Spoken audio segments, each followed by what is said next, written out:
Hello everyone, I'm very glad that you listened to my story. Please give me a follow and like the video if you enjoyed it. Feel free to comment and provide feedback so I can improve the sound quality. Yes, I will now continue the unfinished story. Chapter 1, A New Role. The Formidable slipped into the mouth of the Tagus quietly and without fanfare. She fired no salute, just dipped her flag to Admiral Smith's flagship as she passed. Smith, who was on deck getting some exercise at the time, watched the frigate ghost by and smiled. He had talked extensively with Wellesley and agreed wholeheartedly with him on the appointment of their talented friend as his head of intelligence.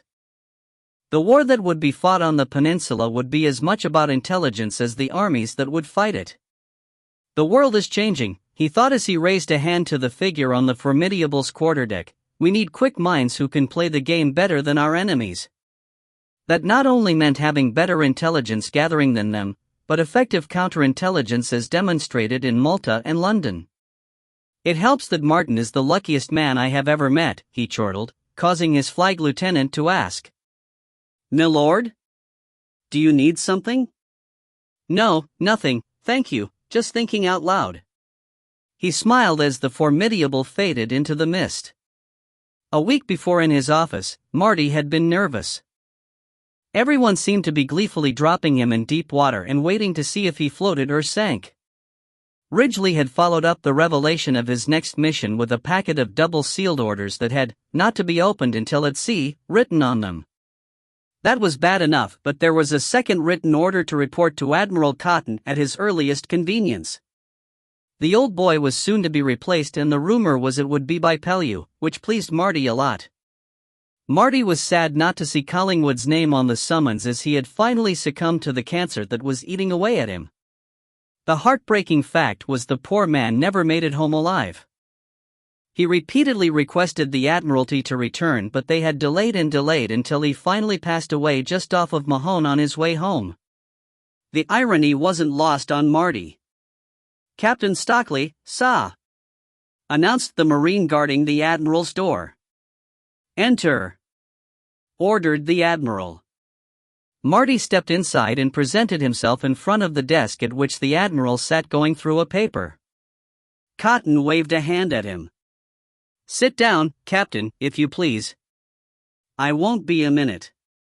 Marty perched himself on the edge of one of the padded armchairs that faced the desk and waited. Cotton scratched his signature on the paper with one of the new steel-tipped pens, placed the paper in a tray to his right, after blotting it, and wiped the pen's nib with a cloth before replacing it on a stand. Sir Martin, it's very good to see you again, he smiled. They had met at several functions in London and at the Admiralty. The Admiral was also a friend of Hood's and therefore an ally. You should have received some sealed orders by now, it was a statement not a question, and I have been asked to set you on your way, so to speak. Marty nodded and waited, the old boy would get to it in his own time.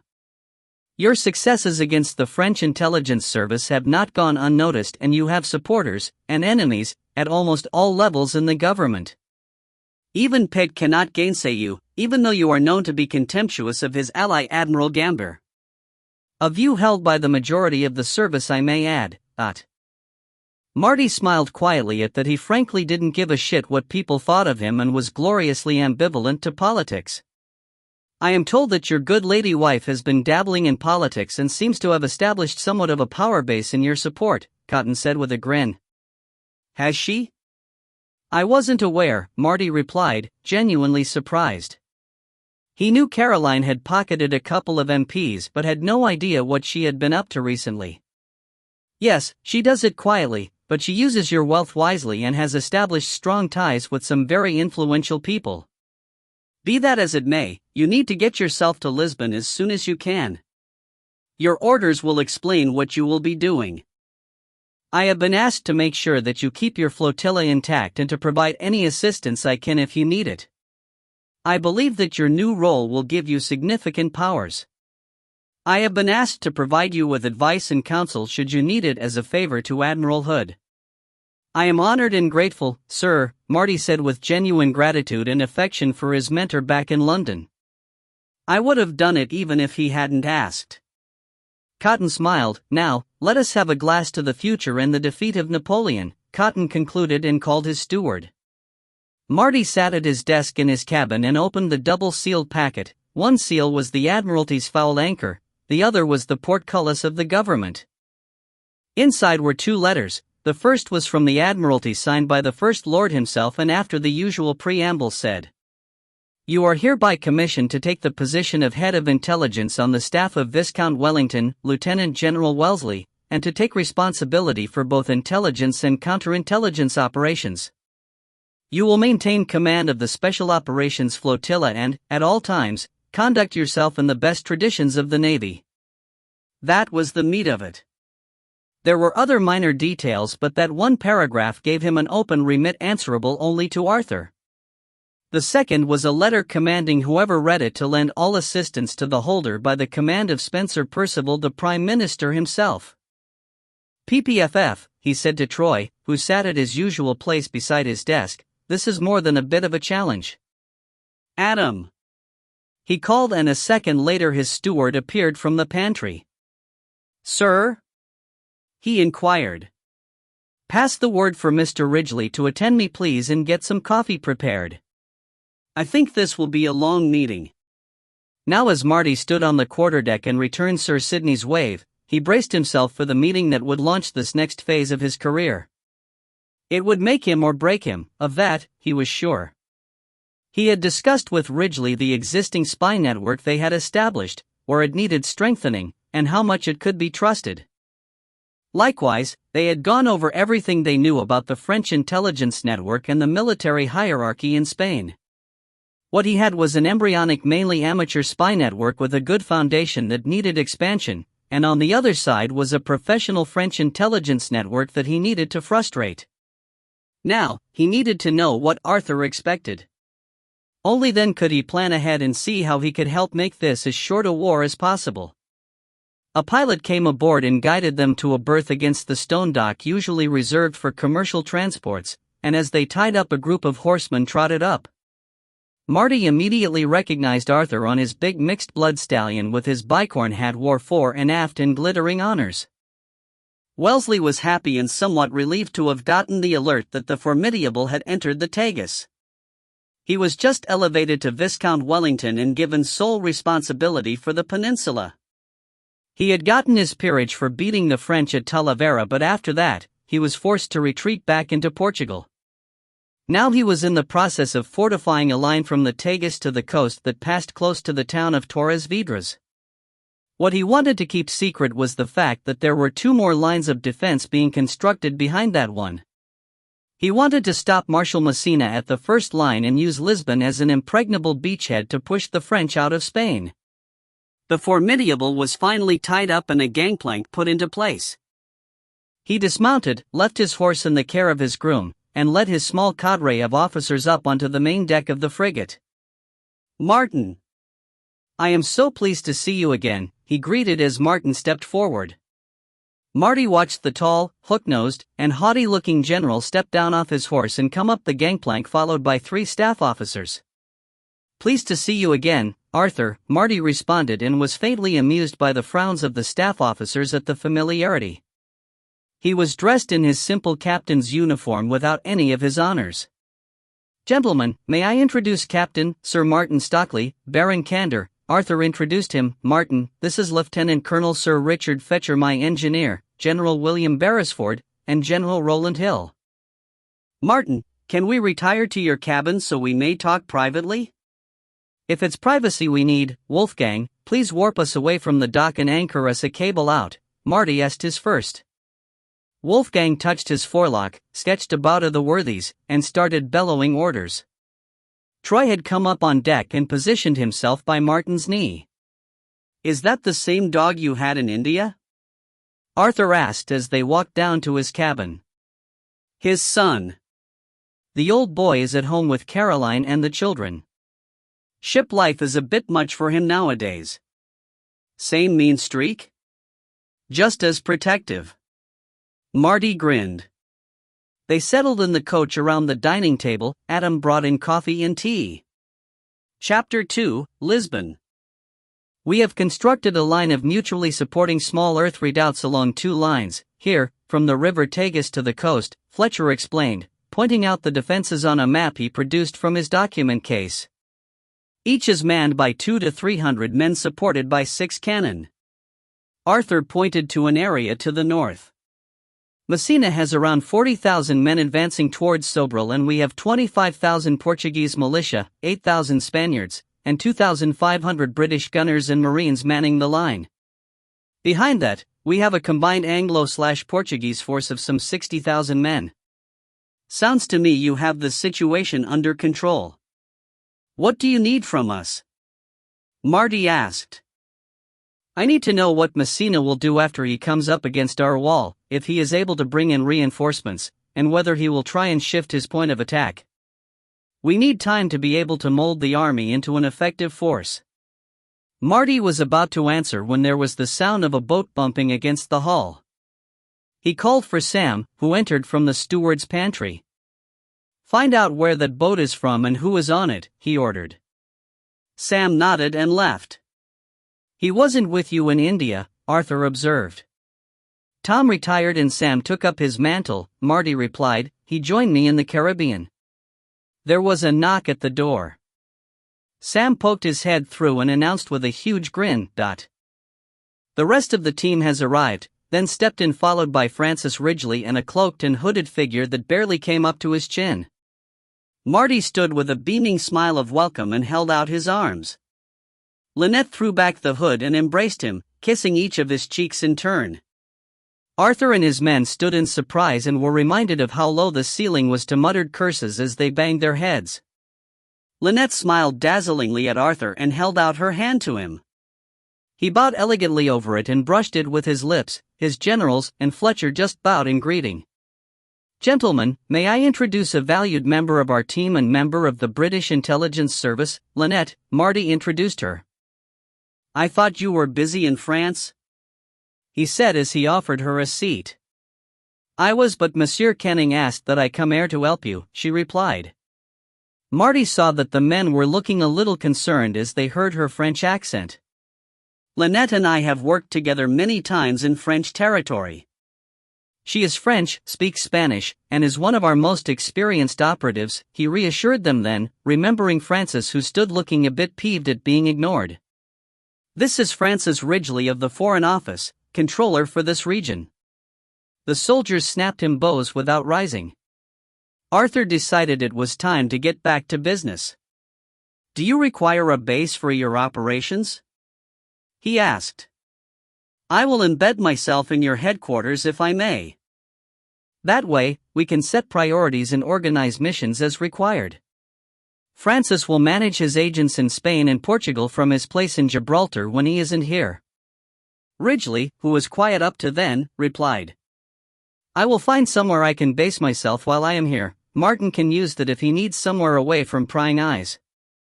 I have my mobile office as well, Marty grinned, waving a hand at the cabin. This is the most secure location in Portugal. Which brings us to the subject of keeping our fortifications secret, General Beresford prompted. Francis surprised the military men by informing them. I have agents embedded in the Spanish and Portuguese populations here in Lisbon. They have identified a number of suspected French agents and are keeping them under surveillance. Do you want us to remove them or use them to feed false information to the French? Arthur looked to his generals, who both shrugged, obviously uncomfortable with all this undercover nonsense. May I make a suggestion? Lynette interrupted. The French must already have a good idea about the forces you have here. What they do not know is what you are going to do next. Keeping them in the dark at this stage will be more frustrating for them than false information. What will you do? General Hill asked. Oh, that's easy. We eliminate them, Marty grinned wolfishly. There is nothing worse for a spymaster than having his sources all dry up at once.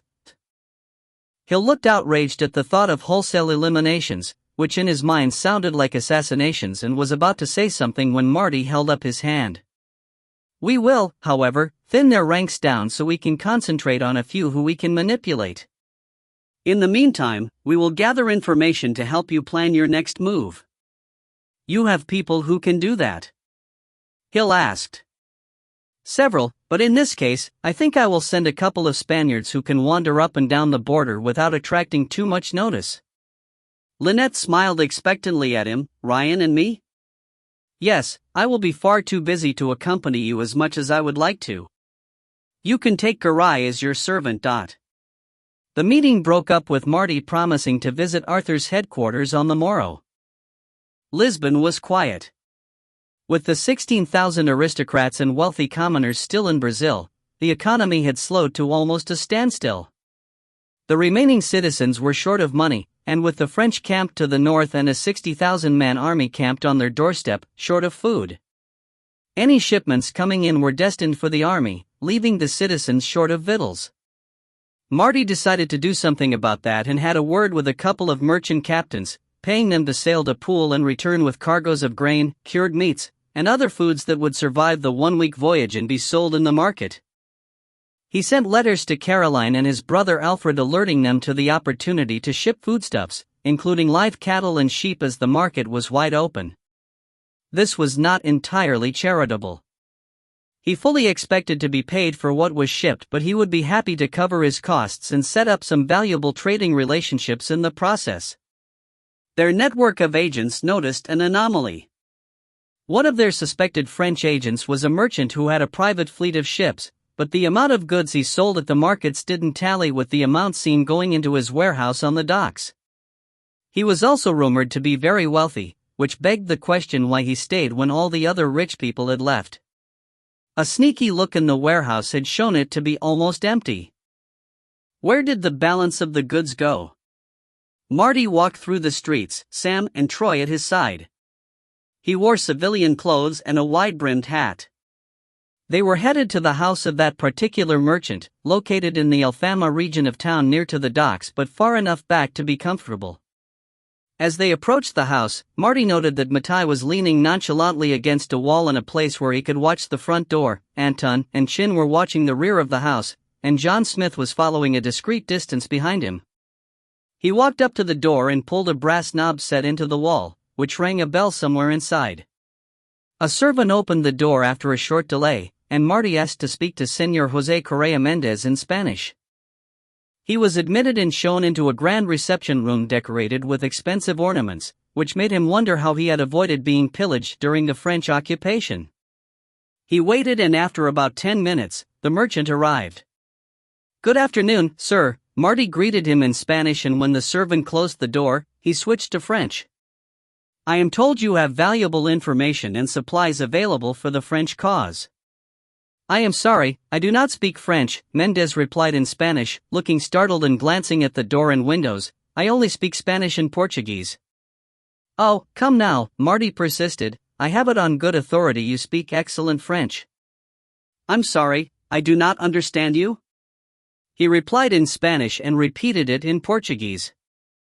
"You are Señor José Correa Mendez?" Marty asked in Spanish. Mendez confirmed that was who he was and looked worried and frightened. Marty looked at Sam and sighed in French. "We are wasting our time here. General Messina must have been mistaken. Kill him so he cannot identify us, and we will move on to the next name on the list." Sam, who was primed to react to the general's name, pulled out a wicked, long knife and advanced on the now terrified man. He grabbed him by the collar and dramatically raised the knife, his eyes wide and staring. "Stop! Stop! I speak French and I am the one the general named," the frightened man cried in French. Marty held out his hand. Sam lowered the knife but kept hold of Mendez's collar. "Now why didn't you say that before? My friend here is going to be very disappointed. He does enjoy cutting throats. I thought you may be trying to trap me." "Ah, well, I should introduce myself, Armand Clavel, Department for Internal Affairs at your service." Marty waved a hand at Sam to let Mendez go. "I have replaced your previous contact as he suspects he was identified by the British. This is Samuel, he doesn't speak, and this is Troy, he likes to bite people." He smiled. He was enjoying the play acting as it had been a while since he was undercover. Now I would like a report on the supplies you have stored away for when the general arrives. Marty rolled the dice to see how they would come up. I have done as asked by Mr. Plagnall and ensured that the secret warehouses are full of both food and cloth for uniforms and boots. We have managed to keep it all from the British and the Portuguese army. As far as they are concerned, my warehouses are empty, Mendez boasted. That was excellent. They now had the name of the French spymaster. They don't inspect them? Marty asked. Why should they? They don't see the goods arrive. We have tunnels from the docks to the secret warehouses and it is all moved underground. Half of every cargo is diverted to those warehouses, the other half stays in the warehouse at the docks for selling at the market. There was a noise from outside, and Sam moved to the window to have a look. He saw Matai leading a man away at gunpoint. He turned back to Marty and nodded. Show me the warehouses, he demanded rather than asked. Certainly, please come with me, Mendez replied and led them out of the room. They moved deeper into the house until they came to a door that looked like any other. Mendez took a lantern from a niche and lit it with an ornate tinderbox. Mind the steps, he said as he unlocked and opened the door, which led down an ancient stone staircase. The temperature dropped as they descended 2 flights, around 30 feet. Mendez walked ahead, the lamp providing enough light for Marty to see that the tunnel was carefully made and well finished. Has this been here long? He asked. The tunnels date from the time of the Roman occupation. It is thought they linked palaces to the garrison to allow the ladies to dally with the soldiers. We think the warehouses are the cellars of the Roman garrison. This was all news to Marty, who knew the British were totally unaware of the tunnels and cellars, which explained why no one had inspected them. They emerged after quite a long walk into a vaulted room lit by lamps hanging from chains and stacked to the roof with crates and bagged goods. Mendez proudly told him. We have 6 of these and have stored about 150 tons of grain, about the same of salted beef and dried peas. We bought the beef and peas from a corrupt supply officer in the British Navy. It's all new and means the stupid British sailors will only get old stock, but Marty made a mental note to extract the name of that officer from Mendez in the future and exact some retribution, either officially or unofficially, on behalf of his shipmates. Mendez was oblivious to Marty's growing anger and continued. We have leather for boots and tack, material for uniforms, canvas for tents and sundry other useful items for the army when it arrives. Excellent. Marty congratulated him. Do you have weapons as well? French muskets with bayonets, ball, and cartridge, pistols and army-pattern swords. We smuggled those in from Santander whilst it was under French control. It was a genuine treasure trove, Marty told Arthur the next day when they met up at his headquarters. The damn man has been building his stock up since you booted the French out of Porto. Who was the man Matai intercepted? Arthur asked. Ah, now. He was the real French controller, one Paul Plagnall, who went by the alias of Gregor de Quintus, a merchant. He is now sitting in the brig on my ship. Marty almost crowed in delight. We never expected to flush him out so quickly, but he was on his way to Mendez to warn him that there was a new head of British intelligence in town when Matai stopped him. He was obviously trying to visit Mendez while I was there, but I had left orders not to be disturbed.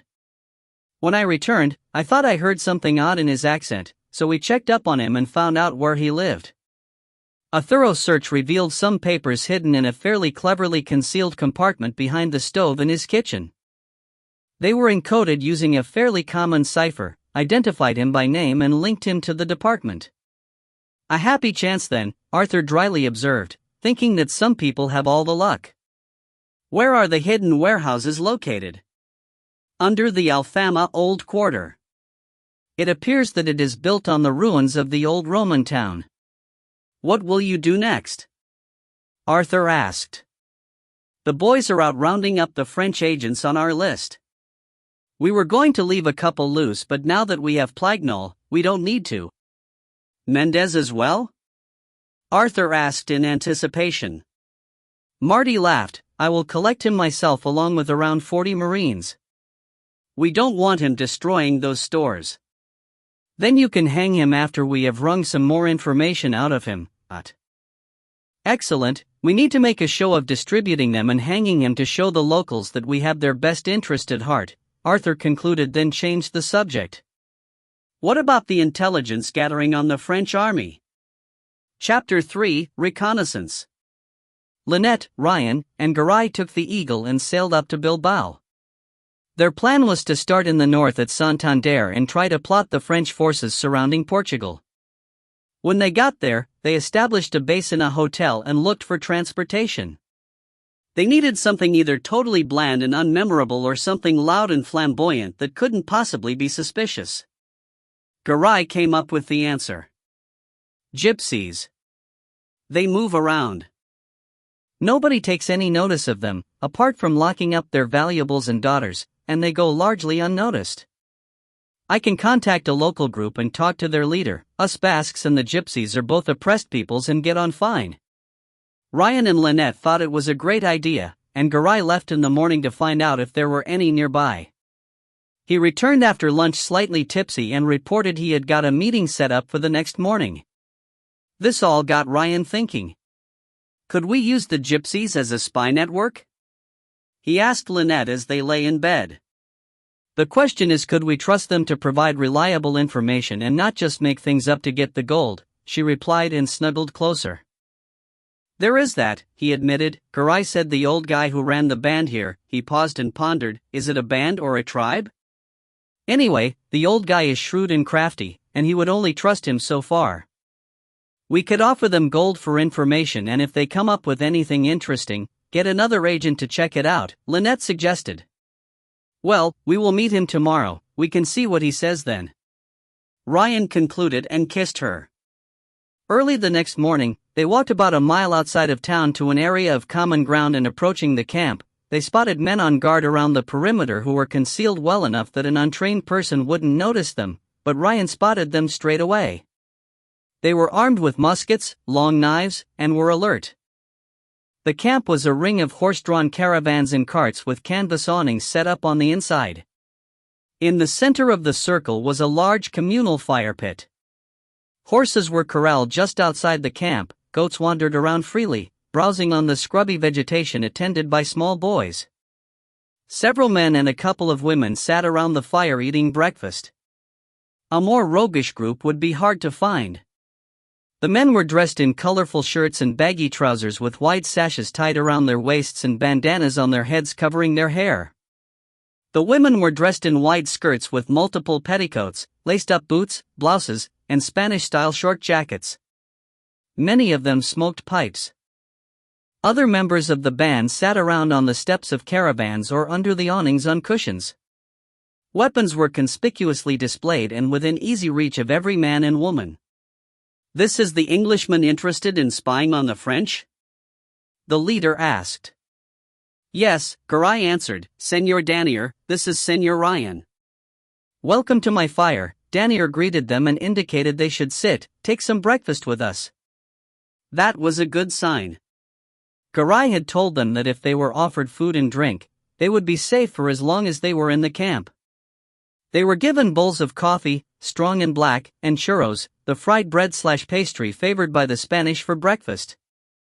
There were also delicious slices of ham and spicy sausage. As they ate, they talked. What do you want to know about the French? Danier asked. Troop numbers, movements, supply routes and times, when and how they are paid, strongholds, who is commanding them, things like that, Ryan replied as if it were nothing. We can do much ourselves, but we cannot cover the whole of the border region on our own, Lynette added. Danier ignored her and spoke to Ryan. What is this information worth to the English? Lynette bristled and was about to say something else when Garay placed a hand on her arm and shook his head. We would pay in gold for good information, Ryan replied. Like you do the smugglers? Danier grinned, delighted he had gotten one over the Englishman. Ryan was surprised and gave Garay a questioning look. He shook his head in reply. He hadn't told Danier about any arrangements with the smugglers. How do you know about that? Daniel and the others laughed. This was obviously something they had saved up for a big reveal. Well, if they wanted to play, Ryan would let them. We work with them to move their goods across the country. The Roma are ignored and spat on by many, but the smugglers know our worth. We know who they sell to and know they sell more than just wine and ham. Would you sell information as well? Ryan asked. For a price, was the reply, and Daniel leaned forward expectantly. What followed was a spirited negotiation, which ended with both men spitting on their hands and shaking to seal the bargain. Ryan wrote in his report. We purchased a caravan and horse with all the accoutrements they carry for living and were accepted as honorary members of the band for a fee to be paid per month. The leader agreed to collect and pass information to us for a fee of 500 real in advance and a further fee depending on the value of the information. This, of course, is as a matter of trust, but I made it clear to him that we would be checking on the important information ourselves and it wouldn't be a good idea to double-cross us. We, Lynette, Garay, and myself, will take the caravan and work our way around to Santander and down through Portugal, linking up with the smugglers and gypsies to collect as much information as we can about the size and constitution of the French forces in and around Portugal. Marty read this with a certain amount of satisfaction. The cover story was good and provided them with a freedom of movement that others couldn't. The information would be fed back through the existing smugglers' network and be sent to him on a regular basis. It was all working out quite well. Ryan was using his head and not trying to do it all himself. Money was no object, as this was being funded from the treasure left on the docks they rescued when the refugees fled Lisbon to Brazil. The caravan was pulled up on a road outside of Santander, and Ryan, now called Pedro, was busy sharpening swords. The swords belonged to soldiers who were enwrapped, watching Lynette, who was going by the name of Rosa, dancing along to a tune played by Garay on an Asturian gaitera, a bellows-powered set of bagpipes. She had several knives on display to dissuade any amorous soldier boys who got ideas. As he ground the edge, he chatted to the men in pidgin French. Why don't you get your armorers to do this? Those dolts don't know how to put a proper edge on a sword, they can only sharpen axes. I can put an edge on good enough to shave with. Ryan boasted. Where did you get this nick in it? If I grind it out, it will weaken the blade? Leave it. It's a souvenir from fighting the Portuguese and British at Porto. The young officer puffed himself up in pride. You look like a killer. You will be heading on down there again then, Ryan flattered him.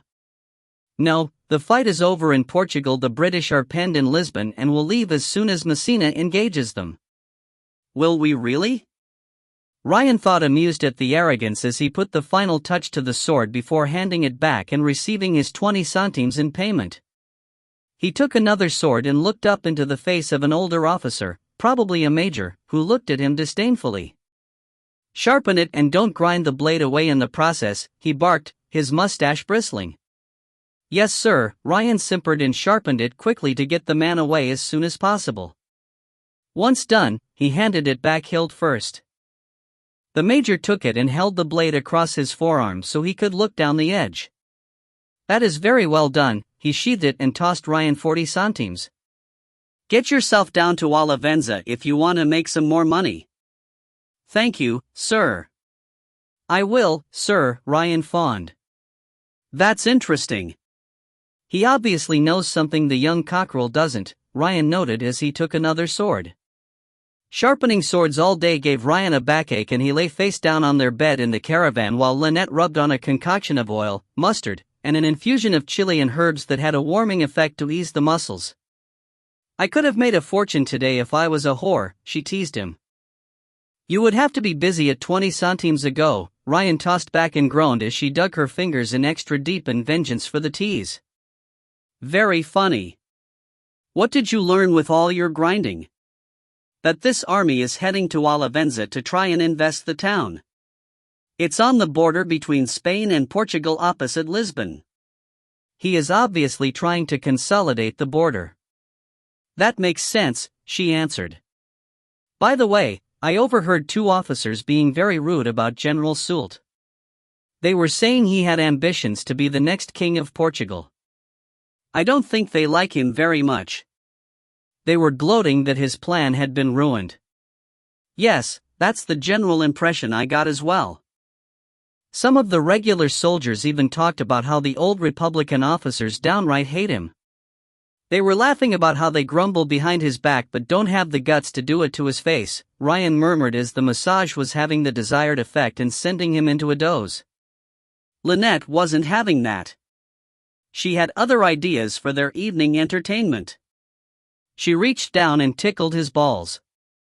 There was a delay, then Ryan suddenly rolled onto his back, eyes wide, mouth wide open, and grabbed his groin. Lynette sat back in amazement, then realized what she had done, and tried very, very hard not to giggle while she got him a cold wet cloth. The next morning, they broke camp and headed west. Garai rode a horse while Ryan and Lynette rode on the caravan. Their next stop was Gijón, a fishing village 100 miles along the coast. They had arranged to rendezvous with the Eagle there and give them their next report. They stopped off at Ribadazela for the first night and met up with a band of gypsies outside of town. They were surprised that they knew who they were. Apparently, the gypsies had an efficient messaging system. They were told the French army in the region was looking like it was settling in for a long stay. They were eating their supper when a group of men entered the camp. They were heavily armed and looked like a genuine band of cutthroats. "Señor Pedro, this is Juan, the leader of the local guerrilla band. Juan, Pedro has connections to the British. Ryan looked at Lynette in surprise and concern at the lack of security, but she just shrugged and whispered. It is the way it is here. This is going to be a tense trip. He thought but feigned a relaxed pose and said, Greetings, you are resisting the French? We do what we can, but we need help, Juan replied and plunked himself down next to Ryan while leering at Lynette. Ryan saw Garai moving to a position where he could cover Juan and his men and that he had 4 pistols pushed into the sash around his waist. What kind of help? Ryan asked. Guns, powder, money. Ryan looked at him, then at his men, and saw they carried a random selection of guns of different calibers. He returned his gaze to Juan and asked, I see some French muskets and pistols. We take them off the bodies of soldiers. Are the French guns good? They are better than the bird pieces many have. Well, how about we get you some more of those and cause the French some grief at the same time? Stefano, you said the French were settling in for a long stay, they must be setting up supply depots? He asked the leader of the gypsies. Yes, they have a big one at Lyon about 2 days south of here. It is well guarded. Chapter 4, Arming the Revolution. There are 2 ways to feed a man, give him food or show him how to go get it himself. Marty liked to do the latter. Ryan thought as he left Lynette at the camp, and he and Garai went with the guerrillas to Lyon. This was a sparsely populated part of Spain with mountainous terrain and few roads. They rode at a reasonable pace that the horses could maintain for long periods at a time and arrived in the area of the depot in good time. Ryan, Juan, and his lieutenants crouched on the top of a hill and looked down into the valley that the French had fortified. He could see why the French had chosen this village to locate the depot compound, as it was on the junction of 6 roads that headed out in a star from the center. On closer examination, Ryan could see it was actually a distribution point where supplies were brought down from the coast on the North Road, then sent out to the various garrisons the French had established in the northwest of Spain.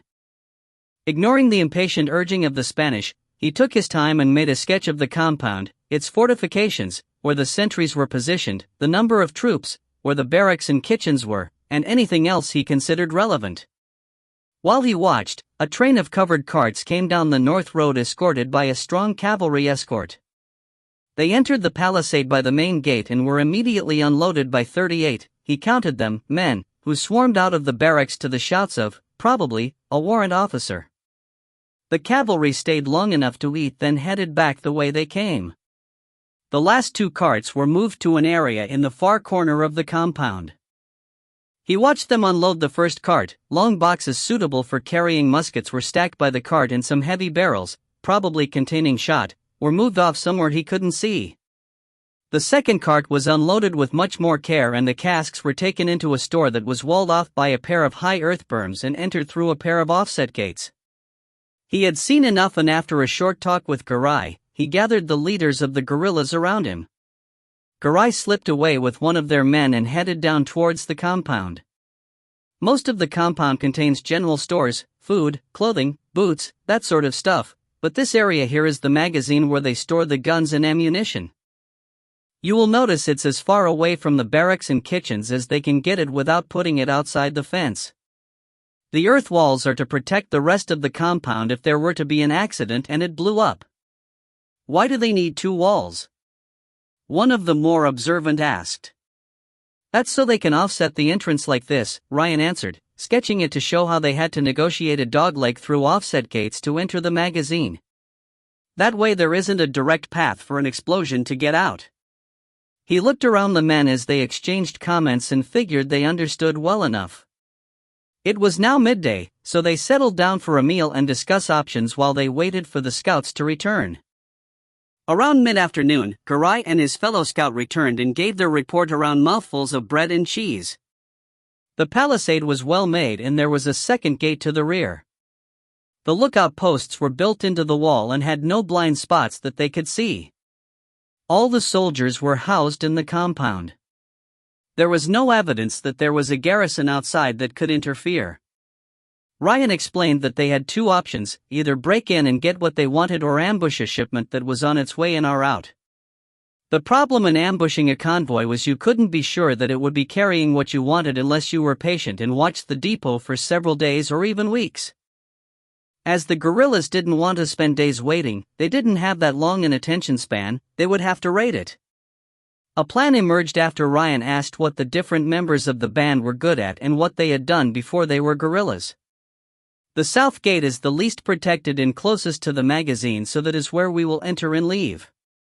To distract the French, we will fake an attack on the north gate, Ryan explained. Garai will lead a team of 5 men who will make as much noise as possible to drag as many of the French to defend the gate as they can. Get a cart from somewhere, which can be run down the hill into the gate to set it on fire. You need to attack at 3 a.m. Garai has a watch. There were nods and grins from the 5 men that were part of the North Gate team. They would acquire a cart from one of the local hill villages and immediately set out. The rest of us will go for the magazine. Stefano and Miguel are both expert shots with a sling and will take out the lookouts in the 2 towers. Me and Angelo will use ropes to get over the wall and open the gate to let the rest of you in. The rest is simple. You quietly kill any Frenchman you see, no shooting, knives only, make your way to the magazine where we will liberate at least 2 cases of muskets, a cask of balls and a cask of cartridges. There are usually 10 muskets to a case, so that should be plenty. You have no more than 10 minutes to do this. I will set a fuse to blow up the magazine 5 minutes after we leave. That will cover the theft and our escape. He spent time making sure every man knew the layout of the compound, where they had to go, and where they would meet afterwards. It was all he could do. They would roll the dice and see where they fell, but as he thought about it, he knew that the element of surprise should shift the odds in their favor. The team split up. Garai and Ryan made sure their watches were synchronized and wound before they parted. Ryan's team circled through the hills and took up position near the south gate. At 3 a.m., there was a flare of light from the north as a burning cart full of brushwood ran right into the north gate and shooting started at the sentries in the lookout towers. That was their signal. The slingers slunk forward and took up position near the 2 towers by the south gate. At the same time, Ryan and Angelo swung ropes with hooks attached, up and over the wall, set them, and started climbing. Ryan was used to clambering up ropes and fairly scampered to the top of the wall, paused, and checked the tower nearest to him just as the sentry slumped over the rail, the side of his head stove in by a stone. There was a narrow walkway on the inside of the wall, and he moved over to where Angelo was struggling to come over the top. He reached down, grabbed a handful of coat collar, and hauled him up. A glance showed the guard in the second tower outlined by the light of the flames still standing and breathing. Damn, Ryan thought, and ducking down into the shadows, scuttled along until he got to the tower entrance. There was a thunk and a knife quivered in the tower roof support next to the guard's head, causing him to spin in Ryan's direction. Shit! He thought and moved at the same time, slashing backhand with his dagger across the guard's throat, stifling his shout as it started. He followed up by diving over the rail and slamming the man to the floor with him on top, thrusting his knife through his heart. He climbed off the now still man and turned to look at Angelo, who was sheepishly pulling his knife from the support. Ryan raised his hand and thought about saying something, restrained himself with an effort, and instead just beckoned him to follow. There was a ladder to ground level, and Ryan slid down it, his feet on the outside. Angelo tried to emulate him and landed in a heap with a curse. He picked himself up and followed Ryan to the gate, which was secured by a large beam and metal hooks. The two of them struggled to lift the bar, which must have been at least 8 by 8 inches thick and 10 feet long. After a minute of sweating, they managed to push it out of one of the hooks. Where is Wilson when you need him, Ryan thought. Then they had to work the other end up and out of its hook and shove the beam out of the way so the gate could be opened.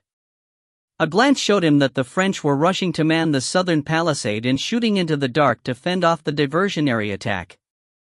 He opened the gate and the rest of the guerrillas streamed through. Ryan led them to the magazine. The earth-covered store was secured with a thick wooden door held closed by a large padlock, which a prybar made short work of, and they stepped inside. There was a flash as one of the men struck a flint and Ryan's heart nearly stopped, but the leader grabbed the tinderbox and threw it outside, cursing the man in a hoarse whisper. By feel, they found the cases of muskets and 2 were taken outside, followed by a couple of casks of cartridges. The balls weren't in the magazine. Ryan instructed the men to get what they had out through the gate and pulled the plug out of a cask of powder so he could set a timer. Outside, he grabbed Angelo and quickly searched the piles of stores nearby. No luck, and he knew they had all but run out of time. He turned to head back to the gate only to see a pair of French soldiers, guns leveled, stood just a few feet away looking straight at them. "Put your hands up and turn around," one ordered and gestured with his gun. Ryan put up his hands and Angelo followed suit. They slowly turned around. The guards prodded them in the back with their bayonets to start them walking forward. Ryan had been counting in his head since the last time he checked his watch, and as he reached 60 for the third time, he shouted in Spanish, "Down!"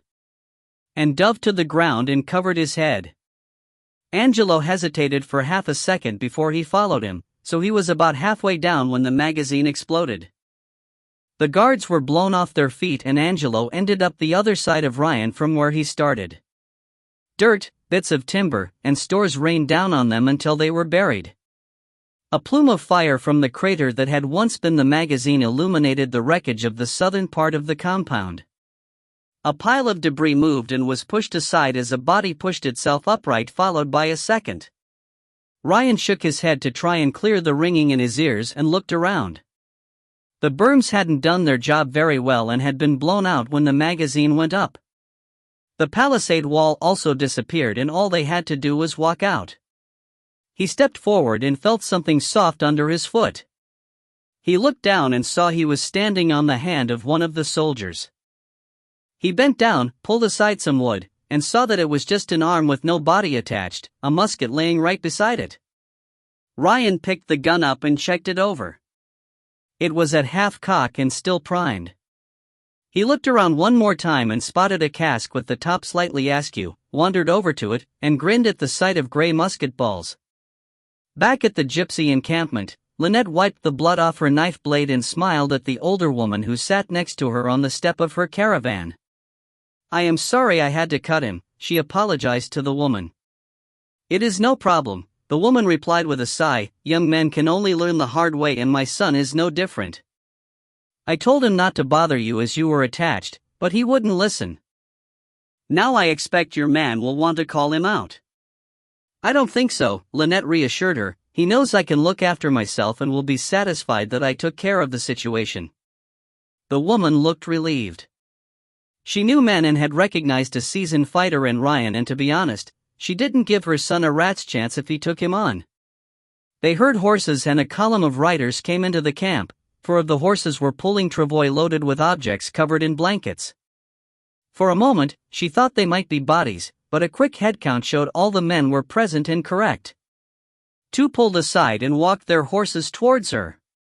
She almost didn't recognize Ryan as he had a bandage around his head and his clothes were torn and filthy. "Hello, man," she greeted him, hands on hips and head cocked to one side in question. "Hello, woman," he replied with a lopsided grin and tossed her the musket he was carrying. She caught it, checked it, and saw it was French military issue. "Successful then?" "Yes, got everything we needed." "Did you bring me a present?" "Yes, me in one piece." He threw his leg over its neck and slid off his horse. She stepped up and put her arms around his neck. "Are you sure everything is working? You look like shit." "There is only one way to find out," he grinned. She laughed and kissed him on the nose. "Not until you have a bath, you stink," she replied, wrinkled her nose, spun away with a swish of her hips, and walked back to their caravan. Back in Lisbon, Marty was having a secret meeting with a man who was introduced as the leader of the resistance in the south of Portugal. He was obviously an educated man as he spoke English and probably a landowner.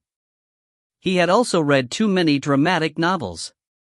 Dressed all in black with a basket-hilted rapier at his side, O Dragão, the dragon, had dark hair swept back into a ponytail, a neatly trimmed goatee beard and mustache. He would stick out like a sore thumb in any crowd as he had assumed a swagger when he walked and posed for effect when he stood still. Marty decided that he would humor him and see where it took him.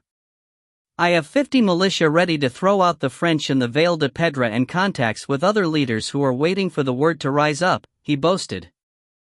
As far as Marty was aware, there weren't any French troops in that region to be thrown out, but his men could be used to harass and delay any French movements. "That is excellent," he praised. "How are your men armed?" "That is one thing I came to discuss with General Wellesley," he replied and looked expectantly at Marty as if he expected to be taken to the general immediately. "He delegates these matters to me," Marty replied, suspecting what would come next. "Senor, with all due respect, I will talk with the general, not one of his clerks," O Dragão replied grandly. Marty sat back and gave him a flat look. "With all due respect, senor, you should be sure of who you are talking to before you insult them." O Dragão suddenly looked unsure of himself. "And you are?" he asked. "A captain in His Majesty's Navy and the man who may get you your guns," Marty replied and then continued conspiratorially, "We must keep our real identity secret, mustn't we, Senor Lourenço?" The revelation that the man across the room from him knew his real name shocked and knocked some of the arrogance out of him. Francis told Marty that he would get a visit from O Dragão and given him the man's real name and background. "Now, you say you have 50 men, so we need to get you 50 muskets with flints, cartridge, and ball to you. The muskets will be French, so you can replenish your stock of balls and cartridge from any troops your men kill." "Why not British guns?" O Dragão asked. "Different caliber," Marty replied, "French ball or smaller." "Do they all have swords?" "Ah, no, not all of them," he replied, still stunned. "So, 30 swords would be enough?" Marty asked, making a note on a sheet of paper. "Yes, that would be excellent." "And how do you propose to get them to your valley?" Marty inquired. O Dragão looked at him in confusion. He hadn't thought that far ahead. Marty relented. "We will bring the weapons to you up the river Tagus by boat. They will be with you in a month." They would, in fact, be part of a much larger shipment sourced from the secret store they had captured that would be distributed along the Tagus Valley to different militia bands. There was a knock on the door, and Francis stuck his head through. He already knew who Marty was with and grinned at him. "General Wellesley's compliments, old boy. Can you attend a meeting of the general staff at 2 this afternoon?" Marty grinned back at him.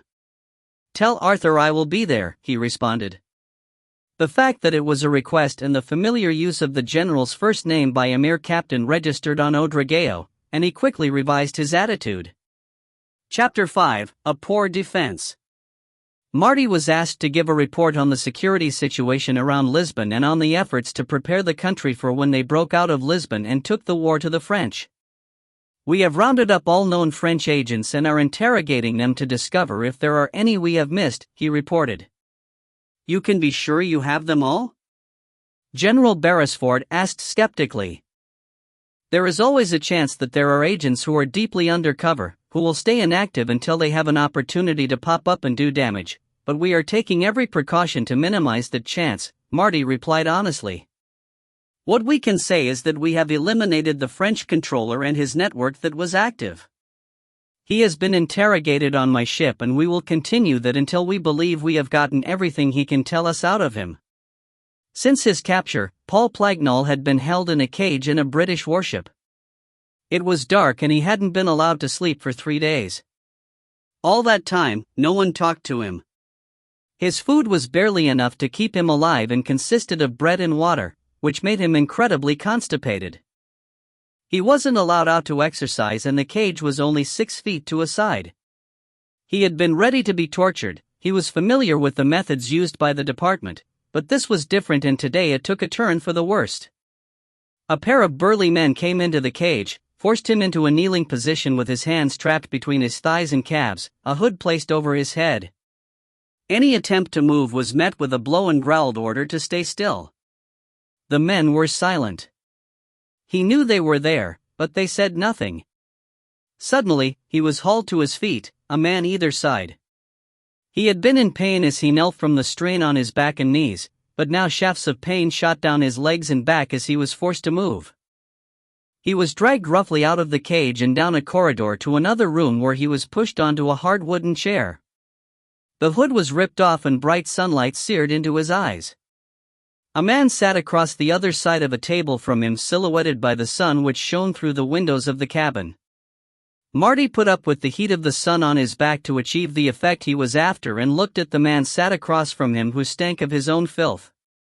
It would take days to air the smell out of his cabin. What is your name? He asked quietly in French.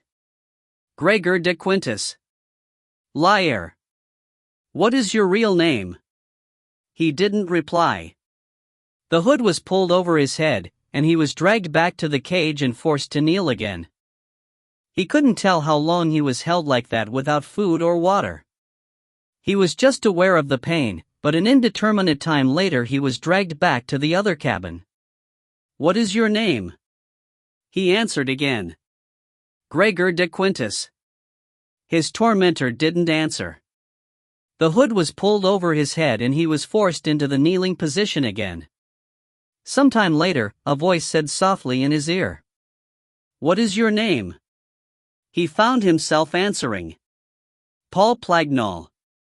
Where do you live? On the Arco de Graca, he replied and wondered why he had lost control of his mouth. He was lifted onto the chair, the hood removed, and a metal cup of water placed to his lips. He tried to lift his hands to hold it, but someone stopped him. He was fed like a baby. Where do you come from in France? The man behind the desk asking the questions kept them coming, sometimes spoken softly, other times shouted, and he kept answering.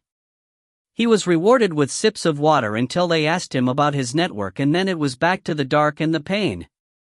The next time he was questioned, 2 men threw questions at him, sometimes so fast he didn't get a chance to answer one before another was fired in.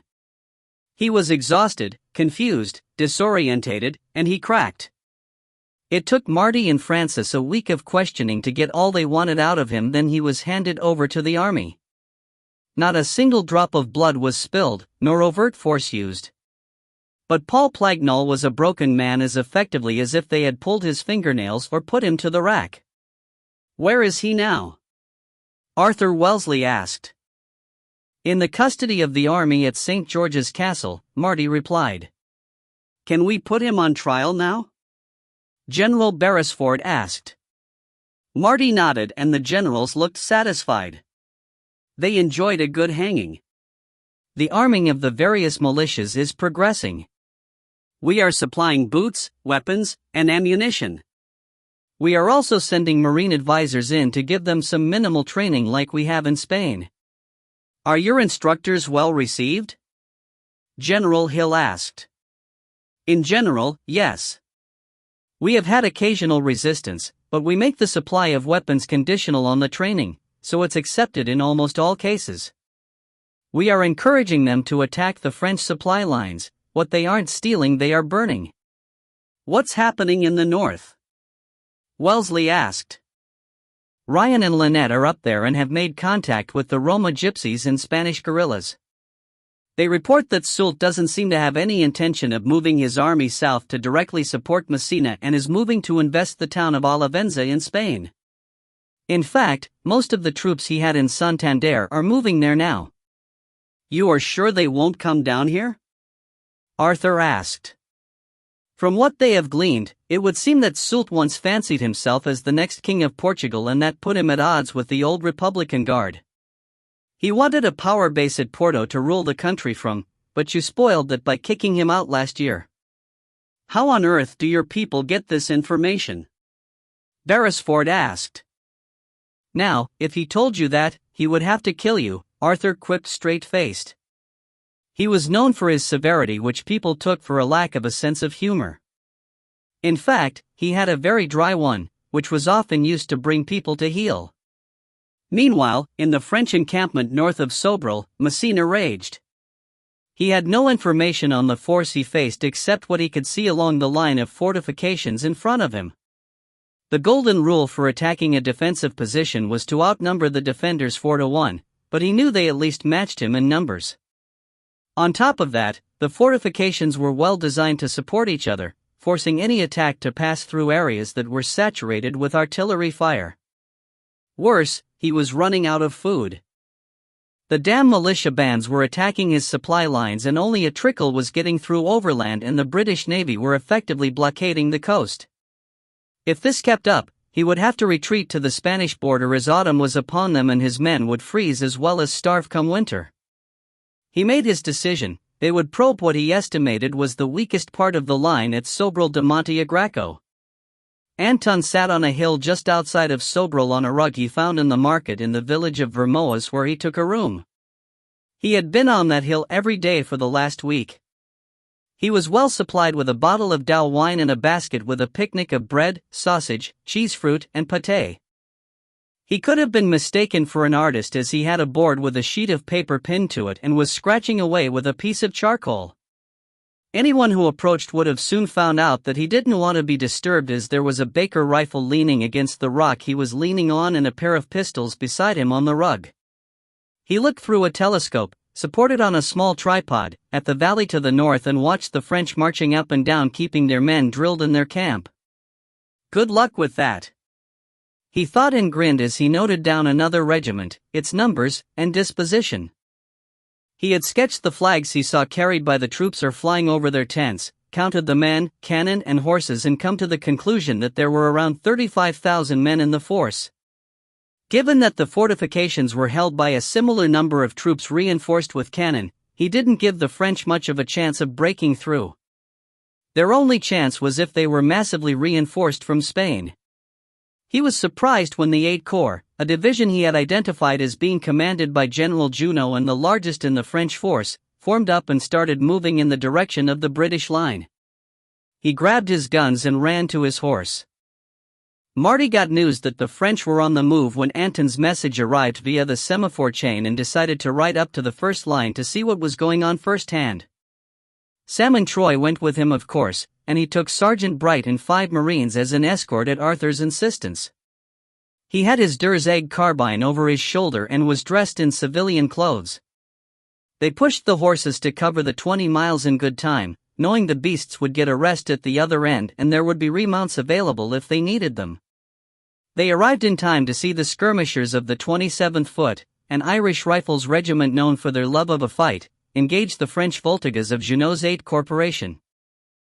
They soon discovered it was the entire corps they faced and were forced into a fighting retreat back to the strong point. The French were only 300 yards away, advancing in columns.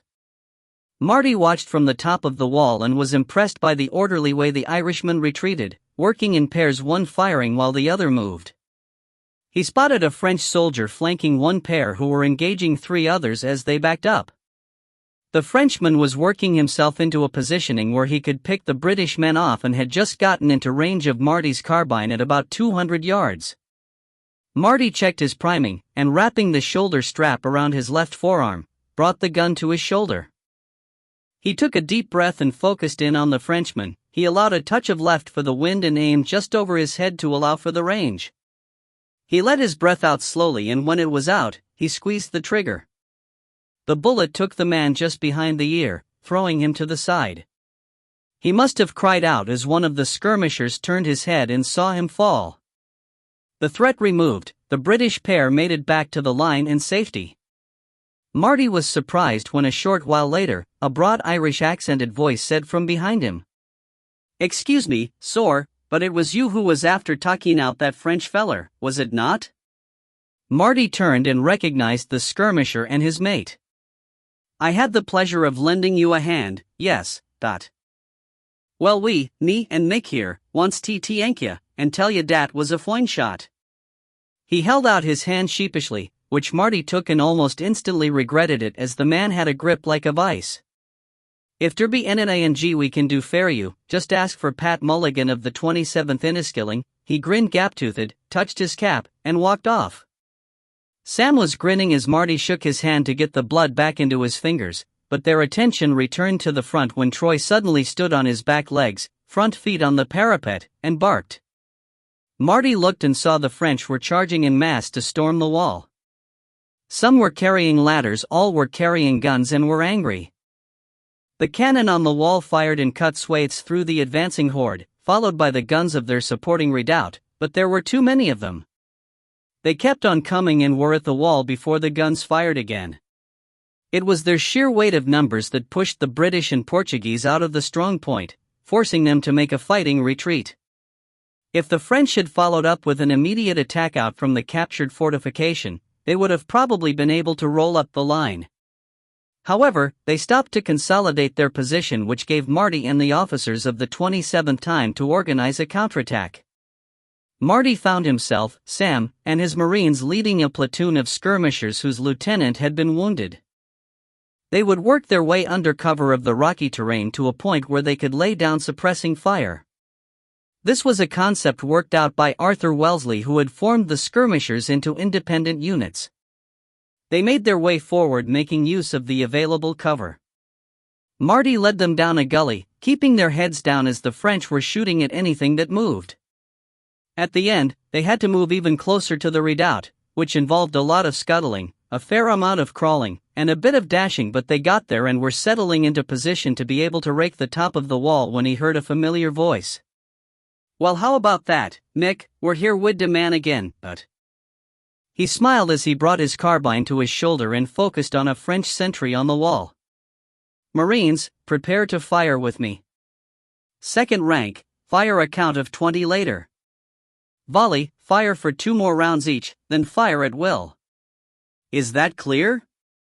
He said over his shoulder to the men. Aye, sir," responded Bright, and, "Yes, sir," came the familiar voice of Pat. A drum sounded, beating out the advance, the signal for the start of the counterattack, and he pulled the trigger. The man fell, and he cranked the lever to raise the breech to reload. His Marines fired as he did. Each had picked a target and took his time. The skirmishers fired 20 seconds later and were just as careful to select their targets. A sense of calm purpose pervaded. Marty's breech loader let him keep up a rate of fire that no other man could match with their Baker rifles, and he fired with every volley. "Would you look at that, Mick?" came Pat's familiar voice as he fired for the third time as his Marines fired their second. "The man's a platoon all on his own." He couldn't help but smile as the second rank fired another volley. They kept up a constant hail of bullets at the top of the wall, keeping the French from mounting more than a token resistance as the British main force advanced. He wasn't about to be left out of the fight, though, and as soon as the advancing men passed his position, Marty gave the order to charge. Skirmishers are chosen to be nimbler and more mobile than regular troops, and they soon overtook the main force and were up and over the low rear wall of the fort and laying into the French at the fore of the attack. Troy worked with Marty just as if they were boarding a ship. He would take on the nearest threat, usually the man in front of his boss, dragging him to the ground for Marty to finish off. Sam had Marty's back and took out anyone who got within reach of his spear. The Marines formed up either side of the three of them and did sterling work with their bayonets. It was cut and thrust, kill and move on, business as usual. The fortification was back in British hands and General Laurie Cole arrived to survey the aftermath. He approached Marty, who was sitting on a wall cleaning his gun. "Captain Stockley?" he asked, his Irish origins evident despite his educated accent. Marty put aside his gun and stood. "Yes, that's me," he replied. The general introduced himself, held out his hand, and they shook. "General Wellesley sent me a message that you were heading up here. Didn't expect for a minute you would get stuck in, but I thank you and your men for helping out." He paused and looked around at the skirmisher platoon that had attached itself to Marty and were mixing with his Marines. "Never had the honor of fighting alongside the Navy before. Thought you men were all about broadsides and the like." Marty gave a low laugh. To be honest, this wasn't much different to boarding a ship, a lot of shouting, screaming, slashing, and dying. "That just about sums up every battle I've been in," the general said and looked at Sam, who was cleaning blood off of Troy's coat by sponging him off with a bucket of water. "Your dog?" "Yes, he likes a fight," Marty replied, looking fondly at the two of them. "Sam is my cox and looks after both of us." The general looked around the men again and spotted Mick and Pat. "Are you sober, Mulligan?" Pat leapt to his feet and stood rigidly to attention. "Yes, sir." "As sober as a judge, sir." "Good, then you can escort these men back to the second-line sergeant." Pat's face broke into a grin and he started forming up the skirmishers into two ranks. "Broke him last month for being drunk, promote him back to sergeant today and will probably break him again in a week's time, but he is one hell of a fighter," the general confided. Sotto voice then straightened and said, "Thank you again. Will you join me for dinner? You can bring your dog." Marty guessed there was more he wanted to discuss and agreed to join him that evening. In the meantime, he made sure he had Anton's report in his pocket. Sir Galbraith Laurie Cole had a large villa in Santo Quintino and had a complete staff to look after him. When Marty arrived, he was greeted by a uniformed steward and shown into the library where he was greeted by the general and his dog. For a second he thought Troy would start a fight, then realized it was a mastiff crossbitch and had other things on its mind than fighting. "She will be in season in a few days," Laurie Cole informed him as they took glasses of whiskey from a servant. "I had in mind that she would make a good cross with your dog." Troy and his new girlfriend were flirting, him showing off how big he was, standing stiff-legged and head high, her bouncing around and inviting him to chase her. Marty smiled. "You are looking for a fighting cross?" That was the idea. "Her mass and his agility will make a fearsome combination." "I'm sure Troy will be more than happy to oblige, General," Marty agreed. "Call me Galbraith. I understand you are a baron and a knight of the Bath. "Yes, Baron Candor, but please call me Martin." "Excellent, now let's get the business over before we eat. I understand you have had someone checking on the French strength?" Galbraith asked. "Yes, one of my men has been able to carry out a survey. The French general is running out of options and I think today's effort was probably his last roll of the dice," Marty said and handed over the copy of the report. "Won't Soult reinforce him?" "I have agents in the north as well and they report that Soult is moving on Olivenza and has no intention of helping Messina kick what he believes is a beaten force out of Lisbon," Marty informed him as he savored the smoky taste of the amber fluid in his glass. "Where does this come from?" "I don't recognize the taste and it is delightful, It's from near my home in Enniskillen, an Irish whiskey. I can let you have a couple of bottles if you wish. Consider it payment for the use of your dog." "My thanks, you are too generous," Marty responded, delighted to take some with him. They discussed the possible lines of retreat of the French army and the possibility of hurrying them along. Marty had already told Galbraith about their activities with the Portuguese militias and added, "I have the intention to take some of my Marines into the countryside and set up a harassing action as Messina retreats." Galbraith asked how they would operate and offered, "If I may, I would like to offer some of my skirmishers. I think they would work well with your men and are well used to working in the wild as it were." Chapter 6, Harassment. 2 weeks later, after they had repelled another probe by the French, Anton, who was still out watching the French camp, sent a message via a farm boy that the French were getting ready to move out. Marty immediately sent a message to Galbraith, and before the end of the day a mixed platoon of Irish riflemen and Portuguese captors led by Sergeant Patrick Mulligan and Corporal, newly promoted, Michael O'Malley marched into his camp. With his Marines he now had a force of 40 men plus him, Sam, Chin, Anton, and 2 local militia guides. "Time to go play hell with the French," he told Troy, who gave him a big grin and a lick on the nose. He had the men pack rations for several days and organized resupply from the river. The weather was unusually cold for Portugal and he had everyone issued with extra heavy coats. They set out in a loose formation with scouts out ahead and to the sides. A guard sergeant major was heard comment, "Look like a complete rabble." He was probably right, but their long dark coats over their green and gray uniforms made them hard to spot as they moved out into the countryside. Anton arrived and informed them the French were heading west towards the river, which made sense as the terrain was so rough that there were limited options. Troy loped ahead, putting himself on point alongside the militia guides. Marty watched him carefully as the slightest threat would elicit a reaction ranging from stopping and focusing on it with a front leg raised to bounding forward on the attack. He was mated with Galbraith's bitch the day before and now considered himself the cock of the walk and had a decided swagger to his gait. They moved fast, much faster than the French, who were encumbered with their baggage train and set up an ambush where the road from Corregidor turned north and had to pass through a gorge before it entered the village of Galp. It was a simple crossfire setup with men on both ridges firing down into the gorge. Marty brought grenades and had distributed them amongst the men. They would be as good as artillery in the confined space below them. The scouts came back and announced that the French column was about a mile away and progressing at a walk. They waited. Marty wanted the column well into the gorge and to attack the center. That way, the troops would not be able to just turn and run as they would be hemmed in on both sides by their own men. The sound of a drum echoed up the walls of the gorge and the advance elements of the French wandered into view. They were just advanced scouts, so they left them alone and stayed under cover. Marty looked across at the other ridge and spotted Sergeant Mulligan, who was looking straight back at him, waiting for the signal. A couple of minutes after the scouts came, then the front ranks of infantry. The men looked starved and were dressed in rags, which were totally inadequate for the winter weather. Marty let the first 2 divisions pass, then came a column of cavalry. "Oh, that's perfect," thought Marty and raised his hat into the air.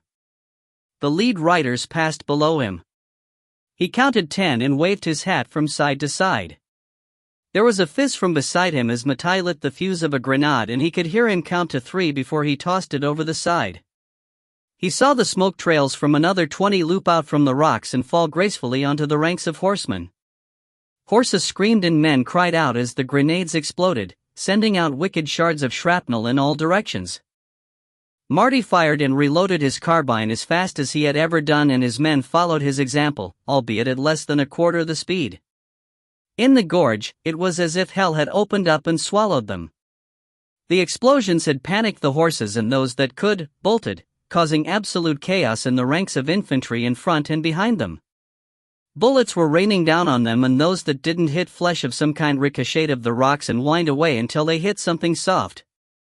"Capitan, the French are making their way up the sides of the gorge at the end," reported one of their Portuguese guides some 10 minutes after the ambush had started. "Time to go then," Marty grinned. He stood and waved his hat at Mulligan, who noticed it when Mick pointed to Marty from beside him. He gave a thumbs up, shouted some orders, and the men on that side slid away into the rocks. Marty ordered the retreat, and his men left their positions. Keeping low, they moved back into the hills. They had the odd skirmish with outlying French troops but got away relatively unscathed apart from one of the Irish troops who slipped and got his leg broken when it dropped into a crack in the rocks. The whole force met up in the foothills just outside of the village of Azambuja on the edge of the Tagus floodplain. "He will need to be evacuated back to the lines and your surgeon," Marty told Mulligan. "That's a complicated break of the lower leg and the bone is sticking up, pushing out his calf." "Well, God help him, then. He will lose his leg," Mulligan stated with a frown. "The bloody surgeon only knows how to cut them off."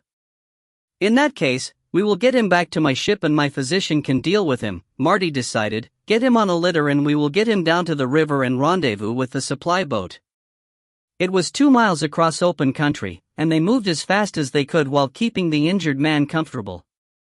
The only painkiller they had was a half-pint bottle of rum that one of the Marines sheepishly supplied, earning a raised eyebrow from Marty as he forbade alcohol on shore actions.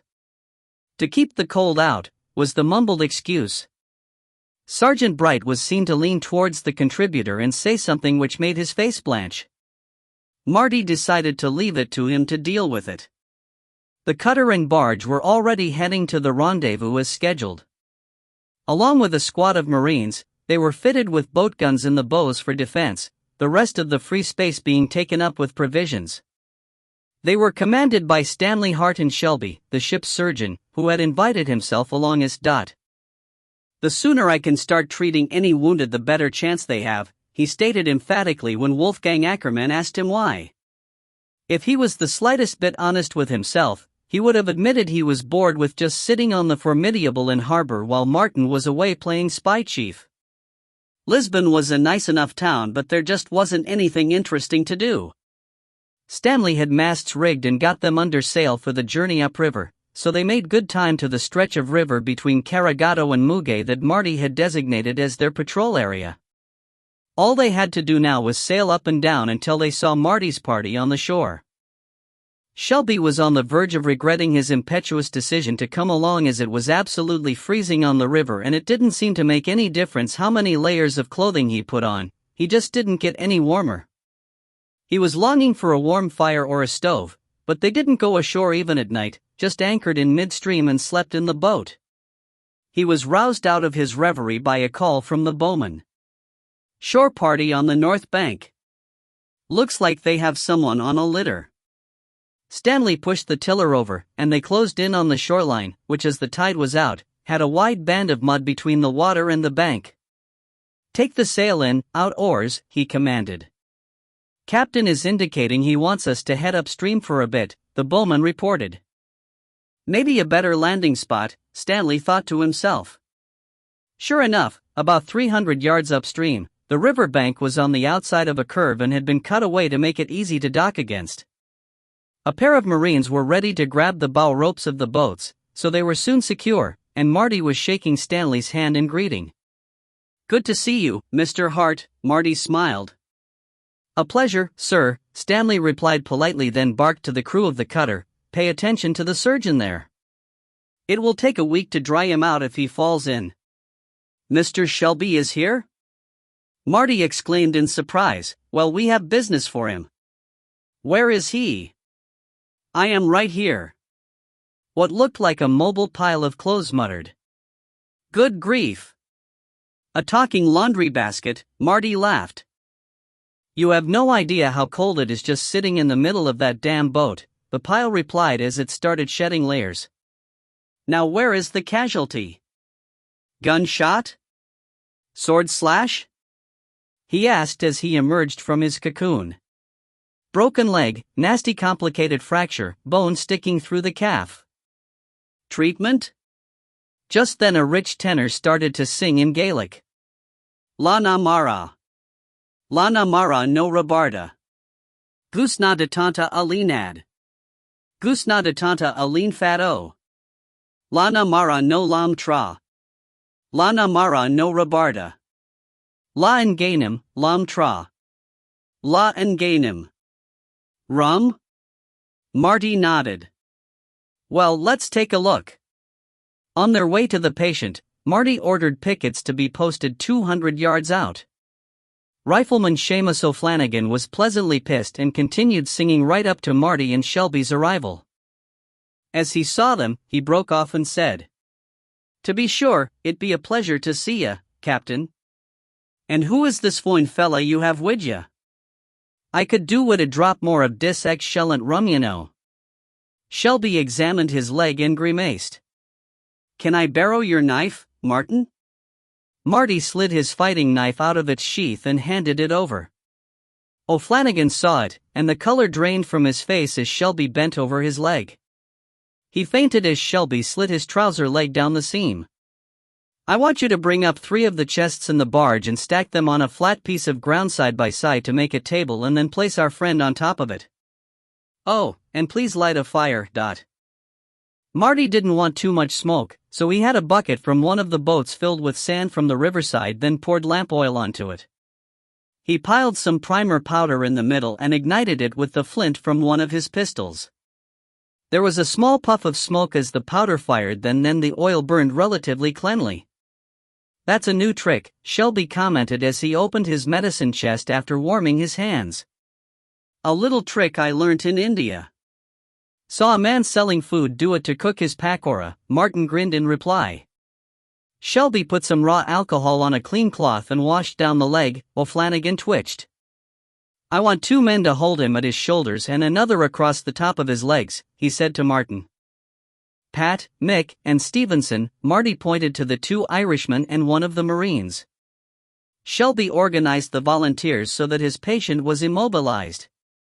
"The break itself is nice and clean, so I am going to open it up so I can manipulate the bones into line. Martin, once I have done that, I want you to hold his foot still so they do not move while I stitch his leg back together and splint it. If we are lucky and we can keep it in place, it will heal and he will keep his leg." The soldiers that were not on picket duty stood in a circle to watch. They had never seen anything like this before. Shelby used a scalpel to open the leg and a retractor to hold it open. He then gently pulled on the foot and worked the bones back into line. "Take the foot please, Martin." Once he was happy Marty had the foot secured, he checked the alignment of the bones and that the ends were together. He dusted the wound with sulfur, then stitched the muscles and finally the skin together before splinting the leg with 4 pieces of wood and wrapping it with bandage to immobilize it completely. During the entire exercise, not a sound was heard or word spoken from the spectators, and after he finished, any comments were made in hushed and odd voices. The Marines boasting of their man's prowess and miraculous abilities. Patient and doctor were returned to the barge to be sailed down to the Formidable and the stores were distributed to the men. Marty wanted them to travel fast, so he restricted them to just 3 days' rations and fresh ammunition. The French had a day's head start on them and they needed to catch up. Chapter 7, A Fighting Riposte. Messina was furious that his troops had so easily walked into an ambush. The fact that they were cold and hungry was no excuse in his mind. The scouts had simply not done their job. He wondered at the unconventional manner it had been carried out. Grenades were not commonly used by the army anymore as they went out of fashion at the end of the last century. He heard from the political officer on his staff that the intelligence people suspected that the British brought in a notorious naval officer who had been a thorn in the Empire's side for a number of years now. His reputation was of a cunning fighter and fearless opportunist who was not above assassination, theft, and spying to achieve his ends. He wondered, was this man behind the ambush? The Navy still used grenades for clearing ships after boarding, so it could be. He doubled his flankers and forward scouts, resulting in his rate of progress slowing to less than 10 miles a day as every possible ambush site was thoroughly checked before they advanced through it. He selected a contingent of the 4th Hussars as a rapid counterattack unit which were notorious for their ruthlessness. They were armed with carbines and sabers, rode fast, light horses and would attempt to flank any ambush, drive the ambushers away and pursue them if possible. If they got as much as a sniff of the British, they would annihilate them. In order to trap the ambushers, he ordered his Voltigas not to engage but to inform the Hussars, then try and encircle the enemy. Marty and his men had worked their way ahead of the French again and were making the most of the mountainous terrain to stay hidden. It was unfortunate that a rare shaft of sunlight broke through the persistent cloud and reflected off the bayonet of one of the Marines, who for some reason known only to himself, had it fitted to his rifle. The resultant random flash was noticed by one of the French scouts, who with his comrade, worked their way to some high ground where they could watch the British making their way into position. One scout stayed to observe the enemy while the other left to tell their commander what they had found. He, in turn, sent a message to the Hussars, then set about deploying his troops to encircle the British force to the north and east. The hunters were becoming the hunted. A company of Hussars is around 100 men, which meant the British would be outnumbered by 4-1, so Major Janot was confident that his men would ride right over them. He was looking forward to the chance to exercise his saber. Fortunately for Marty and his men, the French weren't anywhere near as good at concealment as they were, and the Voltigas were spotted as they tried to move into position. Knowing the game was up, Marty immediately ordered the men to retreat east, towards a small wood and the river, which was 3.5 miles away. They stayed together in a loose group, retreating in an orderly fashion with scouts ahead and a rear guard behind. A pair of voyageurs were caught at the edge of the trees and dispatched by the lead Marines in a brutal hand-to-hand fight. Marty's policy of training all his men in close combat paid dividends, as the French, used to fighting with musket and bayonet, were unprepared for a knife fight. They approached the trees and became aware of the thunder of galloping horses. The rear guard appeared, running for all they were worth and shouting that the entire French cavalry were coming. They needed to get into the trees, and Marty yelled at his men to move and get into cover. They were lucky that the edge of the woods was well defined by tree felling, and there was a band of stumps about 20 yards wide at its edge, providing a natural obstacle to horses.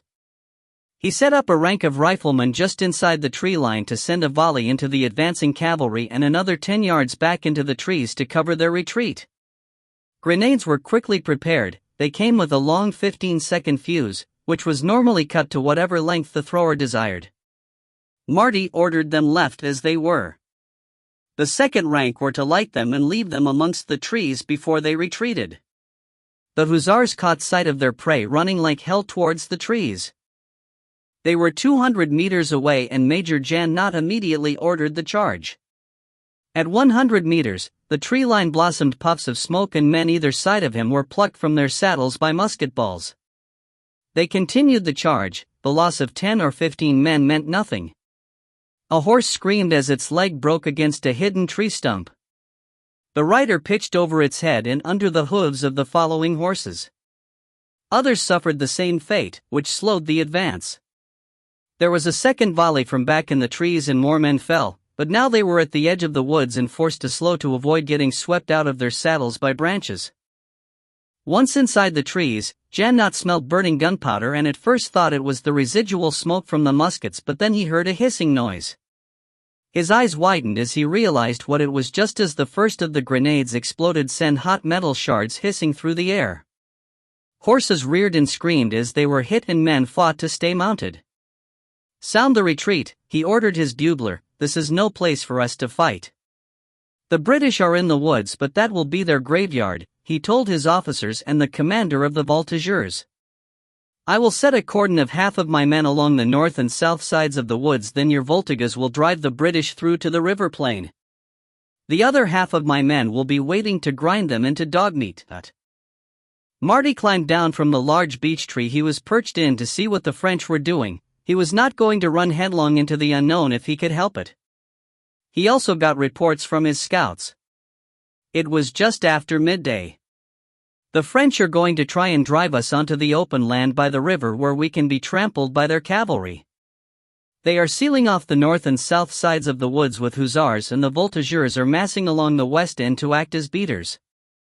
He looked around at the gathered men. They didn't look afraid and just waited for the brilliant plan he was bound to come up with. "No pressure, just think," he told himself. "Well, we aren't going to do what the French want. We will go back the way we came, where there is cover, and break up into 6-man teams to make our way back to the rendezvous. Now this is what I want you to do." A bugle blew a signal, and the voltigeurs, in their light blue jackets and black hats, advanced into the trees. They couldn't really feel it, but there was a slight breeze blowing towards them from the east. Their non-commissioned officers shouted at them to stay in a line, and they advanced with their muskets advanced, bayonets fitted, feet crunching on the dry leaf litter under the trees. Every 5 paces, they would let out a yell, "Vive Napoleon!" Partly as a war cry but also to let the hussars know where they were. Suddenly, wisps of smoke drifted towards them. Men exchanged questioning looks, but the NCOs pushed them on. The smoke got thicker and soon men started to cough and their eyes water. A man cried out that he could see fire but was suddenly quiet. Another called out to him by name, there was a scream, and he too was silenced. The smoke was so thick that the voltigeurs could barely see each other, and now flames could be seen advancing towards them. Several fell as they were hit by musket balls, but there were no shots. They were starting to panic. They weren't front-line infantry, so they were not used to standing in line, and they couldn't fight what they couldn't see. One found himself facing what looked to him like a wolf. He fired his musket, missing his target by a mile, then turned tail and ran for his life. That triggered a collapse in discipline and more men broke, running back the way they had come, triggering a general rout. Under cover of the smoke, Marty's men made their way to the western edge of the woods and followed the retreating voltigeurs out through the stump field. From there, it was a flat run to the rocky hillside. Marty found himself with Sam and Troy, a Portuguese guide, and 3 Marines. Following his own orders, they melted into the rocky slope and the gathering gloom as the sun dropped behind the hills. He didn't know if they had lost any men, and that played on his mind, but he wouldn't find out what the bill was until they got back together, and to do that, they needed to get back to the place where they had met the boats. They headed deeply into the hills and made a cold camp for the night. Moving again as soon as it was light enough, they headed south towards the village of Cartaxo. Troy was out ahead as usual, and as they rounded a rock outcrop, Marty saw him stood, back flat, head down, hackles up, right leg raised, intent on something ahead. Marty signaled for the others to stop, then made his way silently up to the side of the big dog and looked across the hillside. A line of hussars was stretched out ahead of them and making their way slowly towards them. There was no way forward. "We are blocked that way. We will have to go back and try and work our way around them," Marty told his men when he and Troy rejoined them. "Senor, there is a trail that runs the other side of this hill. It is very narrow and dangerous, and they will not be able to follow on their horses," the Portuguese guide told him. "That's a sheer rock face," one of the Marines exclaimed as he looked down. "Sim, but there is a trail," the guide responded. Marty shrugged. They didn't have many options. "Lead on." The path, when they got to it, started out as a game trail and rapidly turned into a ledge that was no more than 18 inches wide at best and only 9 in places. They moved down it, hugging the rock face and trying not to look down. They had got a couple of 100 yards when there was a shot from above and a ball whined off the rock face near to them. They were spotted. "Keep moving," Marty ordered, and when they came to a broad section, he let the rest of the men pass him, so he was bringing up the rear. He had Sam take Troy. He didn't need him getting in the way of what he needed to do. Marty got himself into a position where he could wait and watch the back trail to see if the hussars would try and follow them on foot. A scuff of boot on rock alerted him that someone was coming. He cocked the right barrel of his double-barreled Manton pistol and watched the track where it curved around an outcrop intently. A shoulder appeared, followed by the rest of the richly uniformed hussar. He had his back to the wall and looked terrified as he worked his way around the outcrop on the narrow ledge, his eyes fixed on the path just ahead of his foot. Marty waited. The soldier was followed closely by a second man, and once they were in line with him, he sighted and pulled the trigger. The ball took the hussar in the neck, passing clean through and hitting the second man in the face. Both fell forward into the gorge without a sound. Another soldier glanced around the corner but pulled his head back before Marty could fire. Marty knew he needed to catch up with his men, so he pulled a grenade out of his shoulder bag, quickly cut the fuse to around 10 seconds, and lit it from the lock of his spent barrel. He lodged the grenade into a fissure in the rock at around waist height and retreated down the track. Marty didn't care whether the grenade killed anyone or not. The fact that it was there would slow up the pursuit and buy them time. It went off with a satisfying bang and must have scared the hell out of the French because he made it around the safety of the next curve without getting shot at.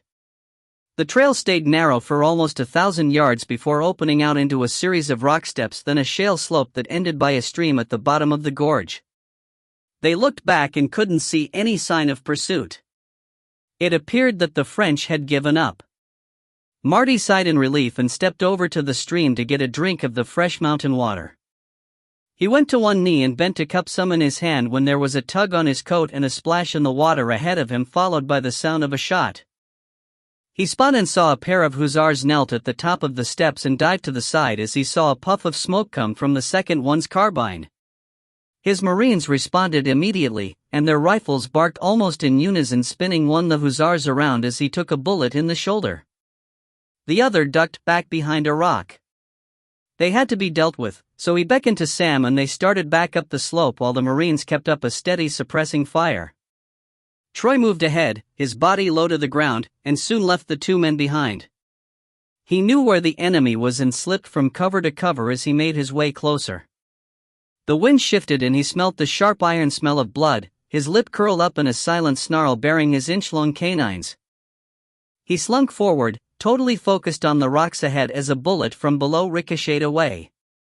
He could now smell the sweaty odor of the men hidden behind them that was laced with garlic and essence of horse.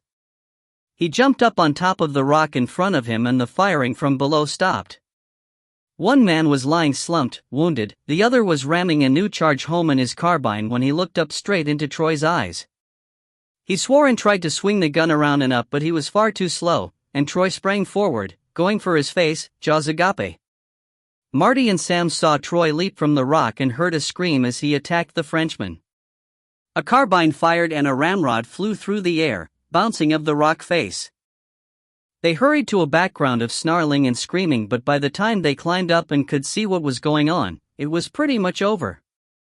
Troy had savaged the Frenchman, biting a huge chunk out of his face and ripping his arms to shreds. Marty called him off and without hesitation, shot the man in the head. It was the kindest thing he could do. There was a gurgle from behind him and he didn't need to look to know that Sam had finished off the second one.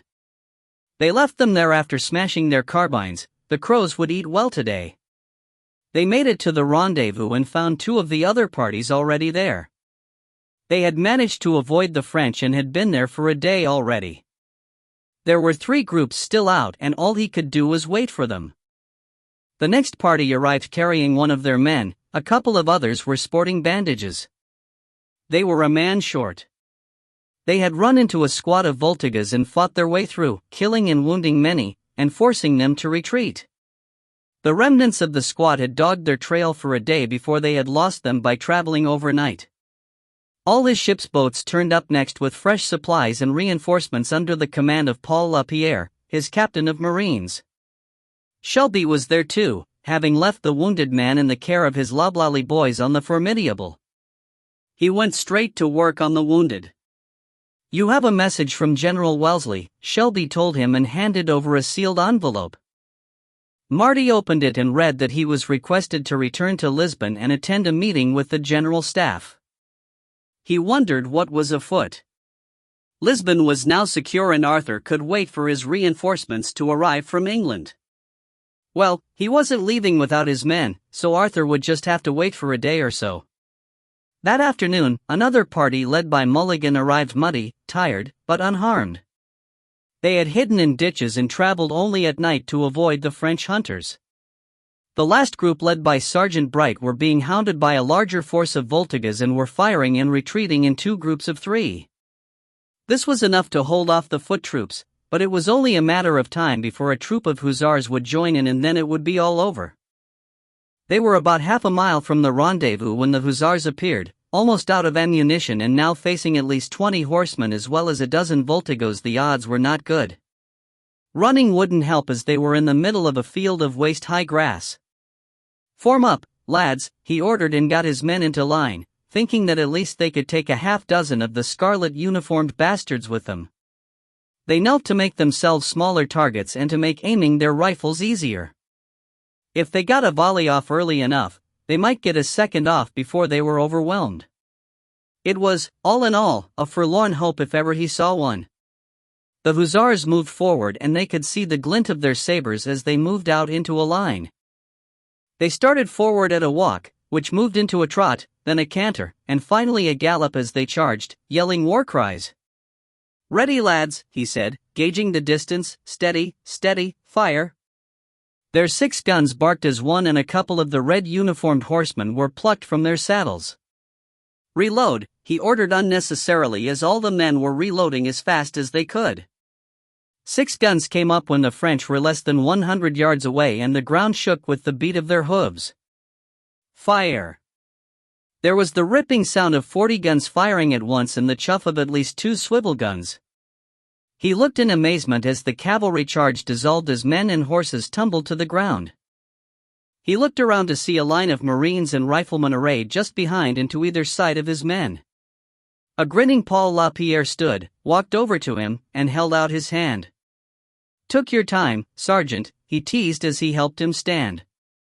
They got all the men into the boats and set off for Lisbon. Marty reflected on the earlier action. He had placed lookouts out in an arc a half-mile from the rendezvous and they reported the approach of Sergeant Bright when they were still a mile away. Paul had immediately seen the opportunity to ambush the French and had the men crawl forward in the long grass to a position that turned out to be just 10 yards behind the good sergeant's men when they stopped to make a stand. He had swivels loaded with canister brought along with pole stands and they were positioned at either end of his line. Paul let the French get to 75 yards of the group when he ordered his men to the kneel, and at 50 yards, as Bright shouted fire, the volley was devastating. It was all quite satisfying really, Marty reflected. The hussars were all but annihilated in the brief hand-to-hand that followed and the Voltigas had run for their lives. He only lost a couple of men in the whole action from beginning to end and he caused the French significant discomfort and disruption. Chapter 8, Fresh Orders. Back in Lisbon, he took the time to bathe and get into uniform on the Formidable before he accompanied the Irish rifleman, who had been entertained by his men, back to the shore. The Portuguese left as soon as they reached the port. "If I may, sir?" Sergeant Mulligan asked once they were safely on the dock and his men were formed up in ranks. "What is it, Sergeant?" "Me and the lads would like to say how we is proud to have served wid you and to thank yous for taking care of dem that was wounded and dat if ever you be in need of any good fighting Irishman den we are your boys," he said in a rush like he had to get it all out before he forgot any of it. Marty smiled, shook his hand, and taking in all the men replied, "That. It has been a pleasure fighting with you men at my side and I am sure we will meet again. I will make sure that the general hears about your valor." 3 cheers for the captain. Mulligan cried, and his men responded with enthusiasm, much to Marty's enjoyment and slight embarrassment. A carriage took Marty to Arthur's headquarters, and he was announced by a lieutenant that couldn't be more than 20 years old and fresh out of Horse Guards. By his accent, which was decidedly plumy, he came from an aristocratic family which had probably bought his commission. "Martin, welcome back." Arthur smiled. "You have met Lord Ashley Cooper, I see." Marty looked around and realized he was referring to the lieutenant and raised his eyebrows questioningly to the young man.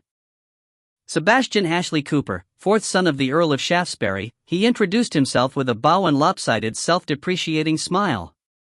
"The lieutenant is here to get him away from the temptations of the fleshpots of London," Arthur added with a stern look at the young rake. His father procured his commission after a rather embarrassing duel. "Over the honor of a whore, wasn't it?" "I prefer to think of her as a courtesan, but yes, you are essentially correct, sir," Sebastian replied without a hint of regret. "Did you win?" Marty asked, amused in spite of himself. He crippled his opponent, who just happened to be the nephew of the Earl of Pembroke. Arthur barked in a tone that said the subject was closed. "You missed the meeting of the General Staff yesterday," Arthur said, looking down his nose at the two of them. "Sorry, but we were extracting ourselves from the welcoming arms of the 4th Hussars at the time," Marty replied and handed over his written report, which Arthur put to one side. "Well, be that as it may, we have a new job for you." He was unusually brusque and Marty guessed it was for the benefit of the lieutenant rather than directed at him. Arthur paused and looked at the large map of the peninsula pinned to his wall. We have a foothold here, but what we don't need is their army currently besieging Cadiz to reinforce Messina. He stood to look at the map more carefully. Soult, as you have already reported, is showing no sign that he would be interested in helping Messina as he has his own agenda in the north, but here at Cadiz, Marshal Victor isn't achieving much as we can resupply the city from the sea. The French have already occupied Granada, so Cadiz is all that is holding him there. Marty nodded as he understood Arthur's concern.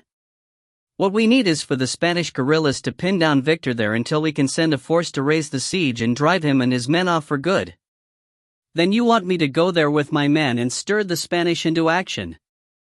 Yes, and while you are there make sure that the French Navy do not blockade the port. Marty knew enough and rose to leave. Oh, and one more thing, Arthur said over his shoulder, take young Ashley Cooper with you. He needs seasoning.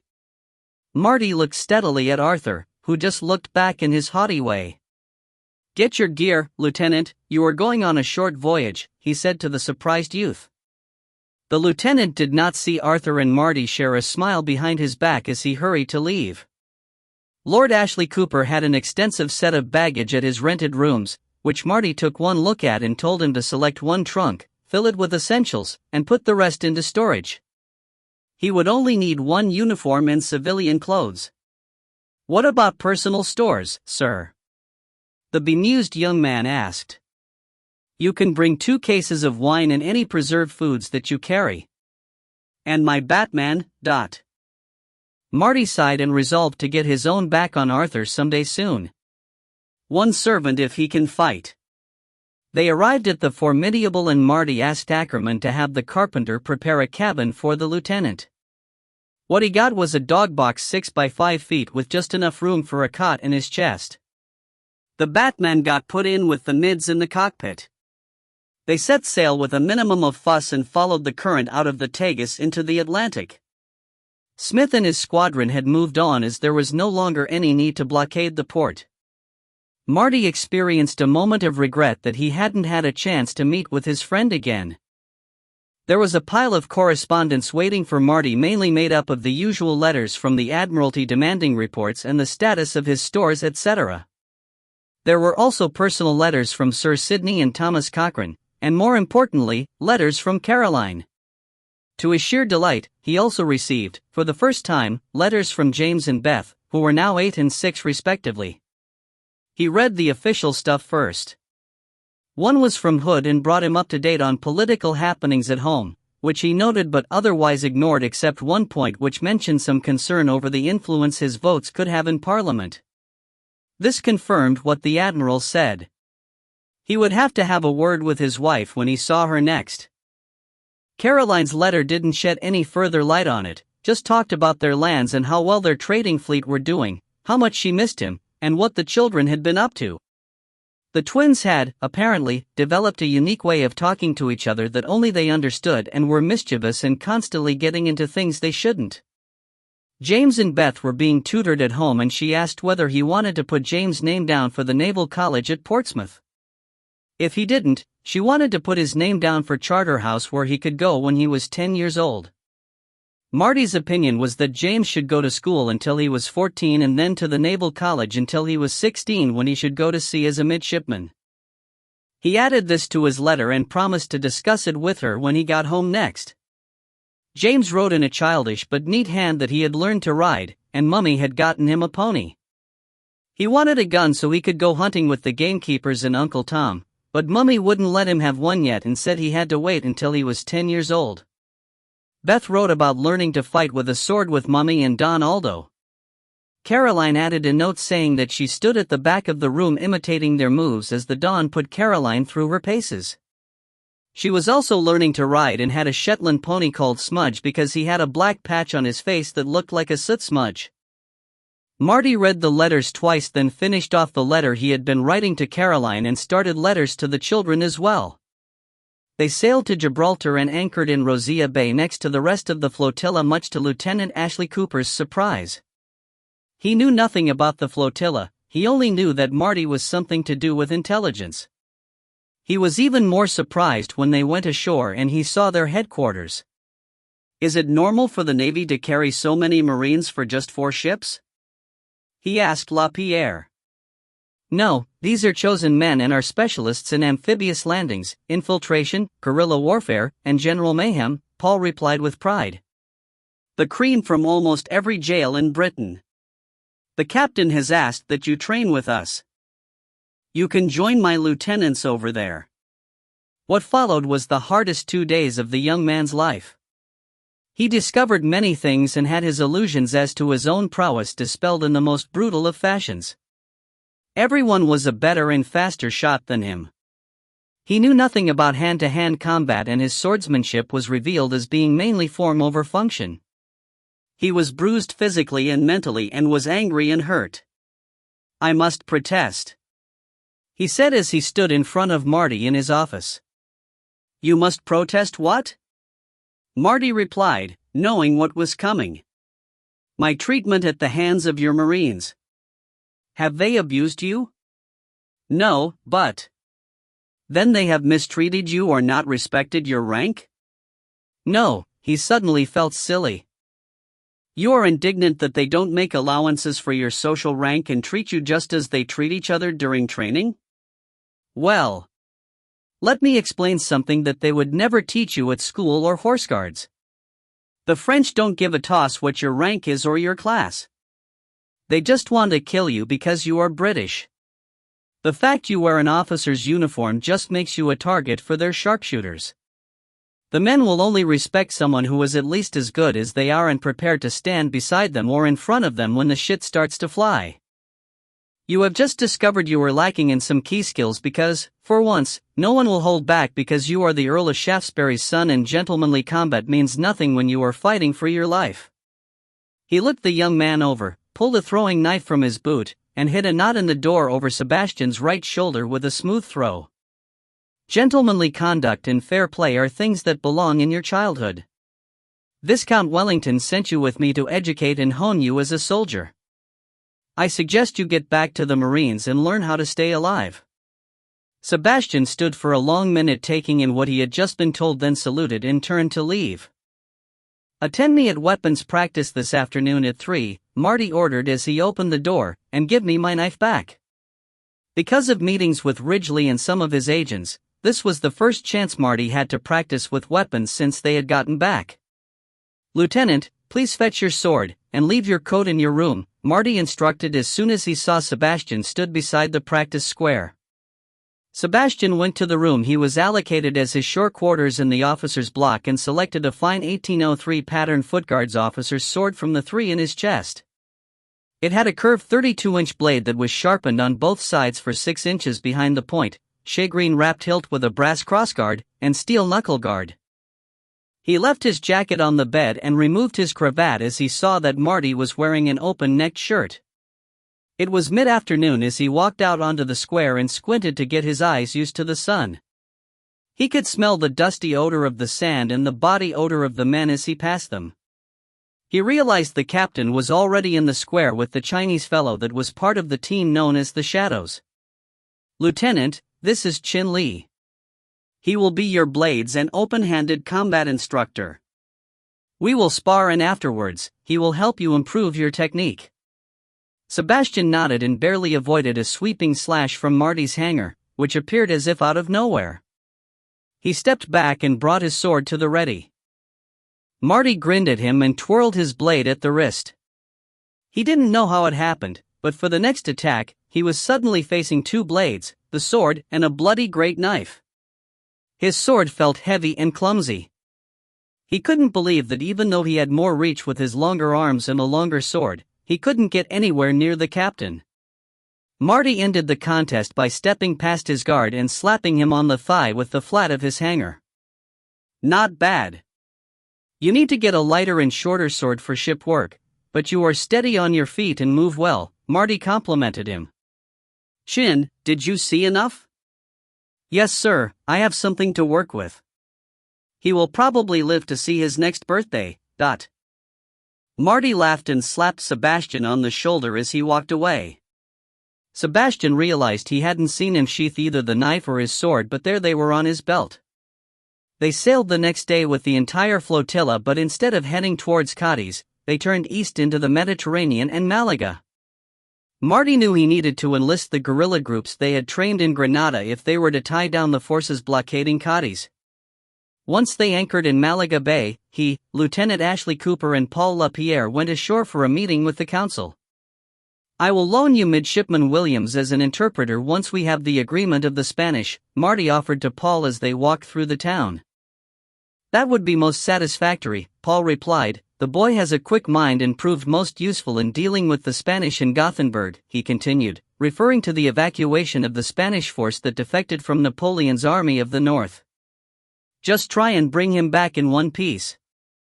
He has a tendency to advance before he thinks in combat situations," Marty smiled. They came to the doors of the Ayuntamiento, the Moroccan-style, richly decorated building that the council called home, and were met by Don Andreas Carlos de la Borda, the Minister for Justice who they had met before. "Greeting, Sir Martin," he smiled and shook their hands warmly. "Your ships were observed approaching the bay and the council has convened in anticipation." "That's useful," Marty thought, as it would save a lot of time. They followed the Dawn into the building, into the same room that Marty had been to before. Nothing had changed. The same 8 men were seated around the table. After the usual formalities, Marty got down to brass tacks. "The French have invested the city of Granada and are blockading Cadiz. We, the British and our Portuguese allies, have secured Lisbon and will use it as a beachhead to build a force that will not only reclaim Portugal from the French but then help our Spanish allies to push him out of the peninsula." He paused and looked around the room and saw hope on some faces and discontent on others. He had to sell this to all of them. "The one thing that can stop this is if the French manage to take Lisbon. If they achieve that, it may be years before we can establish another secure beachhead to launch our forces from. While Viscount Wellington only faces the army of Messina, we are secure, but if the army commanded by Victor, currently besieging Cadiz, reinforces him, we stand a good chance of being forced out. How can we help?" The head of the military, Don Luis, asked. Marty bowed his head to him in thanks and continued. "Captain LaPierre is the commander of my Marines, and this is Lord Ashley Cooper, a lieutenant in the Guards. What we propose is a joint force of Marines and guerrillas to pin down Victor at Cadiz." Don Luis looked thoughtful. Even a combined force could not hope to raise the siege of Cadiz. Marty smiled at that. "That is the last thing we want to do. What we propose is to pin them in place by threatening their rear and disrupting their supply lines. A classic guerrilla tactic." Marty moved to a large map that adorned one wall. "Cadiz is 100 miles away over mountains. How can we fight there?" asked one of the unhappy faces. "That is where my ships come in," Marty replied. "We will transport your men to this bay here at Barbate and land them with all our Marines." "And you propose that your captain is in command?" said the same man. "He is very experienced, but no, he will be an advisor to your commanders, his Marines there to assist." Every man in the room knew this was fiction, but it salved Spanish pride and allowed the British more freedom. "How many Marines will you lend us as advisors?" the same man asked again. Marty knew this was the Minister of Finance. Francis Ridgely warned that he had certain sympathies for the French that Marty should be wary of. "Don Osuna, I will give you 100 Marines, the complete force carried by the Hornfleur. We will also provide supplies for the joint force so they do not have to live of the land. The locals around Cadiz are suffering enough from the depredations of the French army." The minister looked surprised that Marty knew his name and sat back in his chair with a harumph. The chairman gave him an undecipherable look and turned to Marty. "We can supply 300 men, most trained by your men led by regular army officers who have also been trained in guerrilla warfare. If you are able to keep them supplied with food and ammunition, then a 400-man force should be adequate." Marty translated for his 2 companions, and Paul agreed that this would be enough. He would break them into 2 divisions each made up of 10, 20-man squads. Marty understood. he was setting up a flat chain of command with maximum flexibility. This should work. Gathering the men took close to a fortnight as they had to be called in from the countryside. They were equipped and allocated to ships for transportation. "We have a small problem," Paul reported on one of his regular visits to the formidable. "There is a certain amount of distrust between some of the guerrilla bands." Marty raised an eyebrow in query. "Is it a problem?" Paul continued, "There are two bands who have an ongoing feud. We will have to keep them apart and put them in separate divisions." "Any idea what caused it?" "I asked Williams to look into it. Apparently, it's all about a bull." "A bull?" "A young prize fighting bull. It was to be sold by the family who dominated one band to the family who dominated the other. But as it grew, it showed extraordinary fighting prowess, so they reneged on the deal to keep it for breeding." "God, they'd start a vendetta over that?" "Well, not exactly. The matriarch of the family who didn't get the bull confronted the leader of the bull's owners at a market and gave him a piece of her mind. He told her to fuck off, which got him a punch in the mouth from her husband, and it went downhill from there. Knives were drawn and, well, you can guess the rest." Marty rolled his eyes. "What was it about the Italians and Spanish that made them want to start carving lumps out of each other at the drop of a hat?" "Well, if you think you can handle it, I'll leave it to you. How is Sebastian shaping up?" "He is raw and inexperienced but shows potential. We just need to knock the illusion that his breeding will automatically get the respect of his men out of him. I will keep him close for now." Marty nodded in agreement. If anybody could mold the young lord into a proper leader, it was Paul. The gathering and loading completed, they set sail east for Barbate, some 120 miles away, against a west-southwesterly wind and a heavy sea. Marty was worried that by the time he got them to the landing, the Spaniards would be too weak from seasickness to be an effective fighting force. They tacked back and forth for 2 days and barely cleared the strait against the crank wind. They got lucky in the end that the wind shifted to the northwest as they approached the bay, so it was sheltered for the ship's boats to ferry the men and supplies ashore. Marty smiled when he saw men fall to their knees and kiss the ground, thankful that their ordeal by sea had ended. They stayed on station until the force had formed up into its two groups and melted into the hills a short way inland.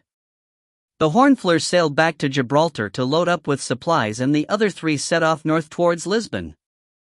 Marty had arranged for a guide to meet him in Lisbon to take him to rendezvous with Ryan and Lynette. The smell of wood smoke and cooking mixed with a tinge of tobacco and the sweet smell of herbs was the first hint that they were close. The wind was from the south, so he followed his nose. They dismounted and walked the horses forward until Troy froze, head down, right foot raised, teeth bared. He didn't snarl or bark, just let his boss know there was something ahead. Marty stepped forward, arms out to the side, and called, "I am Senor Alfonso Cartagena. I have come to see Pedro the knife sharpener." A gypsy stepped out of the shadows, his gun at full cock and pointing at Marty. "What does Troy want to do?" "Bite your balls off, Dot." The man grinned, lowered his piece, dropping the hammer back to half cock, and gestured them to follow him. The camp was as Ryan had described it in his report, a circle of wagons around a central campfire. Every man was armed, and he suspected, so were the women and older children. Ryan sat with Lynette and the band's elders closest to the fire. There was an empty pile of cushions beside them. Garay was with a group of young men and women sitting around a second smaller fire. "Good evening, Captain," Ryan greeted him. "Come, sit and warm yourself." Marty had the distinct impression he was expected. Marty leant over and kissed Lynette on the cheeks French style, then folded himself down onto the cushions, which were very comfortable. Sam and Troy were gathered up by one of the women in Garay's group. Sam and the guide were offered a flask of wine with a long spout called a porron from Spain. This peculiar-shaped vessel allowed one to drink wine without putting any part of the flask to your lips, but the downside was it also got a lot of wine down your shirt until you got the knack. Marty noticed that Sam had quite an audience and more than one woman admiring his muscular physique. Troy just chewed happily on the large bone they threw him. "Well, what is the state of the French siege of Olivenza?" Marty asked after they exchanged pleasantries. "About 10,000 troops arrived a day ago. We don't know where from, but we suspect from Santander. To be honest, he will not have much of a problem taking the town once his artillery arrives, as the walls are practically falling down on their own. Word has it that his main goal is Badajoz, but we also got a report that a week ago another 10,000 troops were seen moving northwest towards Santram." "Where did they come from?" Marty exclaimed in surprise. "We aren't sure, but we have identified that they are from Soult's One Corp," Ryan admitted. "Damn. Then they are from Cadiz," Marty exclaimed. He considered and realized there was only one reason Soult would do that, to try and draw Arthur into sending troops to relieve the siege, thereby weakening his defense of Lisbon. Their assumption that Soult wouldn't help Messina was wrong, but that devious bastard is trying to tempt Wellesley out of Lisbon so Messina has less troops to face at Torres Vedras. He described the lines of fortifications and told them of the battles they had fought. "I need to get back to Lisbon as fast as possible." The next morning, Marty and Sam were back in the saddle, escorted by two of the gypsy band and the guide. They had over 100 miles to cover and would need to change horses regularly to do it in good time. The gypsies had that covered. The route they took ensured that they passed farms and regular campsites where they could get fresh mounts. They did the trip back to Lisbon in less than 2 days. Marty saw ranks of soldiers being formed up ready to march and went straight to Arthur's offices, walking in without knocking.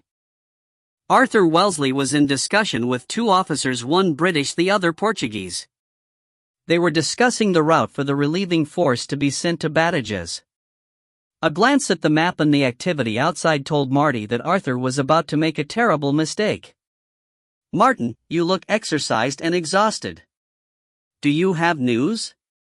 Wellesley asked as he glanced up from the map. "My lord," Marty started, which got Wellesley's immediate attention, "I have come directly from Olivenza." Wellesley nodded for him to continue. "There is only one reason for Soult to attack Badajoz, and that is to weaken you here so Messina can press home an assault." "Not possible. He doesn't have enough men," Wellesley barked. "What if he had another 10,000? Wellesley looked shocked and sat down with a thump. "He's been reinforced?" Marty nodded and let himself down into another chair. The other two soldiers just stood and watched. Marty's arse hurt from being in the saddle for 2 days and he was spent. "Where from?"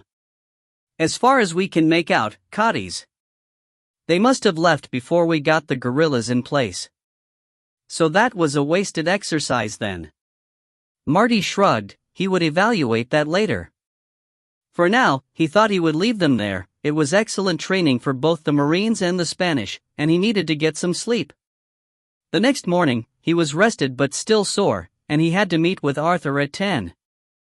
He looked at Troy, who had run as far as he could with the horses until his feet were too sore to run anymore, at which point Marty slung him across his saddle in front of him. Undignified for Troy, but he wasn't about to be left behind. The big dog was curled up in a corner resting his torn pads, which had been treated with sulfur powder and ointment by Shelby when he came to check on Marty. Marty ate his breakfast and thought about what happened. He had gotten lucky and been in the right place at the right time, and he knew he couldn't rely on that happening again. He needed to talk to Ridgely, but first he had to face the general. Arthur met him outside his office. "Walk with me, Martin," he commanded. He looked calm and, if anything, content. "I want to thank you for your timely intervention yesterday. I was under a lot of pressure from the Spanish to send troops to Badajoz to counter Soult's move." Marty was surprised. He expected a roasting for getting Soult's intentions wrong in the first place. "You did the journey from Olivenza to here in 2 days?" "Yes, and my backside is continuously reminding me of it." Arthur laughed, a rare sound. "And your dog is recovering?" "Yes, for once Troy is forced to stay still for a while until his paws heal. He probably ran 40 miles. An impressive feat of endurance in itself." Arthur smiled, impressed. They strolled along in the sun for a while, watching the soldiers marching and drilling on the quadrangle. "What do you plan to do now?" Arthur asked as they approached the stables.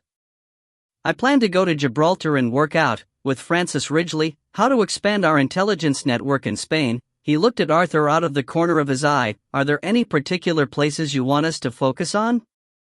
They had reached the stall where one of Arthur's horses was stabled. He pulled an apple from his pocket and offered it to the handsome beast.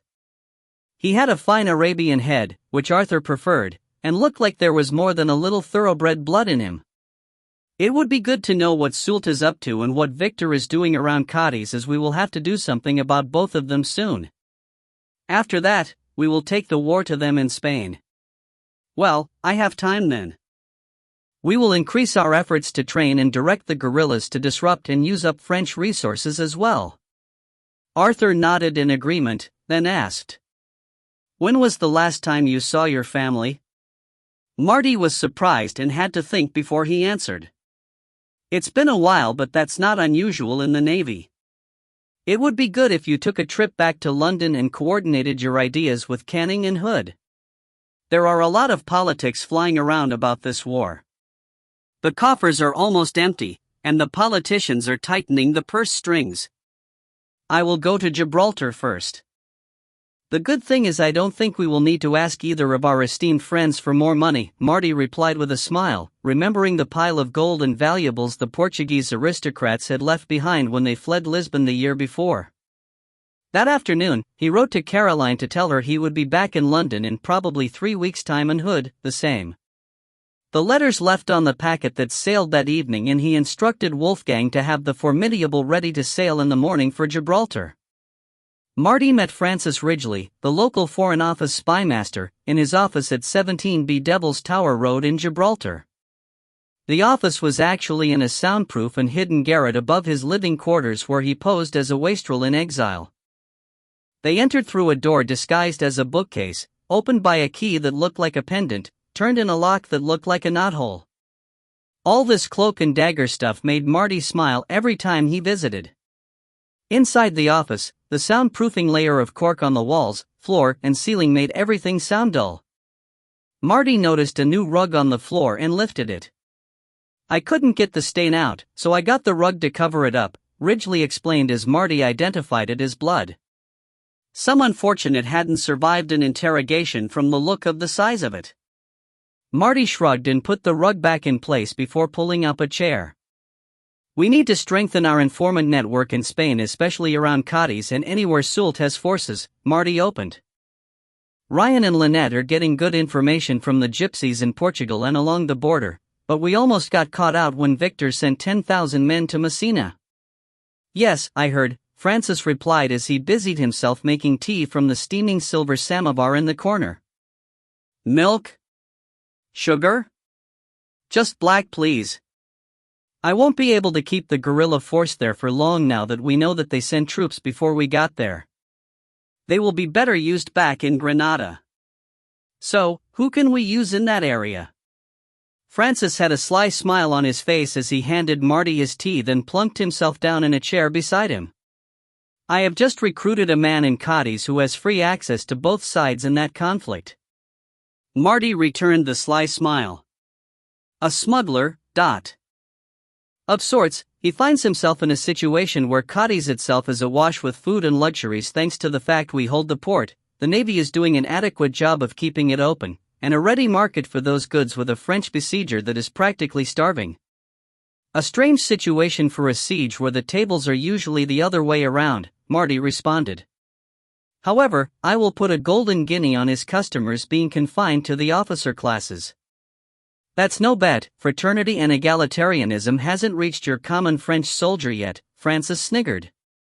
"So, who have we got to verify this good gentleman smuggler's, traitor's information?" Marty fired back. "No one yet, I have to admit, but I am looking for someone," Francis replied. "Have you tried the fisherman?" Marty asked. Francis's look was all the answer he needed. "I will send James down in the Alouette and see if he can cultivate some of them. The French are encamped on the coast after all," he continued. He can get a message to Paul to start withdrawing his force as well. Sounds like a good idea. What about keeping an eye on Soult? Francis asked, pleased that he didn't have to find another spy near Cadiz. Ryan and Lynette have had a lot of good results from their association with the gypsies.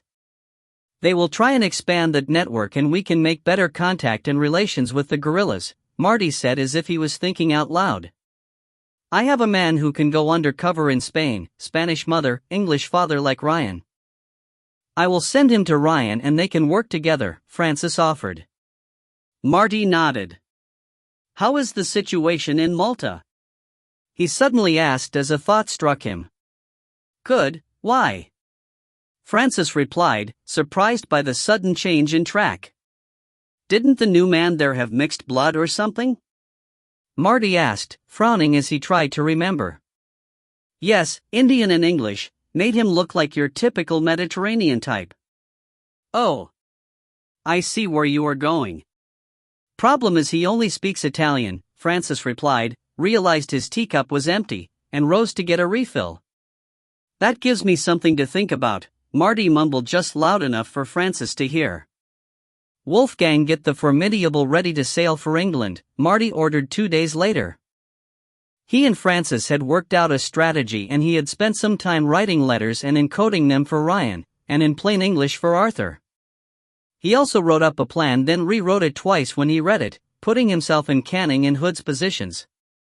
He didn't know whether they would want it, but he would have it in his pocket if needed.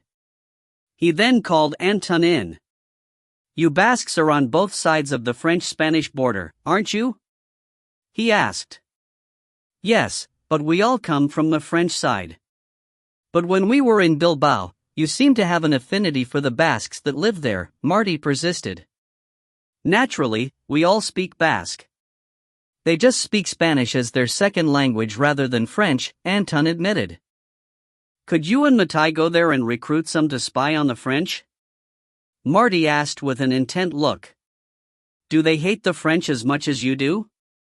They might. They also hate the Spanish, so we will just need to sweeten them. Marty understood what he meant, reached over, and took a leather bag off his desk, which he tossed it to him. It was surprisingly heavy for its size and chinked musically. That might help. He grinned. Chapter 9, A Rearguard Action. In Cadiz, Paul received the message to pull out and started organizing the men so that the Hornflower could ferry them back to Malaga in groups of 50. The last to leave would be his Marines and it would take 2 trips to get them all off with all their equipment and supplies. They wouldn't leave the French anything. You will go with the last group, Paul told Lieutenant Sebastian Ashley Cooper. I will go with the second to last. I want you to take command of the rear guard. The French have been scouting in force towards the bay and we think someone has told them we are here. How long will we have to hold out? Sebastian asked. It is under 90 miles by sea from here to Gibraltar, so it should take a day for the Hornflower to make the round trip, weather permitting, Paul replied. Sebastian thought for a moment or two. I think we can get to Gibraltar overland if things get too hot. We can cover the 50 miles in a couple of days given the terrain. We will burn or blow up all the supplies we can't carry. All right, that's what we will do. If the French attack in force before we can pick you up, melt back into the hills in a fighting retreat and make your way to Gibraltar. The first load of Marines was taken aboard the Hornflower and she set to sea. Sebastian and the remaining 50 Marines prepared for sudden departure and he sent out scouts to keep an eye on the French scouting parties. He was very proud that Captain Lapierre trusted him to command the 50 Marines that would be last off. What he didn't know was that Paul had carefully briefed his NCOs and Lieutenant George Fairbrother to support him and keep him from making any impactful bad decisions. This was a test to see if he could apply what he had learnt. 2 hours after the Hornflower left, a scout came running into camp and went straight to Sebastian. Sir, a platoon-strength patrol has left Cadiz and is heading this way and our observation party reports that there are signs that a larger force is preparing to follow them. How long before they get to the perimeter? Sebastian asked. No more than an hour, the scout replied. Mr. Fairbrother, get the men ready to leave.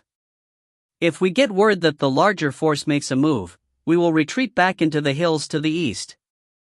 The men quickly and efficiently broke camp, prepared their weapons, and got ready for a fight.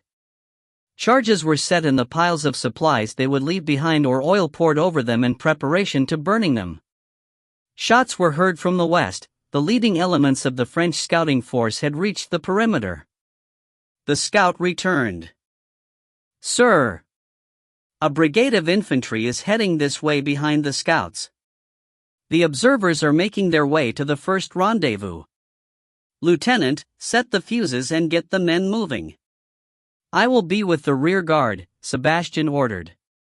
"You come with me," he ordered the scout.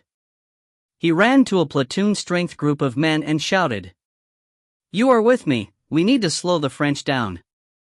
He led them to the perimeter and found the Marines there exchanging fire with the French scouts. "Move back. Join up with the men moving into the hills," he ordered them. "Set up skirmish lines in 2 ranks. We will retreat by rank. This was a maneuver the Marines were familiar with and one they practiced regularly, as they were often in situations where they were outnumbered and needed to retreat to their boats. In this case, they needed to get back into the hills where the French couldn't mount a focused attack because of the terrain. The first rank fired a volley at the advancing French troops, then retreated behind the second rank that was some 10 yards or so behind them. The second rank became the front rank, and as soon they had a clear field of fire, picked targets and fired.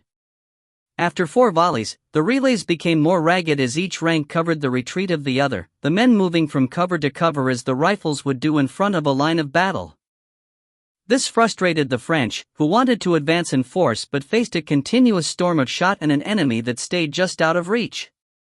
To make things worse, the Marines left them little presents of a new innovation from the tool shed. Pipe bombs detonated by a flintlock triggered by a tripwire. These delightful surprises were left attached to trees or across trails, the wires strung at ankle height. When tripped, the little darlings sent a hail of shrapnel scything outwards.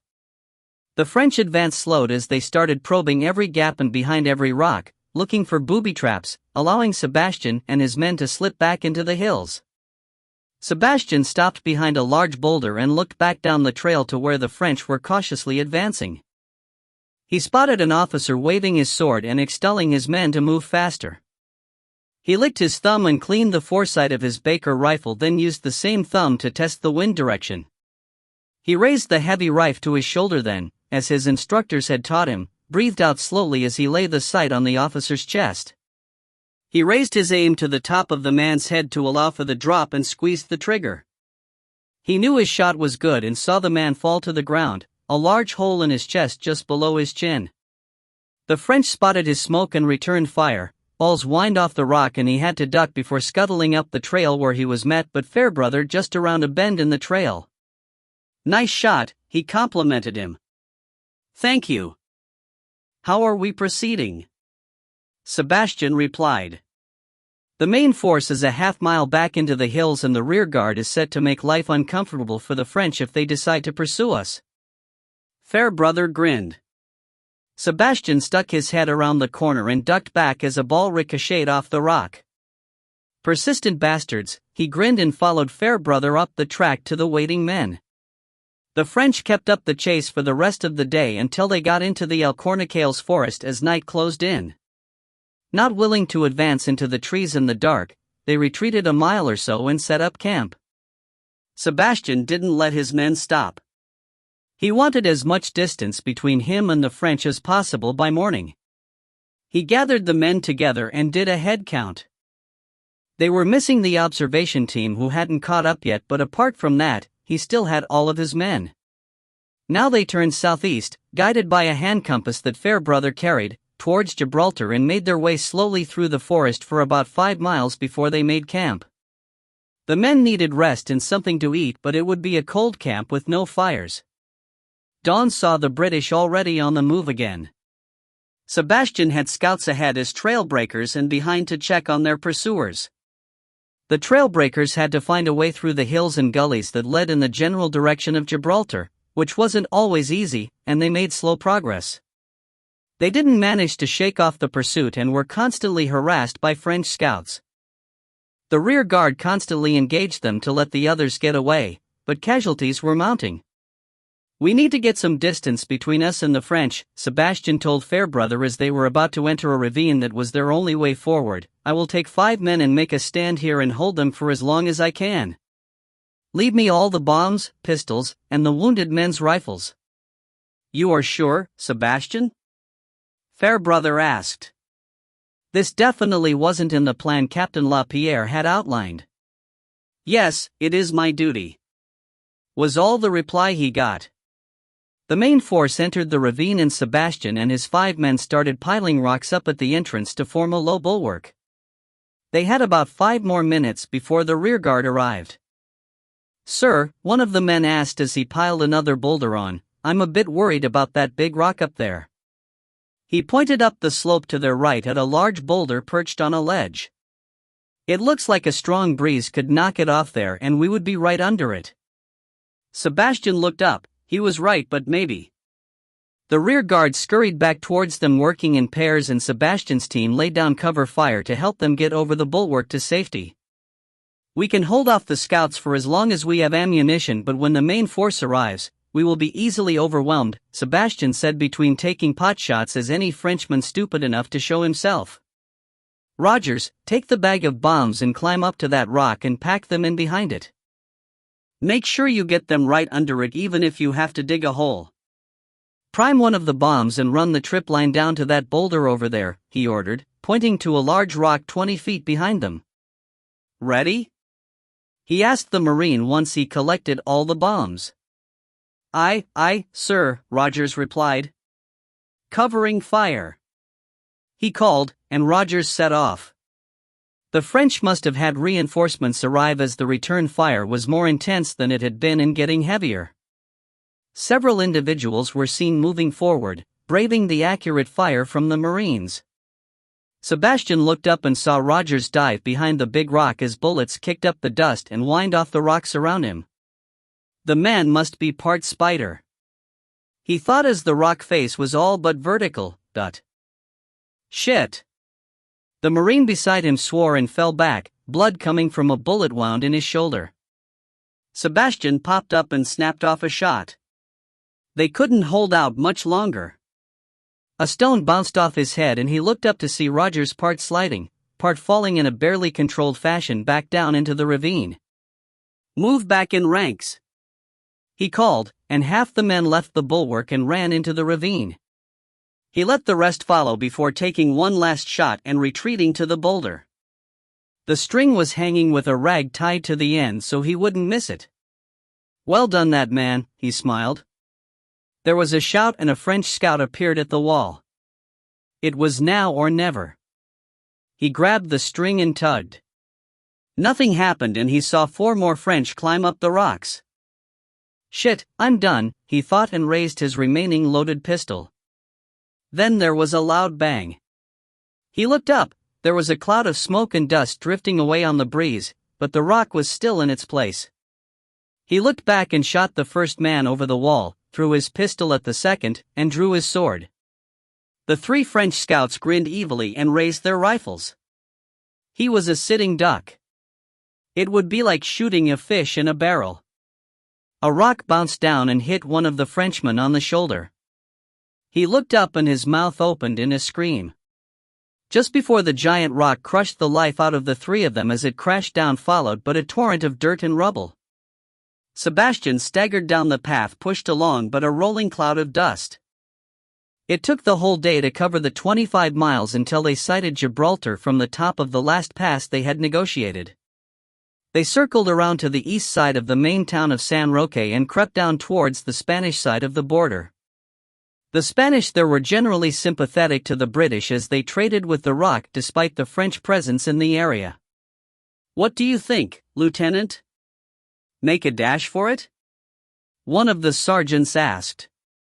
"1 second," Fairbrother replied, dug in his pack, and pulled a folded cloth from it. "Sergeant, find a pole to tie this to please," he asked the NCO and handed him the Union flag.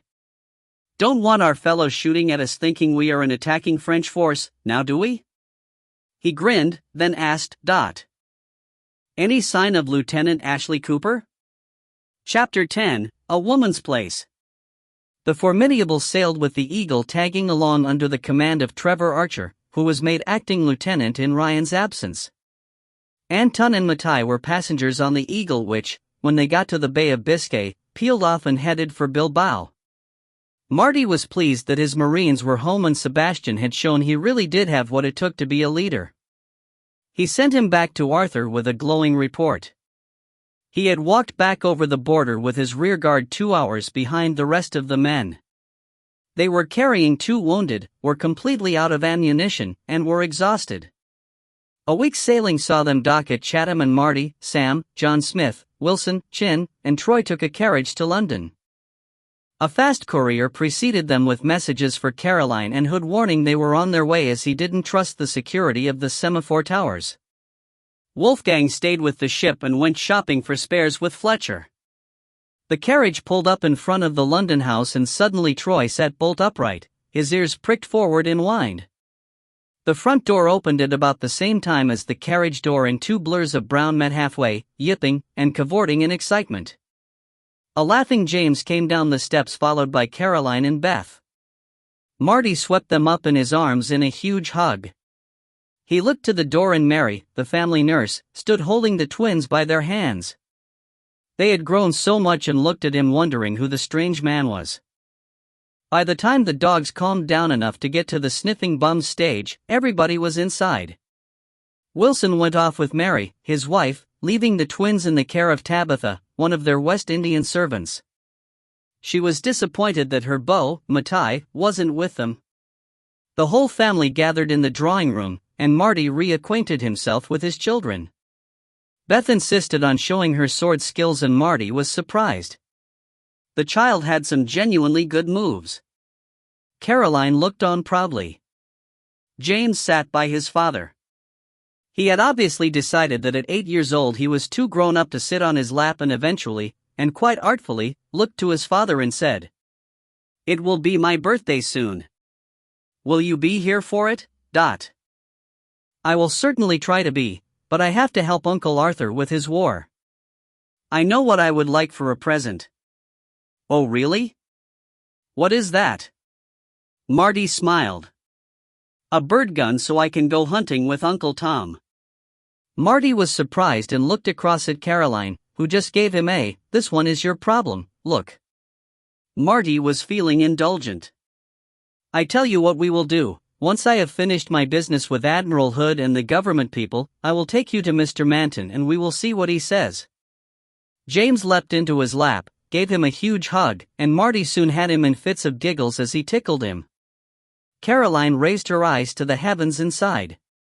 A note from Hood was waiting for Marty on the breakfast table the next morning. He was to report to his office at 3 o'clock this very afternoon. That was good because his welcome home by Caroline had been very energetic and he needed the morning to recover. The waiting room at the Admiralty was as crowded as ever and a familiar face greeted him. "Sir Martin, hello."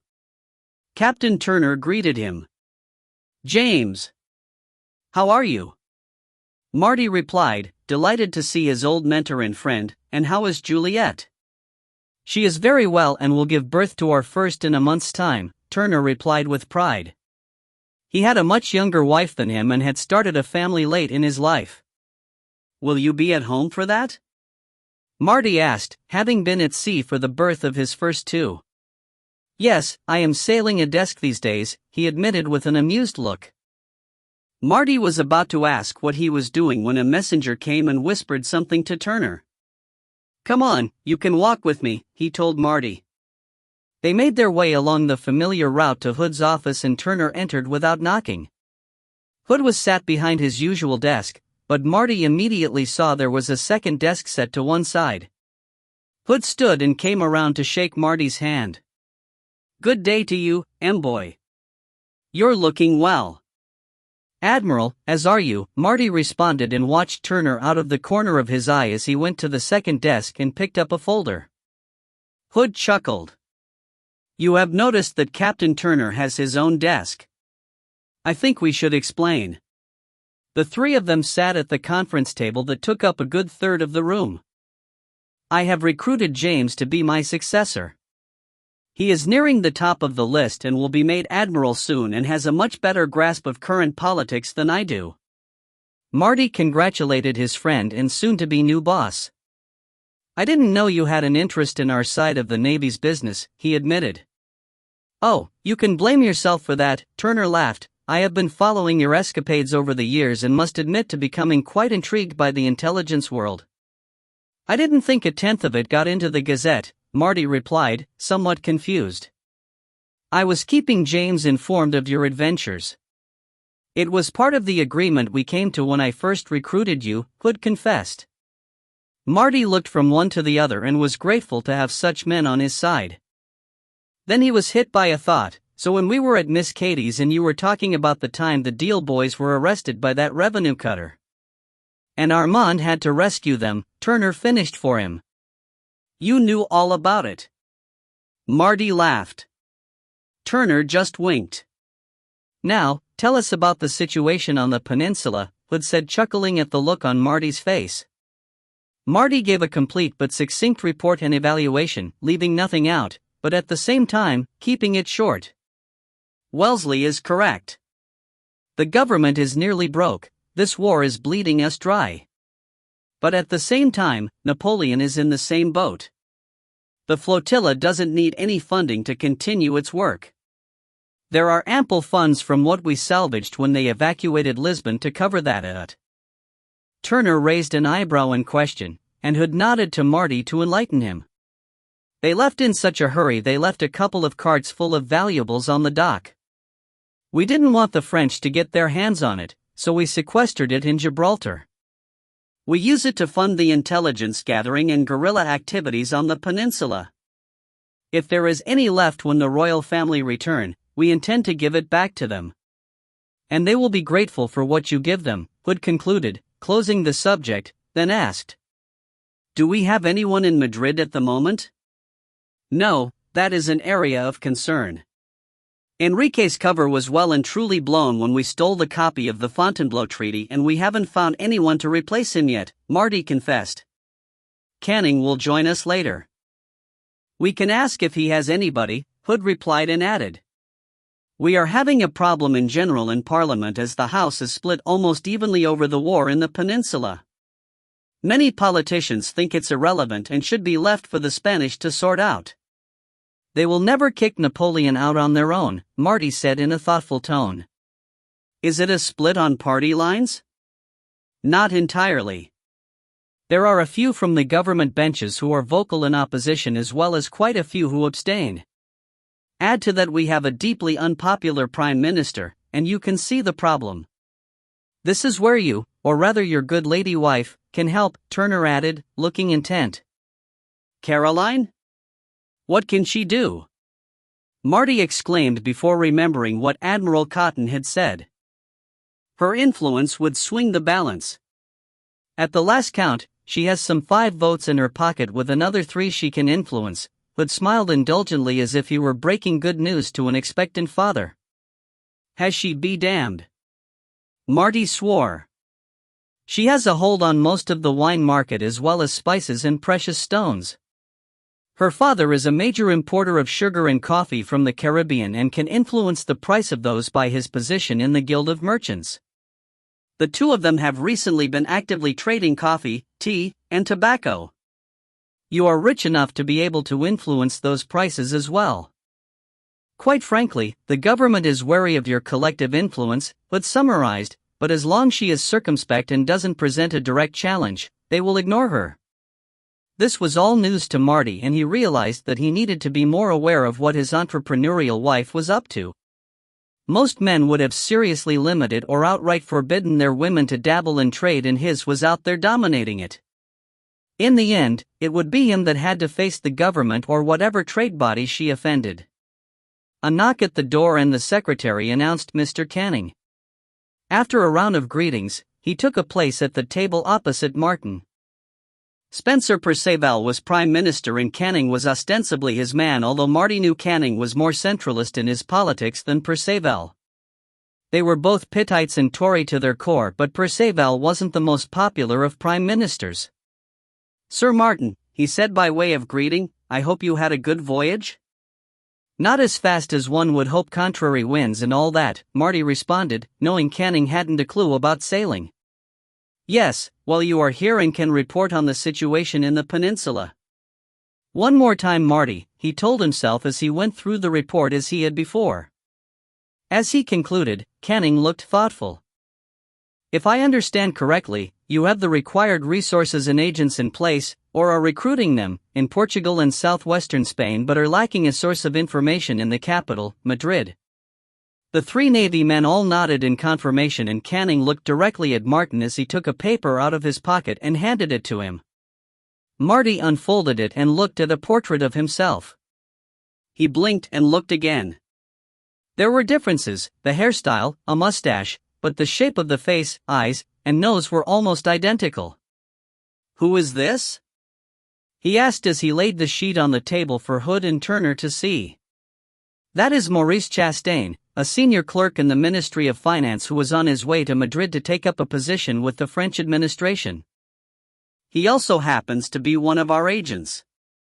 It is a marked resemblance, isn't it? He will embed himself in the bureaucracy in Madrid and gain access to or identify the location of information useful to our war effort. But that is all he is, a clerk, and if we need to do anything more proactive than reading meeting minutes and letters, then we would need to supplement his skills." Marty knew what he was saying, but it would be risky to take Chastain's place for any longer than a day or two, as he would be bound to slip up and give himself away. He refocused as Hood continued. "The other thing is, we know that the French have changed the code for the signal towers, and it would be rather good if we could get our hands on it, or a copy at least." Turner chipped in. "We also know they are going to try and insert a new agent into Lisbon. Another of our men has warned us of this. We think he will come in by sea rather than try overland, as the roads are heavily patrolled and checked by the military." Marty thought that through. "If that were me, I would land somewhere on the small peninsula south of Lisbon and make my way up to the Tagus, where I could get a fishing boat across the river to the city." "Well, we will leave you to deal with that, and the towers." Turner smiled. Marty knew when he was dismissed, rose, recovered the picture of Chastain, and bowed to his superiors. "You should spend a few days with your wife before you return to Portugal," Canning said in what Marty took to be a significant way. Marty made his respects and left them to whatever other business they had to cover, made his way through the corridors back to the reception, and wondered what Canning had meant. He called a hackney to take him home, as the weather was particularly foul with a persistent heavy drizzle, which forced the smog down to ground level. The air stank of coal smoke and the visibility was measured in feet. Suddenly, the carriage stopped with a jerk and the horse gave an annoyed neigh. Marty immediately palmed a Barker pistol, alert and on edge. A vaguely familiar face appeared in the window, looked at him, then disappeared. The door started to open, and Marty sat more upright, reaching for his other pistol.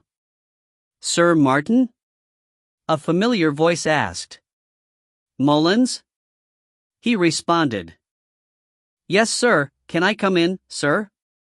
"Certainly," Marty cried and put away his pistols. The lawyer, who he had saved from a particularly vicious moneylender a few years before, climbed up into the cab and sat beside him.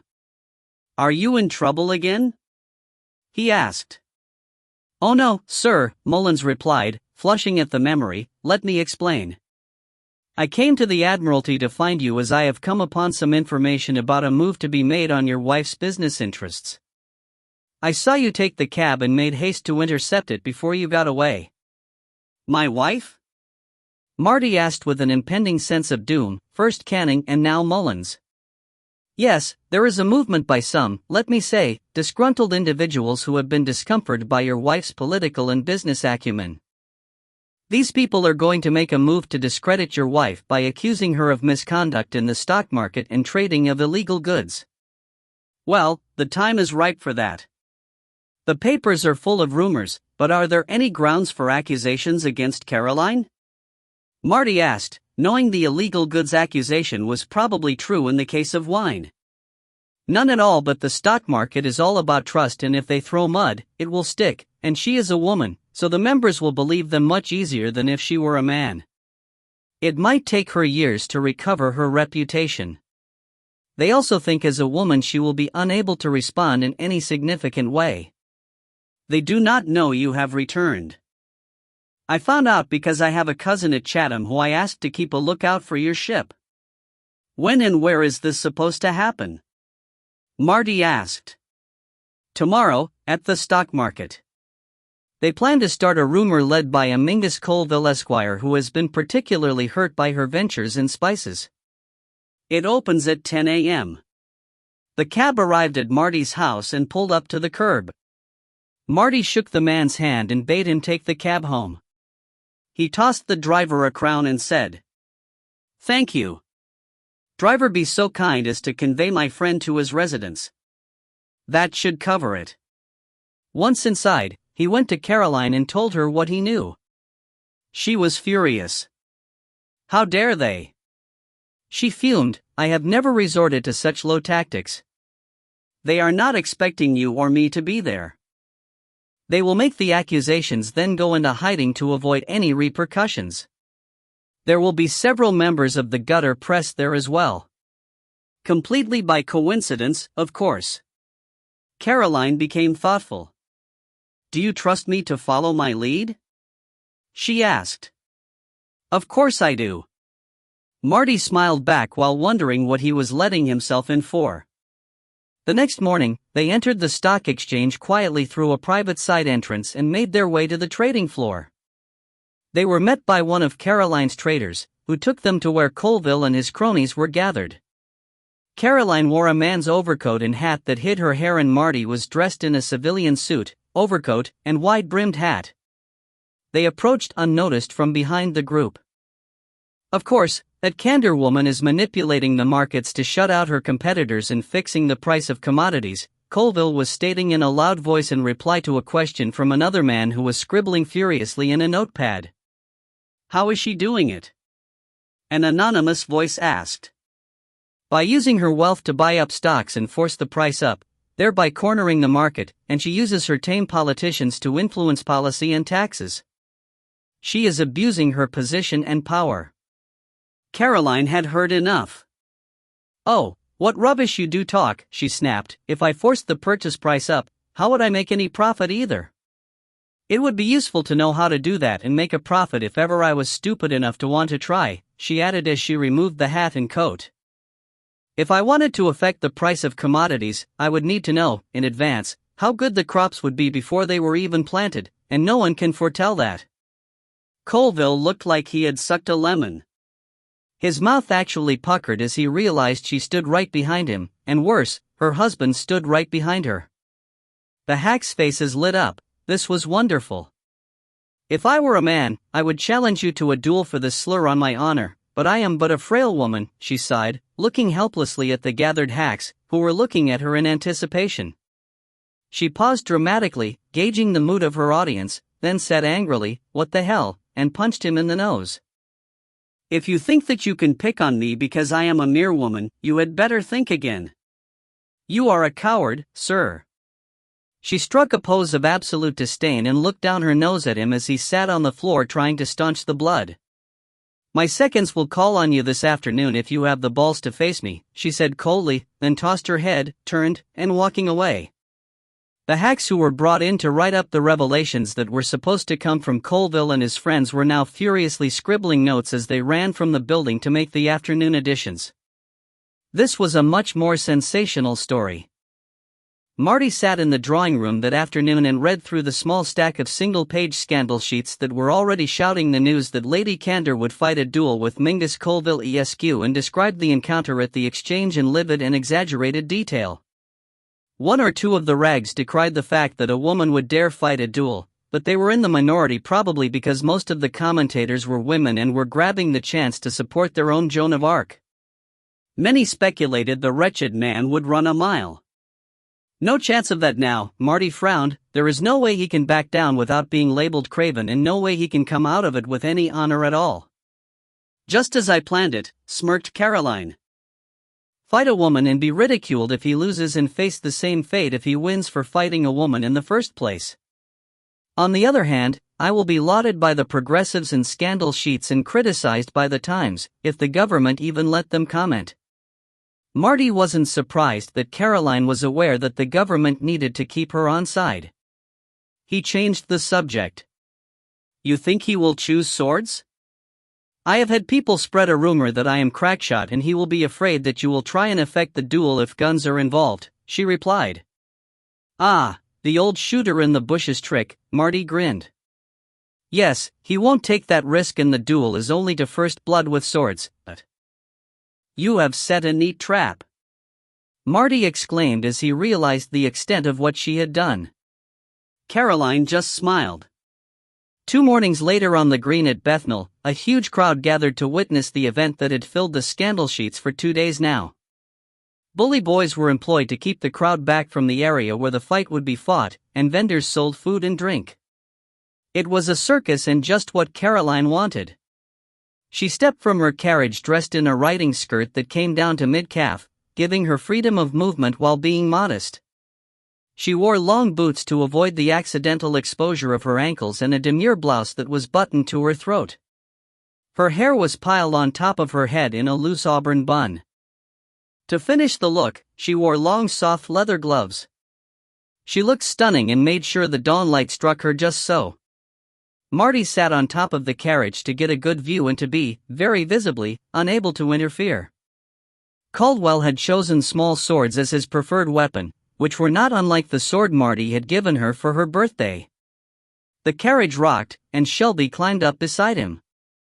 Marty had summoned him as soon as the challenge was made. She looks capable enough, he commented. Can she really fence? You'll see, Marty replied with a grin. They watched and waited. The combatants chose their weapons to a roar from the crowd. Caroline made a show of looking at hers as if it was the first time she had seen a sword. Marty picked up various calls of cut his nuts or stick the bitch. He looked down and saw a bookmaker taking bets and was surprised to hear that he had changed his odds from 3:2 to 4:1 on Lady Caroline and evens on Caldwell. Shelby called down and placed 10 guineas on Caroline.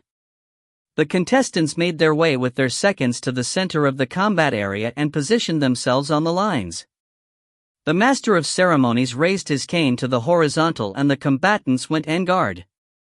Commence! He cried and lifted the cane away. Caldwell immediately launched an attack, obviously trying to finish it quickly, but Caroline moved like a dancer and easily parried and avoided every attempt he made with immense grace and style. The crowd started to jeer his attempts as she made him look clumsy. He became desperate and pressed harder, but Caroline was like a will-o'-the-wisp, never where he thought she should be. He had to stop and get his breath, so he stepped back and took en garde, thinking that Caroline would welcome the break as well. Unfortunately for him, she hadn't yet broken sweat, let alone run out of breath. She raised her blade in a mock salute, then launched a flashing attack from lapel, causing him to parry in sixth. This allowed her to bind his blade, then with a twist of her wrist that set his blade aside, the tip of her sword flashed across his eyes, narrowly missing scoring. Caroline pressed her attack, and Caldwell backed up, desperately trying to avoid or parry her flashing blade. The speed of her arm, suppleness of her wrist, and inherent grace and agility were dazzling. She beguiled the crowd, who cheered and crowed every time her blade snaked out and slashed the material of his shirt until he looked like he was wearing a rag, but she never drew blood. The crowd loved it. Marty shook his head and grinned to himself. His beloved was playing them like a harp. Caroline suddenly stepped back and went to en garde, looking at him like a cat sizing up her prey for the kill, then she deliberately and disdainfully turned her back to him. What the hell? Marty exclaimed and lurched to his feet, nearly falling from the roof as the coach rocked and causing Shelby to swear in agitation. Caldwell, in desperation, lunged forward, trying to score on her unprotected back, a perfectly legitimate move if you were fighting a man in the privacy of a normal duel. The crowd, however, didn't like it at all and roared a warning. Caroline spun, she had invited this and was ready. The lady executed a perfect direct riposte that left her blade in line with his face. His lunge, which was parried past her shoulder, carried him straight onto the tip of her sword, which sliced through his right cheek to the bone, leaving a large flap hanging down and bleeding profusely. It was over. The crowd surged forward, and the bully boys had their work cut out to hold them back until a large number of soldiers made their way to the front to help them. Marty looked down and recognized Captain Arthur Simmons, the husband of his first love, Contessa Evelyn de Marchitz. He grinned and waved. Caroline was escorted by her seconds to their carriage, cheers of the crowd roaring behind them. She stepped up into the door, turned, and waved. The victorious heroine of the hour was greeted by her gallant husband, who took her in his arms and kissed her soundly. Shelby collected his winnings and went to attend to the wounded loser. Canning and Turner watched the duel from the comfort of a coach in a long line of coaches that rolled up on the green at dawn. Caroline seems to have been practicing, Canning remarked dryly. James Turner grinned and held out his hand to receive the 20 guineas he had just won. Wouldn't want to face her himself. The damn woman fights like a demon, Canning conceded as he passed the pouch of coins over. Caroline wasn't finished with Caldwell or his associates. She launched an action for slander against him and employed Mullins as her solicitor. He, in turn, engaged William David Evans, an eminent lawyer, to handle the case. As soon as Caldwell could, he ran, taking ship to Australia, according to the gossip columns, which were pouring scorn on him. The rest of his associates ended up in court, lost the case and were, in the main, bankrupted by the punitive damages Caroline was awarded. She now really could dominate the market. Marty kept his promise to James and took him to Manton's. As they entered, they were greeted by none other than Joseph Manton himself. Sir Martin. Welcome, and what can we do for you here today? Joseph, allow me to present my son, James. It is a gun for him that we are here for. Joseph held out his hand and bowed as James shook it. My Lord James, what can I do for you? He asked, using his title. I would like a gun for shooting birds in the rough, please, James replied, on his best behavior. Joseph looked at him and replied seriously. A 410-bore shotgun would be best, I think. Light enough to be carried, low recoil, and easy to load. May I take some measurements, sir? Oh yes, beamed James, and the two of them were soon in deep discussion. Marty smiled. He had chosen Joseph over Durzeg because he knew he would treat James like an adult. Durs was a nice enough chap but very stiff and formal, probably due to his Swiss upbringing, he thought. He had time on his hands and took the opportunity to look around and spotted a fabulous pair of Manton's dueling pistols. Marty picked one up. They were magnificent. The .51 caliber, 10-inch octagon barrels were scratch-rifled and signed with Manton London in gold on the top flat, with gold breech bands and touch holes. There were gold front sights with iron rear fixed notch sights, and the tangs were engraved with floral and military motifs. The full-length stocks were figured English walnut with checked grips, the ramrods made of mahogany with horn tips. The silver furniture was exquisite, made and signed by Michael Barnett, the best weapons silversmith in London. A nice touch was a devil's head engraved on the butt cap so that it would be seen by one's opponent when the pistol was used in a duel. He hefted the piece, the balance was perfect, he could knock the eye from a fly at 20 paces with these. He was so entranced with them he didn't hear Joseph come up behind him. Some of my best work, he said with pride. Marty started in surprise, jerked out of his reverie. They are truly beautiful, Marty smiled. Have you sorted out what you need for James? Yes, I will make him a double-barreled .41 caliber bird gun. I have an idea to incorporate an adjustable stock so it can be extended as he grows. It will be ready in 3 weeks. Perfect, Martin agreed. You will bill me directly for that and for these. Certainly, Sir Martin. Will you take the pistols with you? Yes, he said, replaced the pistol in its case, and handed it to Joseph. He knew he would want to prepare them. I will return in an hour if that's all right with you? Joseph agreed and saw him and James to the door. Daddy? James asked. Yes, what is it? Marty replied as they walked towards a chop house for dinner. Will we have to eat everything I shoot? Marty stopped and looked down at him. What is the point of shooting something that you aren't going to eat? Well, for sport, James replied. And who told you that? Marty asked. I read that gentlemen shoot and hunt for sport. Marty knew where that had come from. He had seen copies of a magazine in the library that was purported to be for gentlemen and ladies of property. He thought it was a bunch of snobbish rubbish, but his young impressionable son was taken in by it. Gentlemen with nothing better to do than shoot birds or game for sport would be better off joining the army or navy, but then their prey would be shooting back, and they wouldn't find that sporting, Marty replied and started walking again. James thought about that. So are men that hunt for sport cowards? He asked. Not necessarily, Marty replied, but if sport is chasing something that cannot defend itself just for the sake of killing it, I question their motivation. So, you never kill something just for the fun of it? He stopped and took a knee so that he was eye to eye with his son. I never kill without a reason, whether it's an animal or a man. James looked him in the eyes for a long moment. I will only shoot for the pot. That is enough fun, he promised. Marty nodded, gave him a hug, and they resumed their walk. They got home in time for supper. Beth and James were old enough now to dine with their parents. Marty had found this odd to start with, as he had always eaten with his parents and the rest of the family, but Caroline was adamant that the children should eat in the nursery until they were old enough to use a knife and fork. Beth was telling a story of how she and Mary searched for the twins, who had conspired to escape the nursery and made their way to the stables. How they got out of the house, nobody knew. Blaze and Troy had joined in the hunt for them, and the dogs tracked the 5-year-olds to the stables, where they were found jumping out of the hayloft into a pile of hay and having a great time. James told everyone about his visit to Manton's and how he was measured for his gun. Luckily, Marty had shown Caroline his new pistols already, as James happily told everyone about them too. You will be leaving them here? Caroline asked. Yes, I don't think I will need them in Portugal, and they are too fine to be stored on ship, Marty agreed. Part of the collection then, she smiled.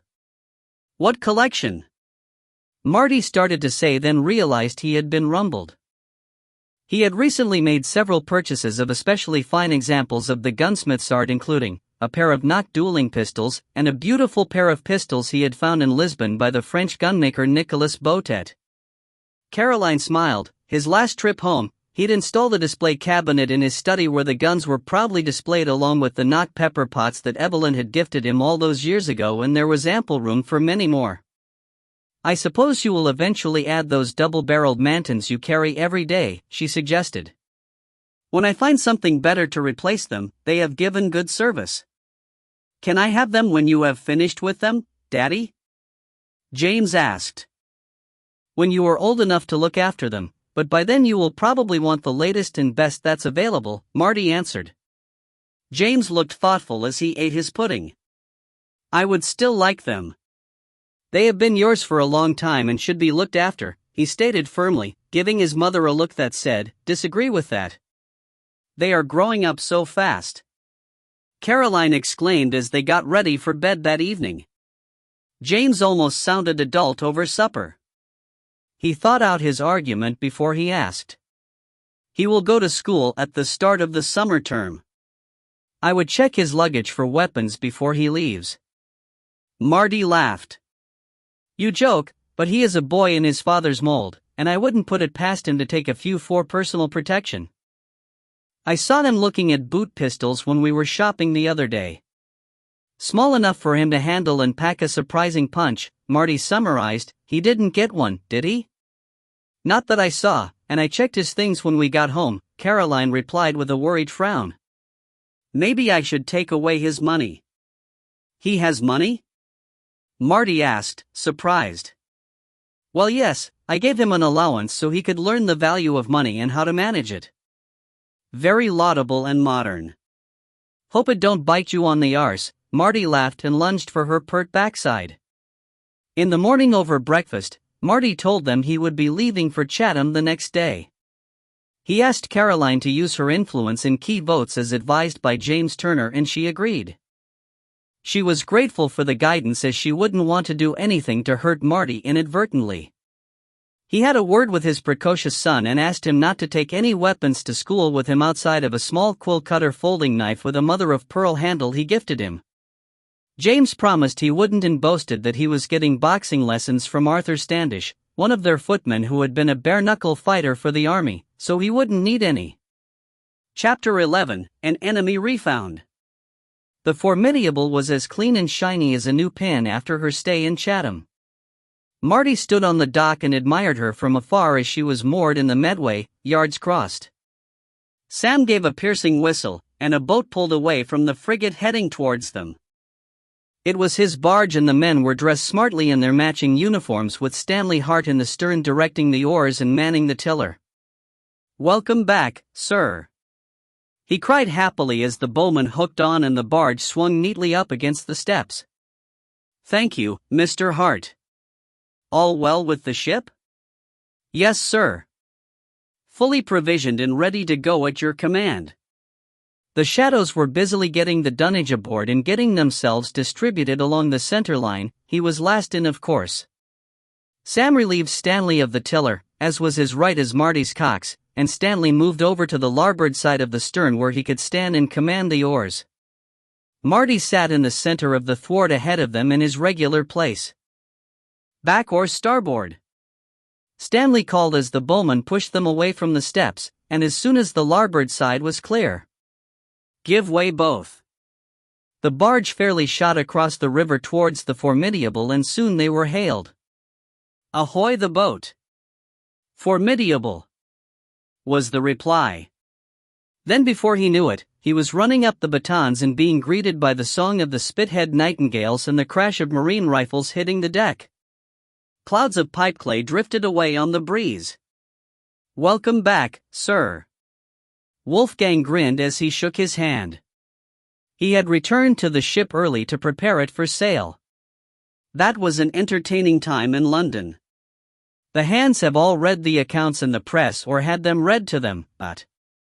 Yes, Caroline was amusing herself. Marty grinned back, then added, "I would like to meet all the officers in my cabin in 20 minutes. We will leave on the evening tide and follow the French coast down to Bilbao, where we will collect our men. The Eagle has been redirected to patrol the coast around Aradata, as we have intelligence that the French will try and sneak in a new spymaster. I want careful watch kept for enemy ships. I intend to take or burn any we see. The crew haven't had much sea time and are getting rusty, so we will take every opportunity to sharpen them up. We will also keep a lookout for semaphore towers." He looked around. All his men were listening intently, expecting something more. "We will burn a couple, but what I want is a copy of their code book. Like we did before, we will leave the original in the ashes to hide that we have the codes. We don't want to go to all that trouble just for them to change them, do we?" The men dutifully laughed, and drinks were brought in by Adam and his new under-steward, a youth sent up by his brother Alf from Dorset. He was the youngest son of the vicar of East Knoll, who had expressed a yearning to go to sea. Eli Dyer was 12 years old and as keen as mustard. "A toast, gentlemen," Marty proposed as soon as they all had a glass. Confusion to the French. They set sail on the evening tide and slipped out of the Medway with little fuss and no fanfare. Wolfgang commended her. Marty was ensconced in his cabin catching up on all the paperwork. The ship had been drydocked, any thin copper replaced, her rudder pintails renewed, as one had shown an excess amount of corrosion, and a couple of soft planks replaced. Enormous bribes had been paid to jump them ahead of the other ships waiting. They stocked up on spare spars and anything else that was scarce in Gibraltar, including a new foremast for the Hornflower, which had a split in her old one. This was stowed on the main deck where it was lashed firmly in place. Fletcher had been particularly busy and ensured that Marty had plenty of private stores and wine in stock, which Roland could turn into sumptuous meals. He felt the ship's motion change as she left the estuary and smiled as he remembered his first trip to sea, as the old Falcon had left Poole and passed sandbanks out into the Atlantic. He was 12 years old then and had no idea how going to sea would change his life. He wondered if Eli's life would change as much. He sighed and got back to checking the muster list. There were a few new names and no runners. That made him smile again, as few Navy captains could say that. The new names were almost all men that were recommended by existing crew members or sent by Hood's office. They were a tight-knit group and didn't trust people they didn't know. They crossed the channel and cruised down the French coast, staying a couple of miles offshore, practically inviting shore batteries to take a shot at them. However, the French were used to British frigates doing this and saved their powder, not giving away the number and size of their guns. They spotted a semaphore tower about 12 miles south of Le Touquet that was in a remote spot on a headland. Unfortunately for the French, it was the only high place they could sight it to complete the chain along that stretch of the coast. Its tall mast and 3 signaling arms were mounted on what looked like an old stone chapel that had a stunted tower at one end. The arms signaled furiously as soon as they came in sight. Marty cruised right past it and kept going until they saw the next in the line, which was on hill outside of Le Touquet. By then, it was getting dark and they eased out to sea before turning back north to slip up the coast back to the first tower. Now all the training of his Marines came into play. As soon as they were positioned a half-mile off the beach just north of the tower, their lone whaleboat and the cutter were brought alongside. The Marines, dressed in dark clothes with no white belts, boarded quickly and quietly, and were rowed in. Once ashore, they disappeared into the dunes and all the boats could do was wait. Paul Lapierre was leading the raid himself, dressed in dark cloths like his men and face blackened with burned cork. He ran in a half-crouch at the head of the 35 Marines and NCOs under his command. On his shoulder was Sergeant Bright, and in charge of the 2 15-man squads were Corporals Stokes and Everett. Out in front were 2 specialist scouts. All the men were armed to the teeth with pistols, musket, bayonet, second knives, swords, and kashes. The scouts carried crossbows to deal silently with sentries. They moved quickly and silently through the dunes and up the rise towards the tower. A scout appeared, and the group halted at a signal from Paul. "Yes, Collins?" Paul asked in a whisper. "Like to report, sir, that there is a reinforced platoon of French infantry guarding the tower. Sentries are patrolling the perimeter 75 yards ahead." "How are they camped?" Paul asked. "Tents in a paddock behind the building for the ranks. We saw an officer heading into the building." "Do they look like they are expecting us?" "They are vigilant, but I don't think they know we are about," Collins concluded. "Sergeant Bright, I want the sentries dealt with silently if you please. 3 men and the scouts should be enough. I want 2 men with me to take on the building and the rest to neutralize the camp." "Aye aye, sir," Bright replied and stepped away to organize the men. Paul knew he could trust his non-commissioned officers to solve their own problems as they found them, so he didn't feel the need to over-direct them. The good thing about a force trained as well as his was you could wind them up, point them in the right direction, and let them get on with it. "All set, sir," Bright reported a minute or so later. "Right, let's get on with it. Give the order, Sergeant." "Sir," Bright responded in as close to a whisper as he could get. Men streamed past him with deadly purpose. He almost felt sorry for the French, but then again, he thought, what the hell? Soft twangs told him the crossbows had been put into use and he moved forward, Sergeant Bright and Marine Cosgrove close behind him. Both Bright and Cosgrove were close combat specialists and were perfect for this part of the mission. He almost tripped over the prone body of a French sentry just before he reached the door. The man would never wake again if the gaping wound in his throat was anything to go by. They reached the door and Bright put his ear to it. Nothing but snoring. Sounds like 3 people. That made sense as the system needed 2 people to operate it, 1 to operate the signal arms and 1 to write down the messages, plus the officer. He eased the handle and as the latch gave, with a click, counted to 3 in a whisper. He hauled the door open on 3 and they piled in. Inside was the kitchen and eating area, and off of that, screened by blankets, were 3 sleeping booths. Just then, there was shouting and shots from outside. The alarm had been given in the camp. Paul stepped up to the closest booth and wrenched back the blanket. A man sat on the side of the bed pulling on his boots. He didn't hesitate and shot him at almost point-blank range. The sounds of a struggle came from the next booth, then the curtain wall exploded into the booth, followed by Bright, who jumped on top of the heap and repeatedly stabbed his fighting knife through the blanket into the body beneath. "I think he's probably dead now," Paul drawled as he swapped his empty pistol for its unfired brother.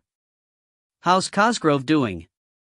"All done, sir," called Cosgrove from the other end of the room. "Excellent, be so kind as to run the code book down to the beach so they can copy it." "Sah." Cosgrove saluted and took both the code and message books with him as he left. "Now, Sergeant, let's get this place ready to burn." Marty was happy as they resumed their journey south. He had a copy of the code book and they had copied the last week's messages from the message book as well. Now they needed to attack another tower or two to make it look like just an attempt to disrupt communications. Paul was happy as well. He had only 2 slightly wounded Marines and his men had performed well. They eliminated the French infantry after a short but brutal fight, killing them all. Then they chopped down the tower and burnt the house. The code and message books were partly burnt in the hearth before they torched the house proper. Their next target was the tower at Loutreport. It was close to the town but was atop sheer cliffs and protected by a fortified position. The town, being a port, was also garrisoned. So, this was a job for the guns. "A guinea for the gun that topples that tower." Marty challenged them. "No broadsides for this job," Wolfgang grinned as they watched the guns being loaded and trained by the gun captains. "Their level of concentration is amazing," Marty commented as he noticed the ship was almost completely silent apart from the orders of the gun captains to their training crew. Number 4 was the first to fire, and they knocked a large hole in the roof of the building the tower was built on top of. There were jeers and cheers from the watching men. Number 2 was next, and the shot flew with the odd whistle made by Barshot. "That's a bright move," Marty commented as the bar tore a large chunk out of the central mast of the tower. "Good shot." He congratulated the crew. Number 1 followed, then number 3, then the other guns fired one by one. Around half had loaded bar, the rest ball, hoping for a killer hit. It took a second round of shots to bring it down and the kill was credited to the number 3 gun. In fairness, Marty awarded all the guns that had scored a hit on the tower half a guinea each. They sailed on, practiced their gunnery on more towers, then rounded Ushant into the Bay of Biscay. Marty flew a French flag and decided that he would take the direct route to Bilbao and stay off the lee shore. "Sail ho!" The voice of the foremast lookout drifted down the deck. "2 points of the larboard bow!" yelled the mainmast lookout, not to be outdone. "Steer towards it," Wolfgang ordered, "Mr. Hart, I would be pleased if you would oblige me by taking a glass into the tops and telling me what it is." Aye, sir," Stanley responded smartly, grabbed a telescope from the rack by the binnacle, and shot up the ratlins. "Ahoy the deck!" "It's a flight, sir." "Mr. Williams, give the captain my compliments and tell him we have flight in sight, probably a Dutchman." The Dutch, at the time, were still occupied by the French and considered enemies of the British, so a flight would be a legitimate prize. "She's seen us and is turning to pass us at a distance," Stanley called down as Marty came on deck, pulling his coat on as he did. "She's well out of her normal waters," Marty commented as he took a look with his most powerful telescope. Flights were an old design of ship and, while capable of crossing the Atlantic, could only carry 300 tons or so of cargo, so they were more often used for coastal work nowadays. This made Marty curious and he decided it was worth giving his curiosity some rein. "Intercept him. Let's see what he is up to," he ordered. The chase was short and ended as soon as they showed their colors. They didn't need to fire a gun. Things he gave up a mite easily, Marty mused as they put the flight under their lee. 3rd Lieutenant Stamp got the job of taking a prize crew across and was only on board for 5 minutes when he was back in the boat with a civilian and heading back to the Formidable. Marty had the side manned and stood back while his number 3 brought the man aboard. The plain black suit he wore was definitely Dutch, as was the style of hat that rose over the side as he climbed the batons. He had a sense of familiarity when he saw his face and racked his brain trying to dredge up who it was. He need not have bothered. As soon as the man's feet hit the deck and he looked across at Marty, his face split in a huge grin. "Martin Stockley? It is me, Martin Van Bokel," he cried and waved his arm. Martin Van Bokel? That was a name from his past he had all but forgotten. My God! It can't be. What the hell are you doing here? Marty cried as he recognized the man he had rescued from occupied Holland all those years ago. "Please come and join me in my cabin, Bat." Martin followed Marty down into his day cabin and was made comfortable in one of the 2 new club chairs Marty procured while in London. "What are you doing in Biscay?" Marty asked. "We, the Dutch in exile, are supporting the Spanish rebellion against Napoleon. We believe if they are successful, there will be a knock-on effect as the other countries see he can be beaten." Marty considered that, then replied, "We should coordinate our efforts then, as I am working with Viscount Wellesley to achieve the same goal." Adam came in and asked, "Can I bring some coffee, Lord?" Martin blushed when he heard that. He had forgotten that Marty was a baron and a knight. Marty nodded and Adam left to brew a fresh pot. "Lord Martin," he stuttered, and Marty held up his hand. "Please, just Martin on ship, or captain if you must," he smiled. "My steward has an overdeveloped sense of the proper at times. Now, as I was saying, I am acting as Viscount Wellington's intelligence officer and am working to disrupt the French occupying forces in advance of our moving to kick them out. Can you tell me what aid you are giving the Spanish?" "We have just delivered funds and arms to our contact in Bilbao to be used to help the guerrillas take the fight to the French," Martin answered proudly. "Oh, that is excellent and just what we are trying to set up as well. Can you share the name of this worthy, as I am looking to aid the guerrillas as well and do not have a contact in the north?" Martin looked troubled for a moment, then seemed to come to a decision. "We are supposed to keep his identity secret so the French do not find out who he is, but if you can give me your word you will not share it with another living soul, then I will." "You have my word that I will only share it with my own men," Marty solemnly promised. Martin nodded. "That would be good enough. His name is Father Francis Domingo. He is a monk of the Order of St. Francis and can be found at the Church of San Nicolas in Bilbao." "I will contact him personally," Marty promised him. The rest of the meeting was taken up with catching up on what happened since last they met. Martin was incandescent with rage at the death of Jeroen, and the perfidy that almost found Marty in French hands whilst on a diplomatic mission to Amsterdam. They parted with a handshake at the entry port, Marty gifting Martin a half-case of excellent Burgundy to help him home. As soon as the Dutch were safely under sail, Marty ordered, "Get us to Bilbao, please, Wolfgang. I want to talk to the boys, and I have a priest to track down." The city had finally fallen to the French the year before, but the Basques didn't take the occupation lying down, and there was a very active resistance who Anton and Matai had been sent to connect with. Marty left the ship by boat after dark, was put ashore on the estuary and walked for 2.5 hours to the taverna that the boys should be staying at.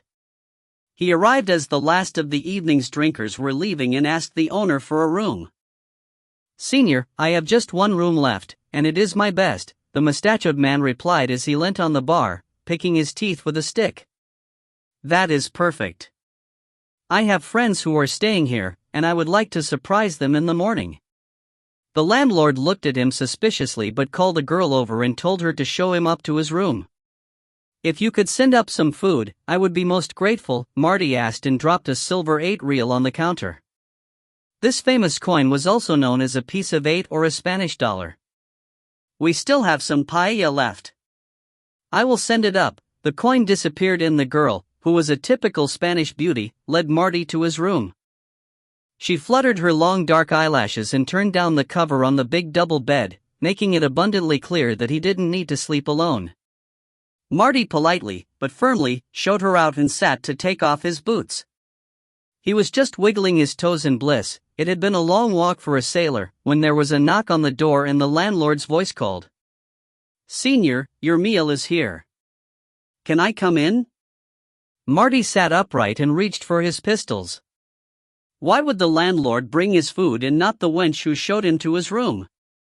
He moved silently to a shadowed corner, stood with his back to the wall, and cocked his pistols. "Yes, bring it in," he called. The door opened and a man, not the landlord, stepped through carrying a tray. He left the door open behind him, and Marty saw a shadow in the flickering candlelight in the hall. There was at least one more outside. The tray was placed on the table, and the man turned, a pistol in his hand. "Hello, Anton," Marty greeted him as he stepped out of the shadows. "Come in, Matai, you need to watch your shadow more carefully." Anton grinned and put his pistol back on his belt as Matai stepped through the door after telling the landlord all was well. "I hope you brought enough wine for 3. We have some things to talk about." "Tabitha sends her love," Marty told Matai as they settled down. "Thank you," he grinned, then reported. "The French only have a loose hold on the region. The governor is Pierre Thuvenot, and he is basically a royalist who now works for Napoleon and is universally loathed. The Basques don't have the organization or the military strength to kick them out, but they have set up an active resistance which is set up in cells." "That's very modern of them," Marty commented. "Yes, the cells have 6 to 8 members known only to them. Their leaders get their instructions from a central committee. It's all done with drop-off points and codes," Anton added. "We have made contact with the Central Committee, and they have agreed to feed us all the information they gather." "That's excellent, and you agreed to fund them?" Marty asked.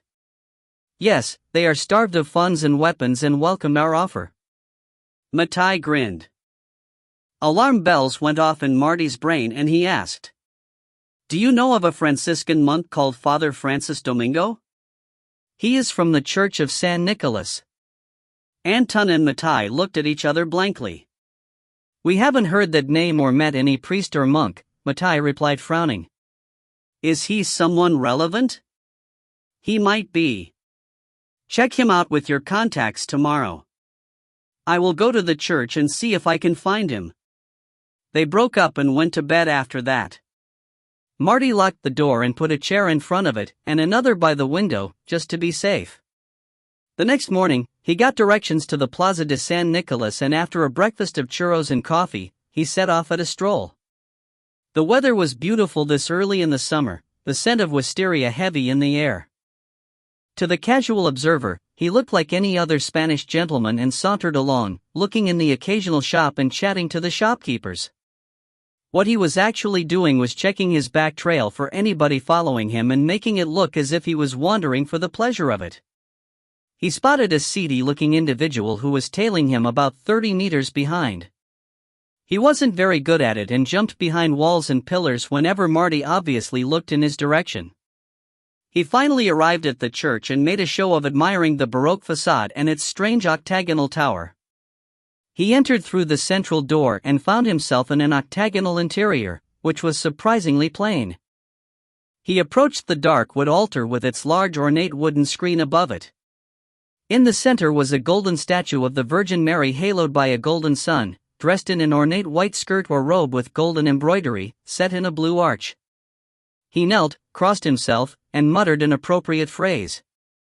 He maintained that pose until a priest dressed in the robe of a Franciscan appeared and asked, "Do you want to be confessed, my son?" "Thank you, Father, but I already confessed this week and I haven't built up enough sin to warrant another one." He smiled at the old man, who smiled back and replied, "Too much confession takes all the fun out of life. We must all keep a balance." "You have an unusual church here, but it is quite beautiful," Marty flattered him. It worked. The old man preened up a bit and looked proudly around his domain. "Yes, it is unique to the Basque country and represents our independent nature. I am sorry, Father, I should introduce myself. I am Martin del Carpio, traveler and lover of art." "I am Father Pedro. You are interested in art?" "Yes, Father. Come, I can show you something rather interesting." He led Marty to an anteroom and to a small wooden cabinet mounted on a wall. He opened it and inside was a beautifully painted icon depicting St. Christopher carrying Jesus across a river. Marty truly appreciated the piece as a work of art and made all the right noises. "This is quite a church for one man to care for," Marty enthused. "Oh, I am not the only one here. I have my novice Father Cristobal to assist me and the good mothers of the parish who clean and cook for us," Father Pedro replied modestly. "Even so, it is an admirable feat, especially if no other priests come in to assist and give you some time off," Marty continued. "We have been on our own for 10 years now and have no need of holidays." "The service is a reward in itself," the old man replied piously. Marty had heard enough and excused himself, saying he wanted to visit at least one other church in the neighborhood. "The Iglesia de Santos Juanes is nearby. You will enjoy that. Father Rodriguez is the priest there and a fountain of knowledge about local art. If he isn't available, then talk to Father Simon. Now go with God, my son," the old man said in parting. As he left, Marty sought his tail sitting on a bench across the square and decided he would lead him around by the nose for a while. The father was right, Bilbao had some beautiful churches. It was almost dusk by the time Marty got back to the taverna. He had visited 5 churches, had dinner at a lovely restaurant overlooking the river, which served some of the best fish he had ever eaten washed down with a delightful local red wine. He made a mental note to tell Caroline about that when he next wrote to her. His tail had doggedly followed wherever he went, and as he passed Matai, who sat on the terrace, he signed for him to follow the man who he knew Matai would have spotted. He went to his room and changed into a fresh set of clothes for the evening meal and thought about what he now knew. It was a safe assumption that the Dutch had been duped. There was no Father Francisco in Bilbao. So, who had they given the money and guns to, and how did whoever that was make contact with the Dutch in the first place? He would write to Hood and Turner once he got to Lisbon and get them to check that out or ask Canning to. There was a knock on his door. He palmed a pistol before answering it. It was Anton, who came to report on what he had found out from his contacts. "None of my contacts know of a priest called Father Francisco, and they were not aware of any aid been given by the Free Dutch. They were actually very angry that someone had diverted what should have been theirs." Hardly surprising. "Any ideas who might have stolen it?" Marty asked. "They say there have been rumors of a French agent operating in Bilbao, but nobody knows who he is or where he operates from." "Wonderful, we are just as much in the dark as we were this morning," Marty grumped. Matai didn't show up that evening, nor was he seen at breakfast the next day.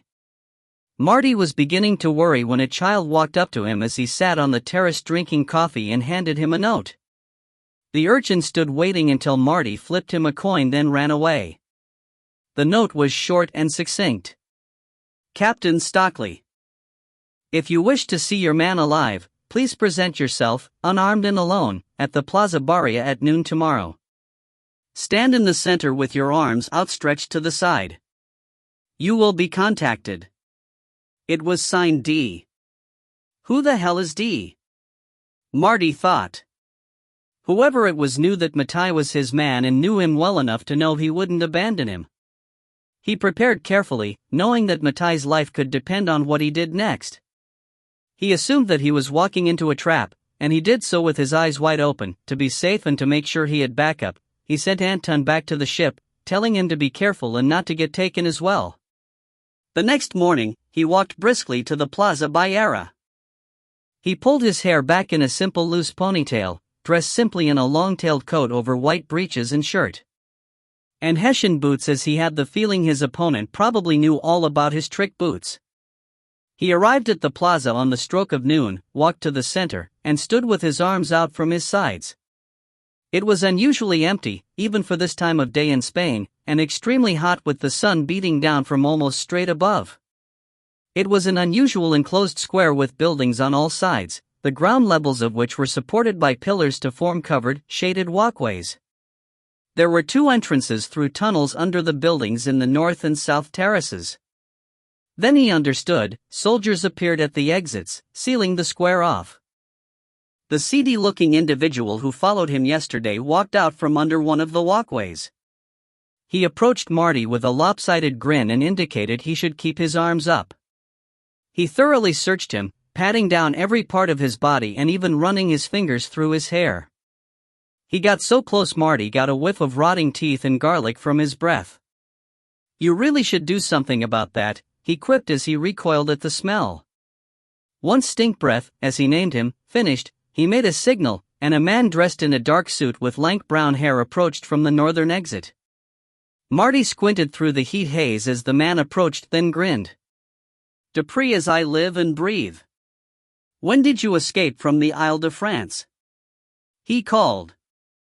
The French agent from the Ministry of Internal Affairs, their secret service, strolled up and waved his hand for Marty to lower his arms. "Bonjour, Captain, I must say it is a pleasure to see you again.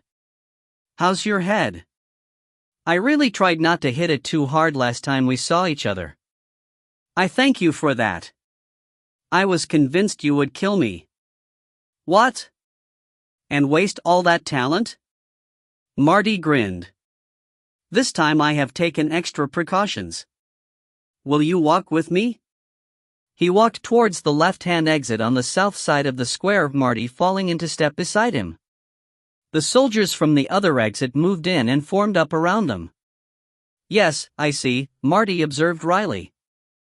"I knew you wouldn't abandon your man as I knew you would send one to follow mine," Dupree stated matter-of-factly. "Is he really that bad or was it an act?" Marty asked, referring to his inept tailing of him. "He really is that bad, which is why I chose him." "You had to believe it." "Well, you got me there, I have to admit," Marty confessed, then asked, "It was you who contacted the Dutch?" "Actually, no, that wasn't me. I knew they delivered a consignment to someone in Bilbao, but I don't know who it is. I thought it might be you." Marty was surprised.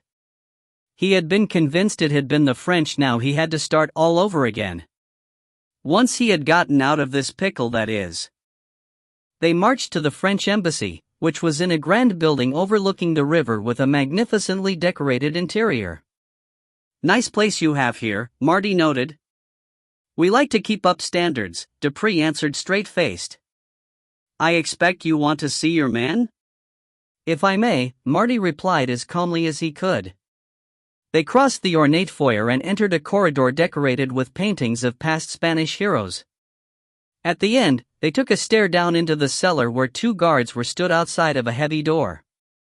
"Open it, please," Dupree said in the first French he had used since they had met.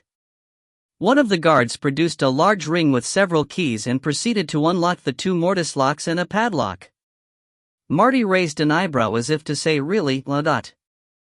The door opened and Dupree bowed Marty through. Marty stepped inside to find Matai sitting comfortably on a cot, his wrist manacled to a ring bolt in the wall. "Hello, boss," he smiled. "I found out who the fellow that was following you worked for."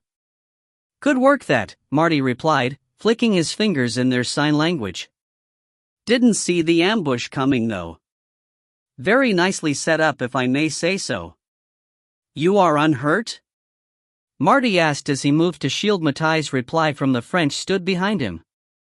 "Treated unusually well and the food's not bad either," Matai replied. "That's enough. You can see he is unharmed." "Unfortunately, he is a deserter from the French Navy, so he will be handed over to them to deal with," Dupree announced. Marty noted that and interpreted it that a Navy warship would be arriving or was nearby to take Matai. Marty was led to another room and stripped. Every stitch of clothing and his boots were minutely examined for hidden weapons or picks. His hair was released from the ponytail and combed through. At the end, he was given another set of clothes and a pair of shoes to wear just in case they missed something. Once dressed, he was escorted to the second floor and into a room where there was a dining table with two places set. The guards said nothing, but the three positioned themselves at the two doors and the window. Dupree entered, sat at one of the places and invited Marty to sit at the other. "Please sit, Captain. You have made me a wealthy man and the least I can do is offer you a good meal before I hand you over to be transported to Paris." "Of course. You will get the, what is it, 10,000 Louis reward, Marty exclaimed. 20,000, actually, Dupree replied as the door opened and servants started to serve the first course. As they ate, Dupree tried to extract information from Marty by injecting questions into an otherwise innocent conversation. Marty either deflected them by changing the subject or by telling outrageous lies and countering with questions of his own. By the second course, Dupree had given up and the conversation centered around art and music. The dessert was a delight of fresh fruit and cream with little pastries filled with baked custard or honey and nuts. At the end, sated and a little tipsy from the wine and brandy, he was led back to his cell with the news that a French line of battleship was arriving tomorrow or the day after to take them both to Paris. Marty lay on the bed and waited until it was completely quiet, then stripped off his trousers and squatted over the pot. An uncomfortable minute later there was a dull clink as a pig's bladder condom full of tools carefully wrapped to make a smooth sausage shape was deposited. He split open the condom and hid it in a crack in the wall, then unwrapped the tools, a pair of lockpicks, a folded Slim Jim and the blade of a cutthroat razor, the edge of which was encased in resin. He plaited his pigtail into what was a decent approximation of a sailor's queue, into the middle of which went the lockpicks. The Slim Jim went into one shoe and the blade the other. This made the shoes uncomfortable, but as long as he didn't have to walk miles, he would be fine. Now, as ready as he could hope to be, he waited. Nothing happened the following day. He was fed and allowed to empty his pot into a nearby midden. The day after that, guards arrived in force and he and Matai were escorted up to the ground floor and out to the front of the building. Sitting right outside, moored against the river wall, was a ship's barge. 16 sailors, 10 Marines, and a naval officer were waiting for them to board. Behind that was a cutter with a swivel mounted in the bow and another squad of Marines. The French, it seemed, weren't taking any chances. They could only sit while the oarsmen maneuvered the barge into the center of the river and headed downstream. Marty was surprised when squads of cavalry appeared on each bank and paced the boats as they rowed. "I'm going to get a persecution complex if they keep this up," Marty quipped, trying to put a brave face on it. "You should have killed him when you had the chance," Matai reproved him. "You always said never leave a live enemy behind you, now look where it's got us," he snapped grumpily. Marty knew this was an act. He had told Matai that he had weapons during their brief exchange of sign, but how they could turn that to their advantage? Neither had a clue. Chapter 12, Out of the Frying Pan. Anton got a boat to take him to the ship and went straight to Wolfgang. "The boss has been captured by the department and they are shipping him down river by boat under heavy guard to a man of war to be sent back to France," he announced as soon as he arrived, and then had to explain. "He ordered me straight back here, but I hung around to see what was going to happen and found out from a Spanish servant at the embassy that they would be moving him by boat. There is a 74 in the estuary, which is the only ship they could use," Wolfgang stated. "Everything else is too small to be secure." He looked to his signal midshipman. "Mr. Williams, please be so kind as to signal the Alouette for the captain to report aboard." "James is here?" Anton smiled with a sudden ray of hope. "Yes, sailed in yesterday," Wolfgang replied. James listened to the tale and asked Wolfgang what he knew about the 74. "Well, it's simple.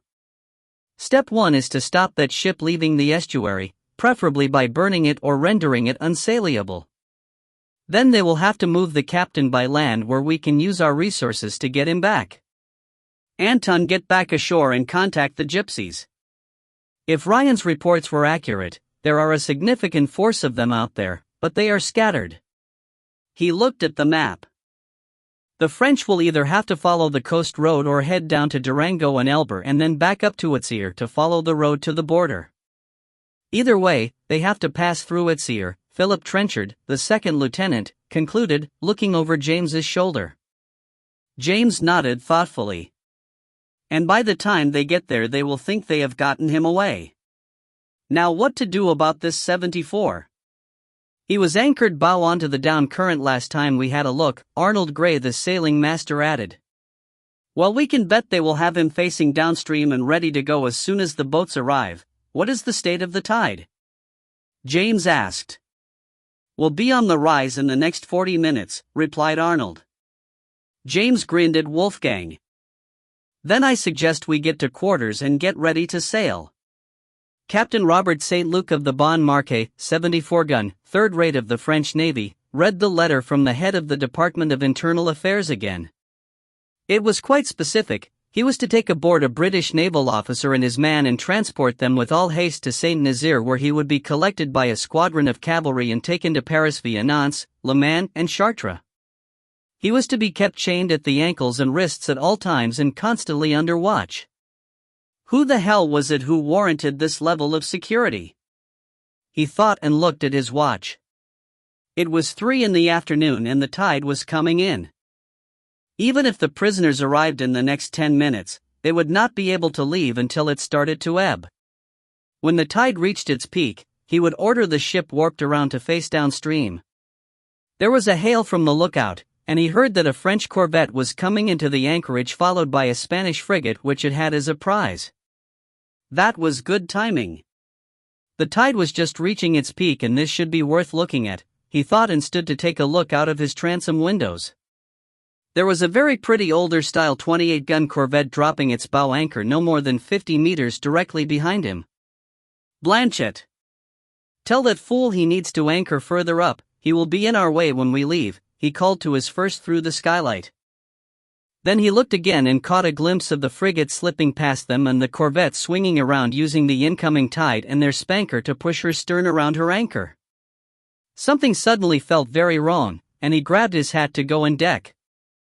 "Drop the stern anchor as soon as we bear," James ordered. "Run out and prepare to fire." They had gotten thus far unscathed as they had a copy of the latest signal book he took from a French cutter they captured on his way to rendezvous with the Formidable. But as soon as they opened fire, they knew it wouldn't be long before the shore batteries opened up against them. He looked across at the Formidable. She was anchoring just 50 feet off the Bon Marquet's starboard quarter and smiled as their gun ports opened and the dark shapes of the 18-pounders appeared through the gaping holes. They were fully depressed. A rumble announced his carronades were running out. The big smashers would be devastating at this range.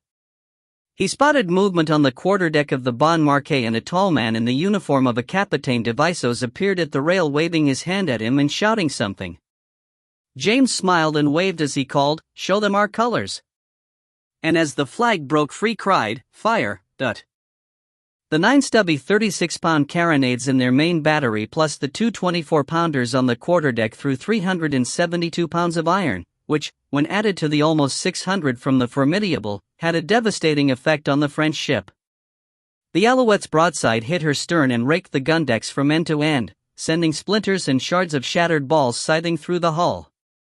The Formidable's 18-pounders were directed at her waterline, her gunners aiming to punch 3 large holes through her hull to fill her up with water as fast as possible. Her big 68-pound carronades would take down rigging, and the aft 36-pounders targeted the big ship's quarterdeck. James had concluded they needed to cripple her, not destroy her, to render her useless for transporting Marty, so their tactics were set accordingly. It was hit and run to get away before they were sunk by the shore batteries. The French ship was obviously being called to action, and it wouldn't be long before they were able to answer, but before then he could serve her at least twice more. The shore guns were silent, and a quick scan with his telescope showed that they were manned but not firing. They were so close to the French ship, they must be frightened they would hit her as well. The carronades spoke again just over 1 minute after the first broadside. The transom dissolved as shards of glass and frames tumbled into the sea, revealing the interior of the ship. It looked like hell. The balls had smashed their way down the deck, clearing the partition walls out of the way, allowing them to see their full effect. Her rudder was hanging awry, held only by the lower pintails. The stern chasers and after guns were scattered in disarray, with some on their sides. Men were trying to move them back into position, but the Alouette's Marines were sending a hail of musket fire through the opening to disrupt them between broadsides. "Round shot next salvo, if you please," James called, asking for the guns to be loaded with 9 4-pound balls each to turn them into enormous shotguns. The first shore gun fired and splashed down the other side of the Alouette. Yes, they were afraid of hitting the Bon Marché, but as soon as they disengaged, they would get their full attention. The formidables were keeping up a steady broadside every minute and a half, and after the third, a few of the mid-upperdeck guns on the Bon Marché started to fire in reply. Nothing aft of their centerline could be trained around far enough to bear, so they were relatively unscathed. The French were in a chaotic state. The captain and first had been killed in the first salvo from the frigate's aft carronades, swept from existence in a hail of canister. The other officers were trying to make some order, but they were faced with a panicked, unprepared crew. My God! How do they fire so fast? The young 6th lieutenant screamed as the fourth broadside came in from the corvette in as many minutes. He had come on deck to report that all the after guns were out of action. It didn't matter to him for much longer as one of the marine sharpshooters in the tops of the frigate picked him out. The ball took him in the upper chest, angling down through his body, ripping his lungs to shreds. A carpenter appeared on the deck and looked around frantically for someone to report to. He spotted the third leaning against the main mast, blood coming from a wound in his leg. Are we sinking? The lieutenant asked as he approached. No sir, the carpenter shouted, we are aground on the mud. They have shot our bottom out. Signal the formidable to disengage, Archie. The Frenchman is aground, her lower gun deck is barely above water, James ordered his midshipman. He was satisfied. That ship was going nowhere. In fact, he smelt a whiff of smoke, and as he looked, he saw a flicker deep within her hull. Oh my! They had the galley fires lit. He cried, she's on fire. He ordered, ceasefire and secure the guns ready for making sail. It was time to get the hell out of there as they could see a column of horse artillery moving up from the south, and they, with the shore battery, would be able to make it very hot for them. The crews of both the British ships knew they had to be quick. The tide had slackened and peaked during the engagement. Now they had to run for their lives through a gauntlet of hot iron with only the river current to help them. Both crews simply cut their anchors and, using a combination of sails and rudder, swung their ships around on the current to face downstream. As soon as they were clear of the Bon Marché, the shore guns opened up and they were taking hits. Ryan watched a shot hit one of his midship carronades, throwing it into the air and killing 2 of its crew. Damn, it was getting hot. The formidable's broadside roared out in reply, their longer guns able to reach the batteries. Then James had an inspiration. Run out and fire blanks with wet wads. He shouted to his men, the damp wad would cause smoke and help hide them. Soon, the guns were roaring, and the smoke was billowing down the sides, and with no shot the rate of fire was even faster than usual. Marty, sitting in the boat, heard the roar of guns from a couple of miles ahead. The French crew was looking concerned. This obviously wasn't expected, and the sailors could tell that the guns were not French. He identified the boom chuff of carronades and then the rolling thunder of 18-pounders. Had James arrived? Were they the formidable's guns? The officer in charge pointed his pistol at him and looked nervously downstream. He barked an order, and the oarsmen ceased rowing to let the boat drift on the current. Marty grinned when the second broadsides echoed out. That had to be the Alouette. They were firing at a minute a round. The 18-pounders went again about half a minute later. Now he was sure. After about 20 minutes, during which he only heard the occasional French gun, it all went quiet. The officer ordered the men to start rowing again, and they rounded the corner at Astrabadjoa. The shore batteries suddenly burst into life, and Marty strained to see what was going on. He could see that there were clouds of smoke and 2 ships were making their way out of the estuary. It was getting desperate. The Alouette had taken a lot of hits, the rigging was seriously damaged, and he had men manning the sweeps to push her along as fast as they could in the narrow channel. The Formidable was in just as bad a way, but her guns continued to roar defiantly. She had lost both her fore and main topmasts and staggered from hits to her hull. James strained to look back through the smoke at the Bon Marche and saw flames. If they had been sensible, they would have flooded the magazine, or maybe it was already flooded as they had sunk. In either case, it didn't explode, which would have helped. There was a stronger gust of wind and the smoke cleared momentarily to reveal they were out into the widening funnel of the estuary proper. "Make all sail!" he shouted in relief as he realized he had some sea room at last. Marty stood on the shore and watched the big 74 burning. They looked like they would put it out, but she had taken enough damage that there wasn't any way she would be taking him anywhere. "It will not help you, Captain," the French officer snarled. "We will just take you overland to the border. Your ships cannot help you then, as we are in command of the roads between here and there." "I am sure you are," Marty murmured with a frown. A large force would be hard for his men to overcome. First thing the next morning, a full company of lancers formed up around the coach that had been requisitioned to carry Marty and Matai to Bayonne. It was old, Landau style with leather strap suspension and was pulled by a pair of horses. Marty figured that if they traveled all day, they could probably do the trip in around 10 hours if the coach and cavalry could get remounts around halfway. However, the French set out at a pace that made it clear they were going to preserve the horses they had and progressed at a walk. The terrain was mountainous, and the coach horses weren't the youngest he had seen, so by lunchtime they had only reached Elber. The cavalry fed and watered their horses before settling down to lunch at a tavern. Feeding 80 horsemen plus officers and a coach driver would present a challenge to any landlord, and it took around 2 hours to get them fed and back on the road. The Navy officer, who refused to introduce himself personally to Marty, ate with the Lancer captain. Marty was left under the supervision of a sergeant of the Lancers and ate with Matai. They were both still shackled hand and foot. They continued at the same unhurried pace. It was hot and the sun was relentless, making everyone grumpy. Sweat ran down under the irons, causing them to chafe if they moved, so Marty sat back, tried to relax and enjoy the mountainous scenery. Matai nudged him and nodded at a nearby peak. He casually looked in that direction and spotted, after a moment's scanning, a figure which was obviously watching the column. He checked the soldiers and couldn't see any reaction from them, so he was left wondering if anybody else had noticed. A mile further on and a gypsy caravan was seen approaching from behind the column. It wasn't traveling particularly fast and was catching the column slowly. The soldiers saw it and ignored it.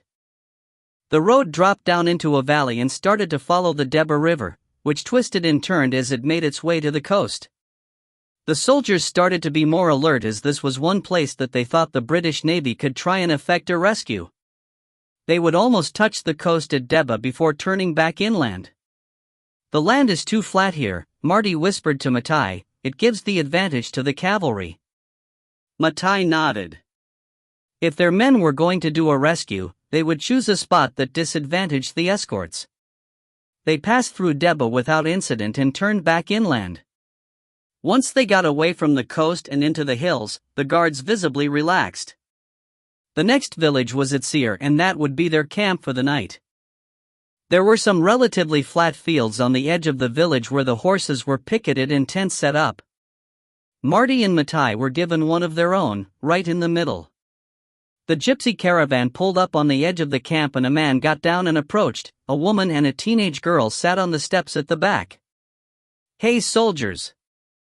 The man called in broken French. "You want swords sharpened? Pots fixed?" "Damn gypsy scum," growled their Navy escort snarled. "Don't be such a snob," reprimanded the Lancer captain. "They sharpen most of the swords in the army, and their woman will dance for a few coins and that entertains the men. But they will steal anything that's not tied down." Navy responded. "We will search them and their caravan before they leave. That is standard procedure." Marty was intrigued by this exchange. The French army were obviously conditioned to seeing the gypsies around and had developed a few precautions when dealing with them. Within minutes, the gypsy man had set up a grindstone and was busy sharpening swords and knives. His woman and the young girl, who Marty assumed was his daughter, wandered through the camp talking to the men. He noticed that the girl would talk to the men while the woman wandered around looking into their cookpots. She would tease them about the standard of their cooking and offer to sell them herbs. After dark in front of the officers' tents, the man played a set of pipes, the woman and girl sang and danced. It was all very jolly and both Marty and Matai clapped along with the rest. However, the guards made sure the gypsies didn't get close to them. The next morning, the caravan was gone. From what he overheard, they had left at dawn and headed back the way they had come. They broke camp and resumed their journey towards the rising sun into forest-covered hills. After an hour, Marty noticed that the column was looking ragged. Some men were slumped in the saddle and weren't paying attention to their mounts who were just following the horse in front. Then men started pulling out of the line, jumping from their horses and running into the trees.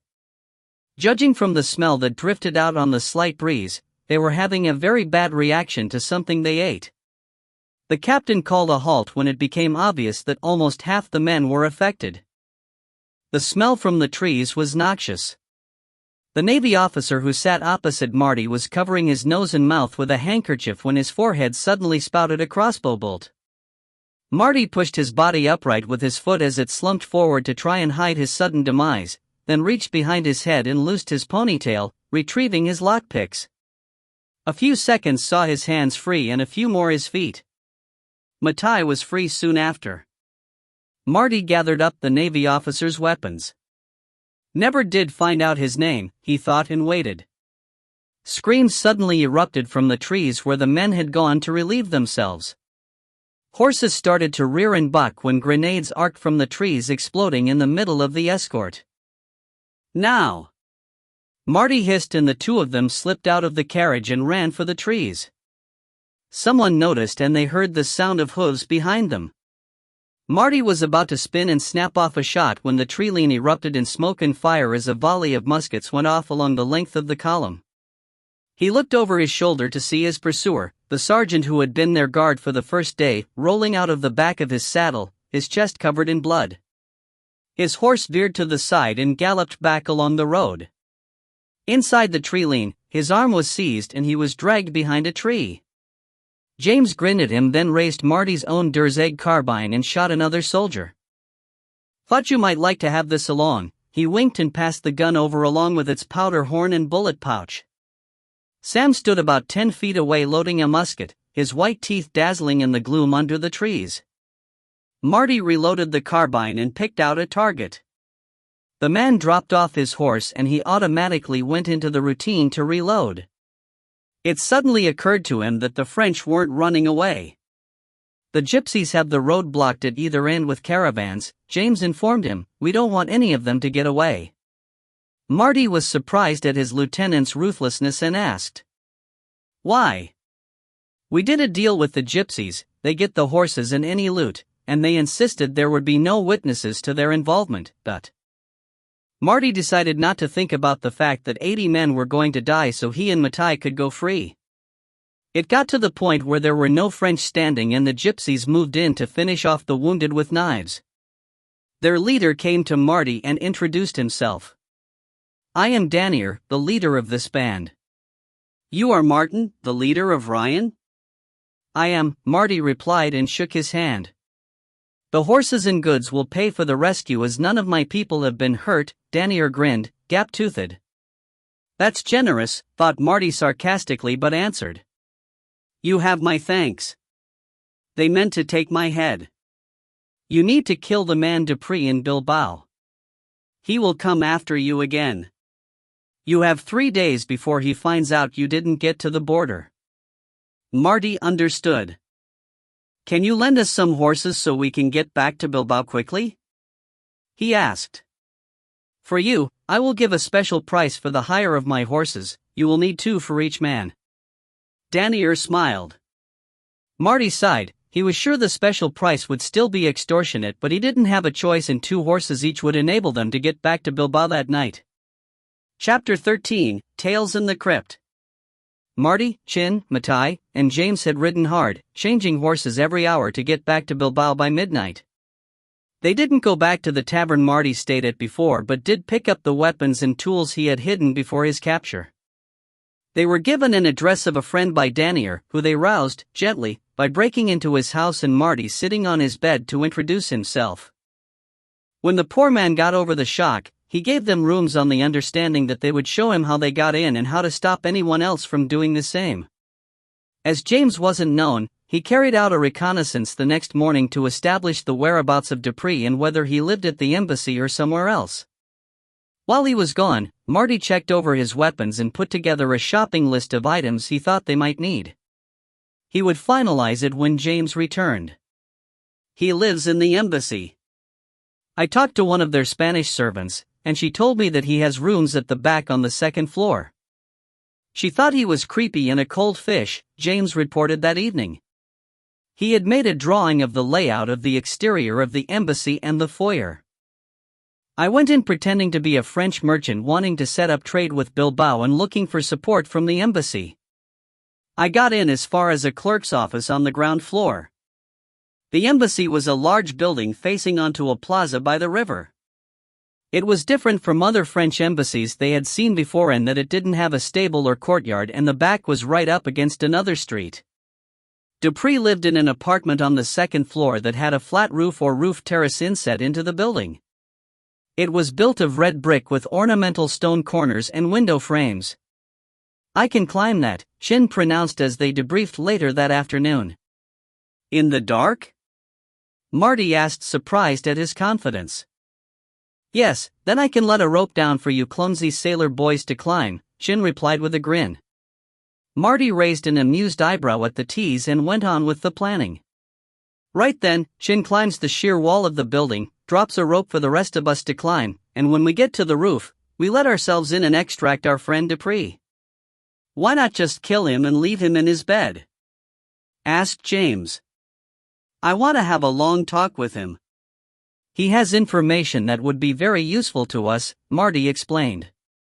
At 1 a.m, 4 dark shapes made their way through the almost deserted streets to the back of the French embassy. 3 positioned themselves so they could keep watch on the approaches and the 4th made his way to the building's rear wall. Shin stood facing the wall. He wore completely black clothes and was hooded in the same material, which rendered him almost invisible. On his feet, he wore fine silk slippers with a sole made of rough chamois leather. Focusing his chi, he reached up and felt the wall with his fingertips. He could feel the texture of the bricks and the mortar between them. He found a line where the pointing was slightly more depressed and pushing his fingertips into it started to climb. He took his time, making sure of every move before he made it. From where Marty stood, he looked like a spider. It took him 15 minutes to reach the roof, which had a convenient flagpole to tie the rope to. Marty was the first up and silently approached the window. It had a standard latch and a second's work with a slim Jim unlocked it. The window had heavy curtains across it, and Marty checked James had him covered with a crossbow before he eased them aside. Keeping low, he stepped into the room and looked around. It was very dark, but he could just make out a curtained, 4-poster bed in the starlight coming through the open window. Taking extreme care, he worked his way across the room, checking every step to make sure he didn't tread on, or run into anything. The bed's drapes were down so he couldn't see who was inside.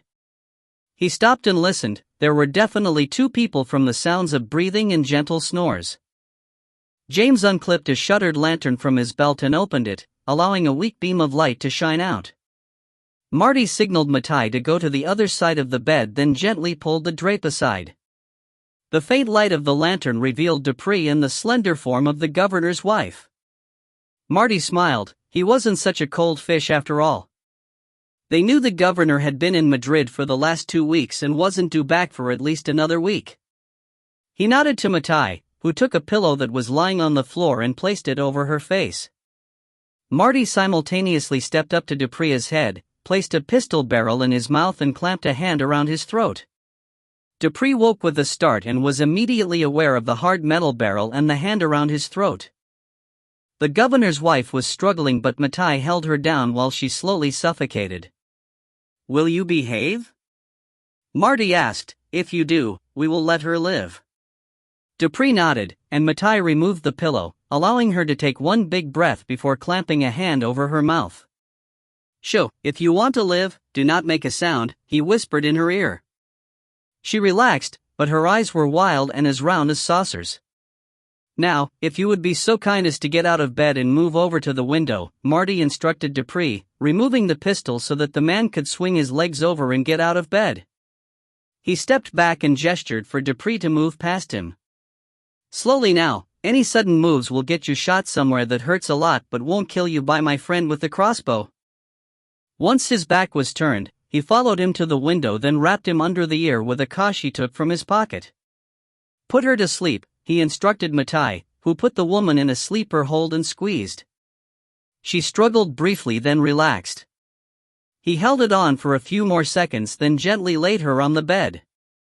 On his way out, he collected Dupree's trousers, shoes and shirt and stuffed them in a pouch. Chin and James had, meantime, picked up the unconscious Dupree and moved him to the edge of the roof. James quickly and expertly tied him onto the end of a rope while Chin slid down the rope they used to climb up. Once they were ready, James and Matai lowered the naked body over the edge and down to street level. Dupree came to laying on a cold stone surface and looked up at a vaulted stone ceiling about 8 feet above. His head hurt and he felt sick. He was naked and cold. He tried to move his hands but found he was manacled to the stone. He let his head roll to the side and took in his surroundings. He was in a crypt or a mausoleum lit by a number of oil lamps hanging by chains from the ceiling. There were 2 stone coffins to his left and another one to his right. He concluded that he was lying on a 4th. "Ah, you are awake." The cheery voice of Captain Stockley greeted him and his face appeared above him. "Sorry about the bang on the head. That really is a habit I should break, but it was the easiest and quietest way to get you out of the embassy." He said nothing. His mouth was dry anyway and he wasn't about to start a conversation. "You must be thirsty. Would you like some water?" Marty asked. Dupree squinted at him, then nodded, and suddenly a piece of wet sacking was clamped over his face and held so he couldn't turn his head. Someone poured water onto it so it ran up his nose and into his mouth, constricting his breathing. He was gasping for breath and trying not to drown by the time they stopped. "Ingenious, isn't it?" Stockley asked him. "It was suggested by my Chinese friend. I call it the Chinese water torture. Doesn't leave a mark on the body but is unbelievably unpleasant. Now we are staying here until tonight, when we will return to our ships, and it's up to you how pleasant the stay will be. Will you answer some questions?" Dupree shook his head. He wasn't going to tell this asshole anything. He could be proud he lasted 3 hours before he was telling them everything he knew. Once Dupree started talking, Marty had him unchained and sat on an old wooden chair that someone had left in the crypt. He was not made comfortable, allowed to dress or dry off, and the chains were left in his line of sight along with the water bucket. They were in a crypt in the church of San Nicolas, which conveniently had a well and was, to all intents and purposes, soundproof. According to the priest, the well was originally dug for when people were given sanctuary so they could stay for an extended period. It was now used by the resistance as a safe place. Dupree didn't have much information about the military plans of the French in the area. Apparently that wasn't why he had been brought here. He did have a wealth of information on French counter-espionage activities and admitted that he had been brought in to counter the threat that Marty presented. "I'm flattered," Marty told him. "I had no idea I was causing so much trouble to the French cause. I believed, correctly, that I could trap you after I studied your file. The Dutch presented a lead that could be exploited." "So, you do not know who Father Francis Domingo is?" Marty concluded and got a nod in confirmation. "Or where the gold and guns ended up?" "The guns we found in a warehouse in Duesto." "No idea about the gold." Marty smiled and turned to the subject of his agent network. Dupree had recovered his courage and refused to answer. They picked him up and dumped him back on the coffin lid, held him down, chained him up again and filled a bucket with water. One dose was enough to get him talking again, but they ran out of time and Marty wanted everything he knew before he decided on any action. That evening, they passed on the location of the guns to the local resistance with a request that they look out for anyone who had suddenly come into a lot of money. They prepared to get back to their ships. Marty handed Dupree his clothes. The trousers, stockings, and shoes were fine, but the shirt turned out to be the governor's wife's blouse. He wore it anyway as it was all they had. The gold would have to wait for another day as they had stirred up a hornet's nest and the town was full of soldiers looking for the missing agent. The church was separated from the river by a wooded park that was crawling with soldiers, and the river banks and river were being constantly patrolled, so they would have to leave overland. The local resistance committee agreed to help them and sent a contact to the church. He was shown down to the cellar by Father Pedro, who was enjoying thumbing his nose at the French. The contact led them from the Casco Viejo to the Barrio Zurbarán Barrio Zoa, where they were passed from one resistance cell to another across the city to the forested hills to the west of the city. Diversions pulled the soldiers away from their escape route, but it was still a very nervous time. Dupree was amazed. He had no idea the resistance in Bilbao was so well organized, and he realized that with what he had seen, he would not be allowed free or maybe even to live. His agile mind constantly looked for ways to escape or attract the attention of one of the patrols, but everywhere he looked, there was one of his escorts keeping him under his gimlet eye or a Spanish agent fingering the blade of a knife. The other problem was, the water treatment he received had left him weak, and it was as much as he could do to keep up with the strange band led by the young British captain. Once they were in the hills, they were met by a group of gypsies with horses and, once mounted, turned north to the coast. Dupree was not much of a horseman, and as the group kept the horses at a fast trot, his backside and thighs were soon reduced to a painful mass of bruises. Dawn saw them approaching a beach near the village of Gorlas where a pair of ship's boats were pulled up. As it got lighter, he noticed that a couple of the horses had French cavalry brands and the gypsies were carrying swords that probably used to belong to lancers. A big dog leapt out of one of the boats and ran up to the horse Stockley was riding, bouncing up as high as it could jump, yipping and whining in joy, a big doggy grin revealing its long white canines. He found he couldn't move his legs to dismount, much to the amusement of the rest of the group. Stockley called to someone from the boat, and the big black man he captured on the Isle de France approached and helped him down. "Hello, Sam," he groaned as his feet hit the ground and his knees buckled. Sam held him up. "Is that Troy?" Sam gave a deep chuckle and replied, "Sure is, Mr. Dupree, but don't worry about yo balls, he is busy saying hello to his boss." Troy was indeed busy. Once Marty dismounted, he had placed his paws on his chest and proceeded to give his face a thorough wash. Marty, in return, was rubbing his neck and making "good boy" noises. The greetings over, Marty thanked the leader of the gypsies and passed him a pouch of coins. It paid to keep the account current when dealing with mercenaries. As they galloped off, he turned to Dupree, who was being held up by Sam. "Can you walk?" he asked. Dupree tried, but his legs just gave way. Sam scooped him up like he was carrying a girl and strode to the Formidable's barge, where he handed him to the crew. "Let's get out of here. We need to get back to Lisbon to see if the Eagle caught the new spy chief the French were sending in," Marty said to James as they shook hands in parting. Chapter 14, An Uncomfortable Voyage. If Dupree thought his time in the crypt was bad, then the Formidable was the seventh layer of hell. Marty wasn't set up to play clever mind games, so he took the direct approach: stress positions and sleep deprivation. It didn't help that they sailed straight into a storm before they left Biscay, which threatened to drive them onto a lee shore, forcing Marty and James to find shelter behind the Punta Gastelgatsicodonia and giving Marty more time to work on him. Dupree was supervised by one of the shadows at all times. He was kept in a kneeling position with his hands tucked behind his bent knees, which caused pain in his knees and back. He was not allowed to sleep and had been awake now for 36 hours. He was hooded, so he could see nothing, and no one spoke to him. Marty let him soak for 12 hours, then had him brought to his cabin.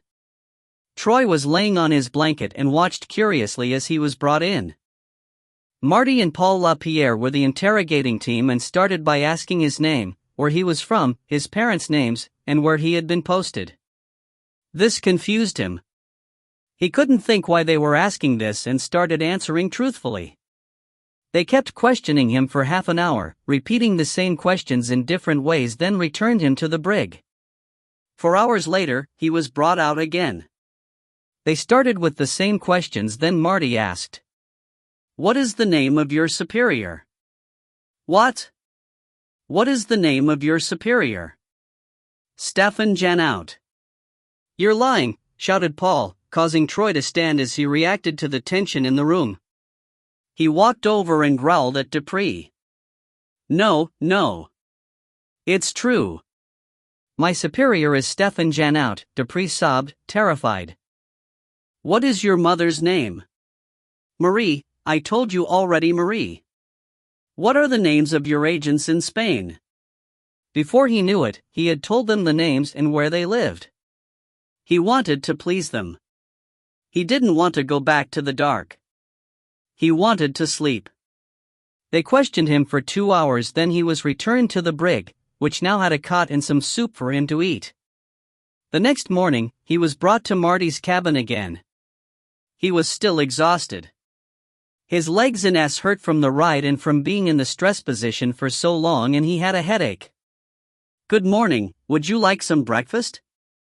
Marty asked him pleasantly and motioned him to a chair. Roland had prepared fresh croissants, bacon, eggs, Spanish sausage, and toast. A fresh pot of coffee was brought in, its aroma permeating the cabin. "Thank you," Dupree said and sat where Marty pointed. "I would advise you to eat a little to start with, as you will make yourself sick if you eat too much too fast," Marty advised as he helped himself to 3 eggs and a pile of bacon. "You speak from experience?" Dupree asked. "Yes, I have been the guest of the French a couple of times and gone long periods without food," Marty replied. "I am sorry for that," Dupree said around a mouthful of croissant. "These are wonderful." "Where do you get them?" "My cook is a Frenchman, a royalist who defected during the Revolution and stayed with me when Napoleon took power." There was a knock at the door, and Shelby came into the cabin. "Ah, Doctor. I was just telling Dupree here about Roland," Marty greeted him. "That man is a genius in the kitchen," Shelby agreed, then to Dupree, "I would like to examine you to make sure there is nothing I need to treat." Dupree made to stand up. "No, finish your breakfast. I will eat as well. Is that coffee as fresh as it smells?" Dupree was now totally confused. They had abused him and kept him awake for hours on end, questioned him until his head spun, and were now feeding him breakfast? The sheer domesticity of the situation would have been comforting if there weren't the ever-present weapons his host had about him. The cabin was full of them, and the fact they were so easily accessible told volumes about the confidence his captor had in overcoming him if he did make a lunge for one.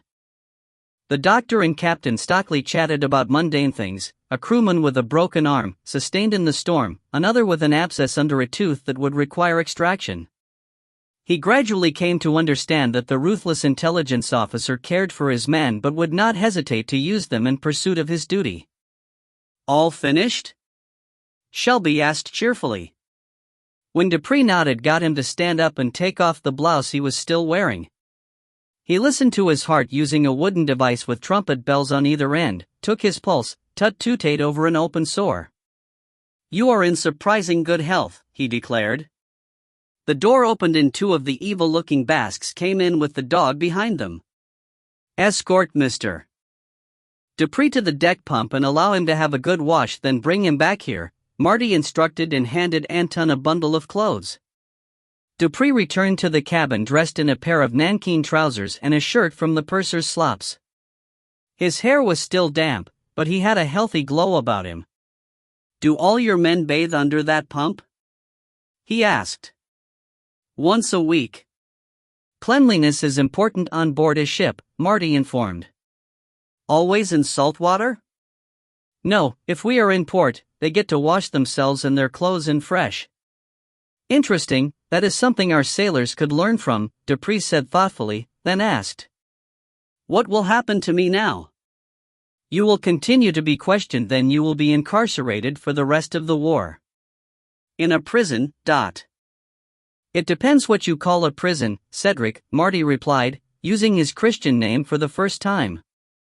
"I plan to have you taken back to England and kept under house arrest on my estate in Cheshire." Dupree didn't notice. He was busy thinking about what Marty had said. I know you are a knight and a baron. Why do you do this? Marty laughed. I wasn't always a knight or a baron. My parents were clay miners. The Navy rescued me from that life and enabled me to improve my lot. I have been incredibly lucky in life. Now we have to get back to our conversation of before. Dupree looked alarmed, which caused Marty to reassure him. Don't worry, no more water torture or sleep deprivation as long as you cooperate. There was a knock at the door and the Marine announced that. Midshipman Hart, sir. Come in, Marty called. Good morning, sir, and Mr. Ackerman's compliments, but the storm is abating and he feels we can get underway now. Please tell him I will be up directly and to prepare to get us underway. Please be so kind to signal the Alouette accordingly. Aye, sir, Stanley replied and touched his forelock in salute. After he left, Marty gathered up his coat and put it on, then noticed that Cedric didn't have one. Adam. Yes, Lord, Adam replied as he stuck his head through the door from the steward's pantry. Dig out one of my old coats for Mr. Dupree here. We can't have him freezing to death.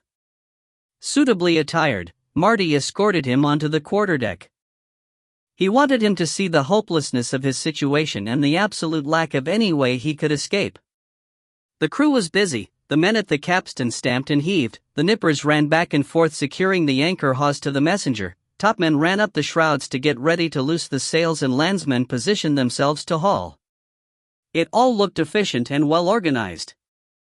Off their starboard beam, the Alouette was ahead of them as James had anticipated the command. Marty smiled, his friend was ever competitive. It's going to be a long, hard track to get to Lisbon with this wind, Arnold Gray said to Marty as they stood together beside the binnacle. I know, but we need to get back. We have things to do, Marty frowned as he looked at the sky. The wind was coming from the south, which made getting out of the bay simple, but as soon as they reached the Atlantic, they had to sail as close to the wind as they could, heading out to the west to enable them to make Lisbon after a couple of long tacks. The sea was up and from the south, forcing them to run at an angle across it, making the ship corkscrew nastily. Dupree was surprisingly unaffected, taking the motion in his stride. The interrogations continued in an almost gentlemanly fashion. He had a salutary lesson when Marty was forced to punish a man with the cat. He was an old hand that had gotten drunk and picked a fight with the carpenter, which was tantamount to striking an officer. Punishment was called, and the men assembled, the offending individual brought before the captain. Joseph Marler, charged with being drunk and striking the carpenter, the master-at-arms announced as the wretch was brought forward. Joe, this is out of character. What do you have to say for yourself? Marty asked. I am most humbly sorry, sir. I had too many sips o' rum and can't say as I remember anything. Marty was clearly not impressed and turned to the carpenter. What do you have to say, Watkins? I was working on a new rail to replace the damaged one over on the port side when Marler staggered into my shop and started picking up tools and dropping them on the floor. He said he was looking for an awl to bore an hole. I told him to get out and to stop throwing me tools around. He got angry and started shouting. I tried to get him to calm down and that's when he punched me. The carpenter turned his head so Marty could see the bruise on his left cheek. Anyone else have anything to add? Andrew Stamp, the third lieutenant, stepped forward. Marler is in my division and has, until now, behaved well and worked hard. I believe he is of good character and that this episode is an exception. Marty considered, this was clearly in contravention of the second article of war. 2. All flag officers, and all persons in or belonging to His Majesty's ships or vessels of war, being guilty of profane oaths, cursings, execrations, drunkenness, uncleanness, or other scandalous actions, in derogation of God's honor, and corruption of good manners, shall incur such punishment as a court-martial shall think fit to impose, and as the nature and degree of their offense shall deserve. He had the right, as captain, to impose punishment as he saw fit. Joseph Marler, you are clearly guilty of the offense as presented. Are you willing to accept punishment from me or go before a court-martial? From you, sir. Then you will receive a dozen lashes, 6 from Wilson and 6 from Sam. Wilson was left-handed and Sam, right. This would make it easier on him as the cat wouldn't repeatedly hit the same spots and cut as deep. Thank you, sir, Marlar stated, bobbing his head. The grating was rigged and Marlar tied up to it. Shelby tied a leather apron around him to protect his kidneys and the cat was brought up in its red baize bag. Sam went first and laid on his strokes with force and precision. Blood trickled down Marlar's back. Wilson took up the cat and laid on his with equal dexterity. By the end, Marlar was sobbing in pain. Mon Dieu, I had heard about the famous cat with 9 tails, but it is even more of a fearsome instrument of punishment than I imagined, Cedric gasped. It's even worse if salt is rubbed into the tails, was all that Marty replied. The interrogation resumed that afternoon and was expertly conducted with each answer confirmed by cross-examination. By the time they got to Lisbon, he had been wrung dry. The ship docked and a young officer came aboard immediately, reporting to Marty. Well, Mr. Archer, did you capture our spy? Marty asked. The serious young man stood before him. We did catch him landing a boat on the shore, sir, but we were unable to take him, Midshipman Archer, temporarily in command of the Eagle, replied with a blush. He got ashore and ran for the dunes. Stan Rogers, the Marine sharpshooter, shot him in the arse, and he fell to the ground, but before we could get to him, he pulled a pistol and shot himself in the head.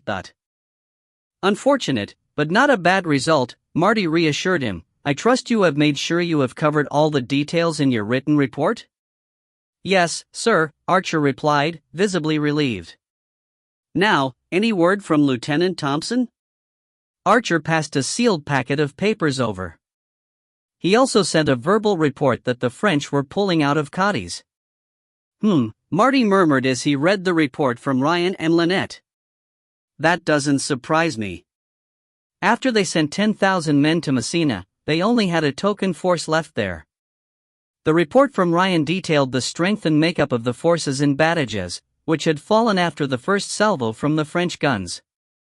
The walls were so decrepit, they stood no chance. There had been a major action at Albuera where Beresford's combined Anglo-Portuguese force had grappled with Soult's army as it moved north. Ryan's report detailed the fight that ended with a French retreat despite having mounted the biggest infantry assault of the war. It also told him that they might have a lead on who took the Dutch gold. There was a new resistance group who not only wanted independence from the French but from Madrid and the royal family as well. It seemed the leader was styling himself as the champion of the middle and working classes and was rumored to be a merchant. The regular resistance and guerrillas wanted nothing to do with them, but he was building a significant following south of the Basque region. Marty decided after some thought he was a problem the Spanish would have to solve after the French were kicked out. In all probability, it would just go away on its own after they were liberated, and life returned to normal. Chapter 15, Face to Face. A message arrived from their man in Madrid, Maurice Chastain. He was being directed to visit Ciudad Rodrigo and Salamanca to audit the army accounts there. It seemed that bureaucracy didn't stop even for war. He suggested it might be a good time for the two of them to switch places as he would be gaining access to Soult's headquarters. Only problem with that is Soult knows me by sight, Marty thought. He would be leaving Madrid mid-June, had provided them with his itinerary, and suggested that they should rendezvous at Avila where he would overnight. He would also provide a suit of the clothes like those he would wear and said he would brief Marty on the rest when they met. Marty had a good hard think. He doubted he could fake the audit of finances in any way, shape, or form. The idea that he could just replace Maurice outright looked not to be as good as those, over-clever men, in London had thought. That made him think a double blind might be in order. Sam, can you ask Matai, Anton, and John Smith to attend me, he said, without looking around. Sam, who had been playing tug with Troy, grunted and left for the main deck. Troy, deprived of his playmate, came over and plunked his head down on Marty's lap for an ear scratch. It would be better if James was still here, old son, but he won't be back for at least 4 weeks now, will he told the ever-attentive dog. James had left 2 days before to take Dupree to England and would sail directly to Liverpool. Troy agreed with him and bumped his hand with his nose for an extra rub as he could hear the others coming down the steps from the deck. "We have an opportunity," Marty announced when they were all in and comfortable, causing hearty grins all around as they saw the opportunity for some fun coming over the horizon. "We have an agent in Madrid in the Ministry of Finance who bears an uncanny resemblance to me and is on his way to Ciudad Rodrigo in Salamanca. The idea of Messrs. Canning and Hood is for me to switch places with him at some point before he gets there so that I can use my skills to break into Sult's headquarters and gain access to his plans. There is only one tiny flaw with that, and that is I know nothing about accounting or finance, and my cover would be blown in minutes as soon as anyone asked me anything." John Smith barked a laugh. "So, what we going to do then?" he asked. "That's what we need to talk about. The headquarters is in Salamanca and it's going to be risky as that place is crawling with military and intelligence. We need to protect our agent as well, so anything we do cannot be traced back to him either." "What would hurt the French most?" Adam, Marty's steward, asked as he placed a tray of coffee on the table. Marty looked at him in surprise. He hadn't thought that Adam would want to contribute anything to their operations, and before he could answer, John replied, "That's easy. Sult needs to supply his men and horses. They can only get so much locally, so he either has to buy local-like or ship it in from France. He has to pay him as well, so he needs cash." Adam nodded. "So, if we could stop the supplies and gold, then Sult would have problems?" Marty gestured for him to take a seat and replied, "Yes, if he doesn't get what he needs from France, he will have to send out foraging parties to make up the difference, and they will have to travel further every day to find food for the men and horses. The downside of that is it really hurts the locals, as the French are absolutely ruthless when it comes to foraging. But it does open up all sorts of possibilities for the guerrillas to ambush those parties," Anton pointed out. "Which will just force him to dedicate more and more troops to the foraging parties. It helps, but it's not the solution," Marty concluded. "If we can't cut his food off, what else can we target, and where can we cut his supply line?" On the 10th of June, a group of 3 horsemen rode up to a gypsy encampment to the east of Salamanca and hailed the sentry. "Hola, we are here to see Pedro the knife sharpener. Get off your horses and wait there." The 3 did as they were told, keeping their hands in plain sight. It was midday, the sun beat down, and the scent of lavender and hibiscus was overlain with wood smoke and cooking. A voice from behind them asked in Basque, "What will Troy do?" Anton grinned and replied, "Bite your balls off. Hello, Garai." The 3 relaxed as Garai walked around in front of them, his musket held in the crook of his arm. "Come, the midday meal is ready," he laughed and slapped Anton on the back. They joined Ryan and Lynette at their caravan, and the 6 sat around their fire to catch up. "What brings you here?" Ryan asked after all the greetings were exchanged. "We are going to disrupt the French supply lines to Salamanca and thought you and your friends might like to join in," Adam replied in perfect Spanish, much to Lynette and Ryan's astonishment. "Where have you been hiding?" Ryan asked him. "Right under our noses," Anton replied for him. "Where did you learn Spanish?" Lynette asked. "Before I entered service with Lady Caroline, I traveled as the valet for a Spanish gentleman who had a very attractive daughter," Adam replied with a blush. "Oh, how romantic," Lynette exclaimed. "Not really. He caught us together one day and threw me out. I had to find my way back to England from Madrid with only £1 to my name and the clothes on my back." Adam winced at the memory. Garai looked around in an exaggerated way, then asked, "So where's our illustrious leader? It's not like him to miss an opportunity to create a bit of mayhem. He has gone to find out where the best place to cut the supply line is, and he asked me to give you this," Adam replied and handed a note to Lynette. Around the same time, Marty was approaching a tavern in the medieval town of Avila on the back of a mule and leading another 4 mules in a train behind him. Troy wandered along beside him. Marty was dressed as a trader and the mules were laden with fancy metal goods such as copper bowls, cauldrons, kettles, and such like. He had grown a mustache and his skin had tanned to a similar shade to the locals. He wore a red traditional barrettina, a colorful neckerchief, white, but grubby, shirt, and black trousers tucked into high boots. In short, he looked exactly like you would expect a Catalan trader to look like. The taverna had rooms to rent from the cheapest over the stables to moderately luxurious on the third floor, well away from the bar and kitchens. He climbed down from his mule and led the train into the yard where he talked to an ostler before unloading his animals and stacking his goods in a lean-to on the end of the stables. The ostler, for a half-real, directed him to a stall big enough to take all 5 of his mules, which had a stone water trough and several nets of hay hanging from the rafters. He rubbed each animal down with handfuls of hay to get the worst of the road dust and sweat off of them.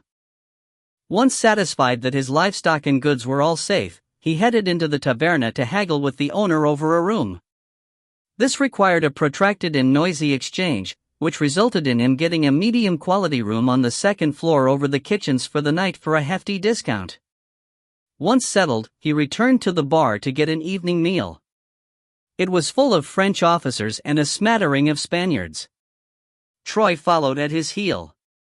He looked around for an available seat and saw one at the end of a common table that had 5 junior infantry officers and a civilian dressed in a French-style black suit and high-necked white shirt. He was not their man. He took the seat as it was the only one available and it would have stood out if he didn't. Troy made himself comfortable beside him. The French officers were chatting happily amongst themselves, secure in the conceit that there was no one else who could speak French.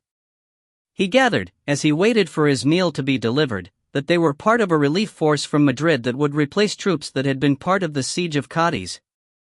The besieging force had been starving, living off whatever shellfish they could harvest from the shoreline and boiled seaweed. The guerrillas were effective in ambushing any supply trains and foraging parties, and the locals were aggressively uncooperative, hiding food, forcing them to raid villages to get anything to eat. This confirmed that the siege of Cadiz was being lifted as Ryan had reported. His food arrived and he was presented with garlic soup with a poached egg floating in it and fresh baked crusty bread. The wine was a rich red made from the Tempranillo grape and was as good as anything he had tasted. He slurped his soup noisily, gaining a glare from the civilians sat opposite him.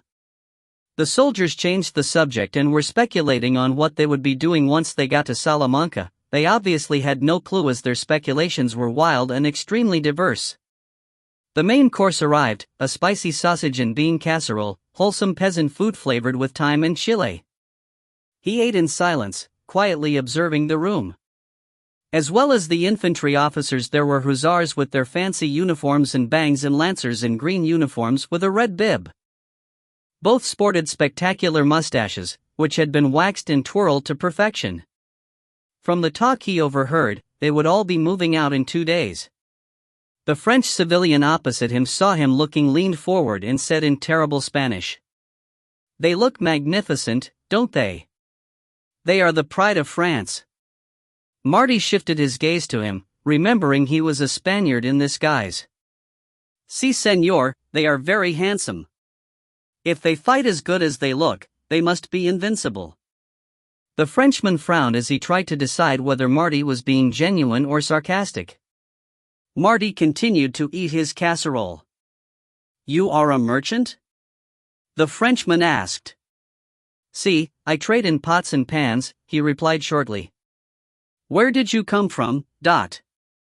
Marty made a point of putting his spoon down, looked at the man, and replied slowly. "I came from Toledo. It took me 2 days as my mules are lazy and only walk slowly. My dog is happy as he can keep up easily and has time to catch rabbits. I have a sore arse and my head hurts." He took a sausage and dropped it to the floor where Troy sniffed it, then wolfed it down in 2 bites. The Frenchman left him alone after that, and he finished his meal in peace. The room got louder as the soldiers got drunker, and he decided to leave them to it and went to his room. The next morning, he was down for breakfast early and ate it as leisurely as he could. There was still no sign of their man. Now no trader would miss the chance to show his wares, so to preserve his cover, he got permission from the owner to set up a stall in front of the taverna. He spread a blanket on the ground, laid out his pots, and sat cross-legged in the middle. He had on show a mixture of high quality and cheap pots and soon had a few housewives looking them over. The cook from the taverna also came out after lunch looking for a new cauldron and got into a shouting match with the owner as she was looking at the biggest and best one and he thought it was too expensive. In the end, she won the argument and took the largest cast iron cauldron he had, negotiating the price down quite aggressively. "Thank you, madam," Marty smiled at her as he pocketed the money. "It will last many lifetimes." "It will if I don't beat that old fool to death with it first," she replied, still angry.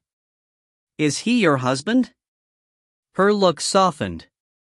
"No, he is a widower. His wife died 5 years ago." "And you?" She looked down at the black clothes she wore.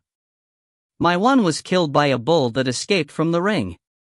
It was heading towards a group of children and he distracted it away from them. Silly old fool was no matador and got gored for his trouble." Marty understood the two being widowed could theoretically get married. He also knew that local customs would make that difficult. He was about to suggest something when he spotted a figure approaching on the back of donkey. The man was obviously French, and his donkey was trotting along keeping up with a squad of cavalry whose horses ambled along at a medium walk. He held a parasol over his head in his right hand and the reins in his left. There was a brown valise slung behind his saddle with what looked like a fold-up desk strapped to the top. The horses stopped in front of the taverna, and their riders dismounted. The donkey headed straight into the yard despite the efforts of its rider, who alternately hauled on the reins and kicked it vigorously with his heels. Marty watched as the beast trotted up to the door of the stables and stopped, waiting expectantly.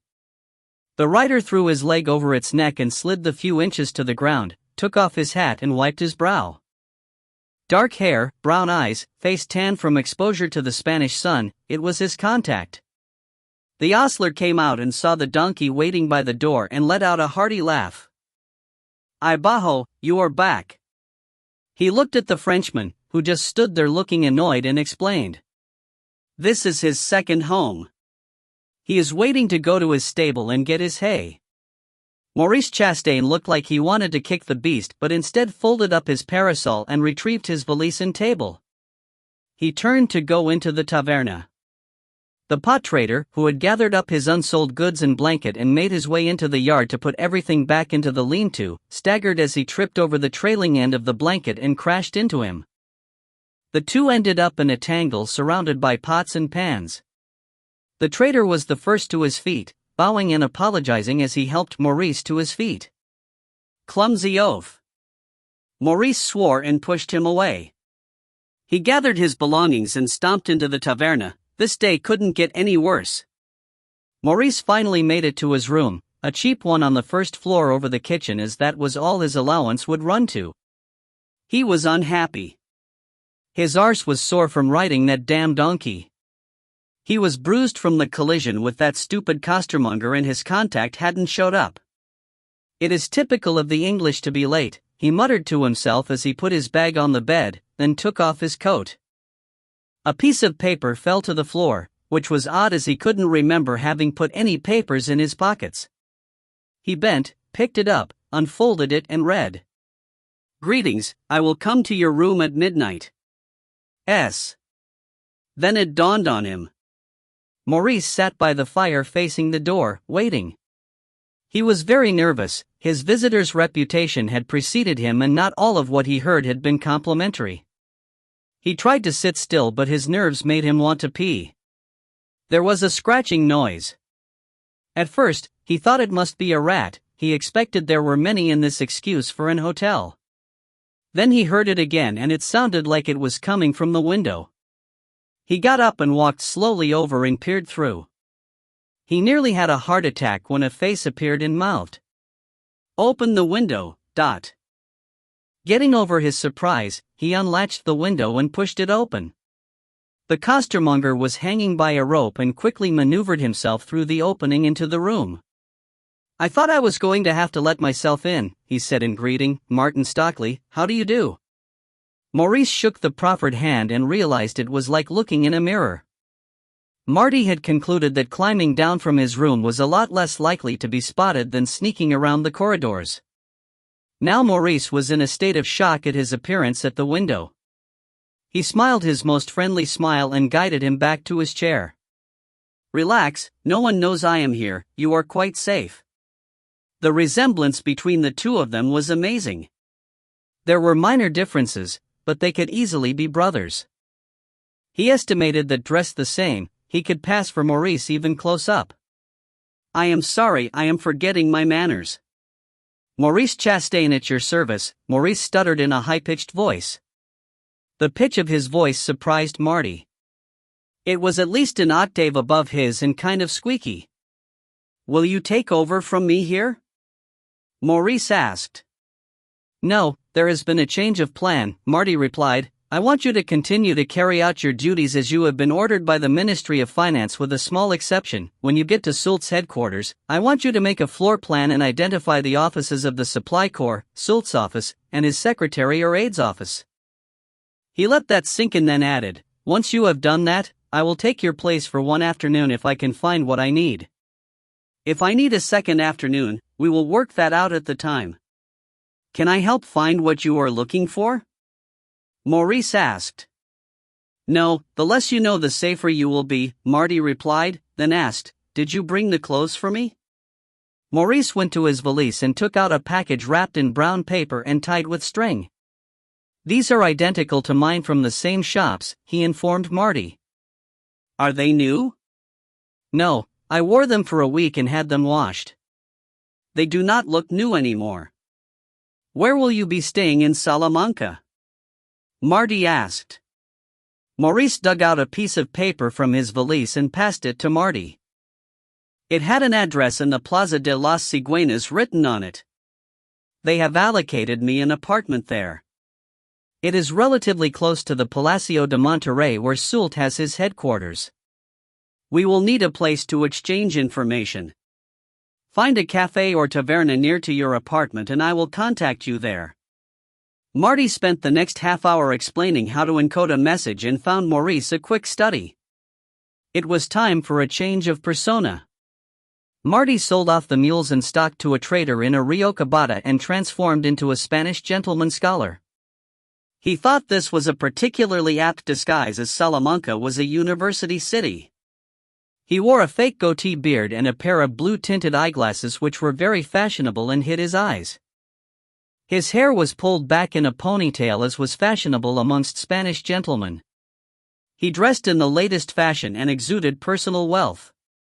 He took a room in a good taverna to overnight before moving in on Salamanca. "I almost didn't recognize you," a familiar voice said. Marty jumped. He hadn't heard Lynette come into his room and his hand was lifting a pistol before his brain registered who it was. He glowered at Troy, who just laid there waging his tail, a stupid grin on his face. "You are going to get yourself shot if you keep doing that," he admonished her, then swept her up in a hug. "How are Ryan and Garai?" "They are well and send greetings." "When did you arrive?" Marty asked. 2 days ago.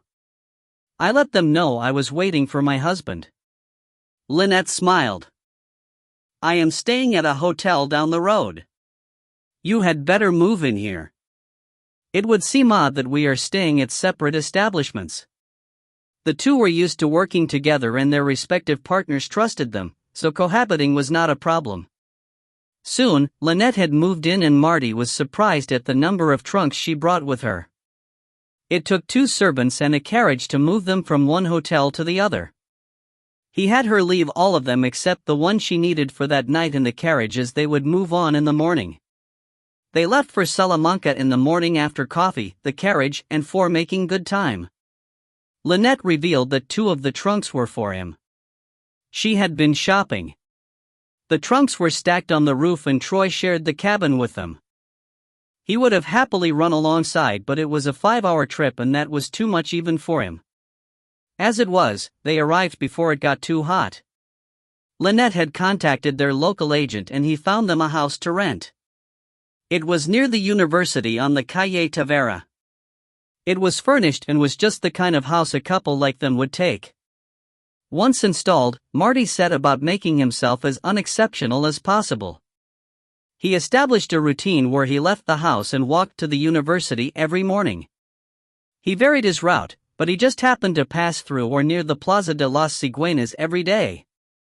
On the third morning, he stopped at a cafe and had coffee and churros. He struck up a conversation with the owner and a French clerk of the Ministry of Finance. I made contact. He took about 10 minutes to realize who I was, Marty told Lynette as he stripped off the beard with a relieved sigh as they prepared for bed. That damn thing itches like hell, he complained. Lynette laughed. This is the first time you have used such a disguise, non? All right for you. All you have to wear are wigs, he grumped. My oui, but they can be hot and uncomfortable too, she replied and asked, has he done the plan yet? No, he says he needs another 2 days.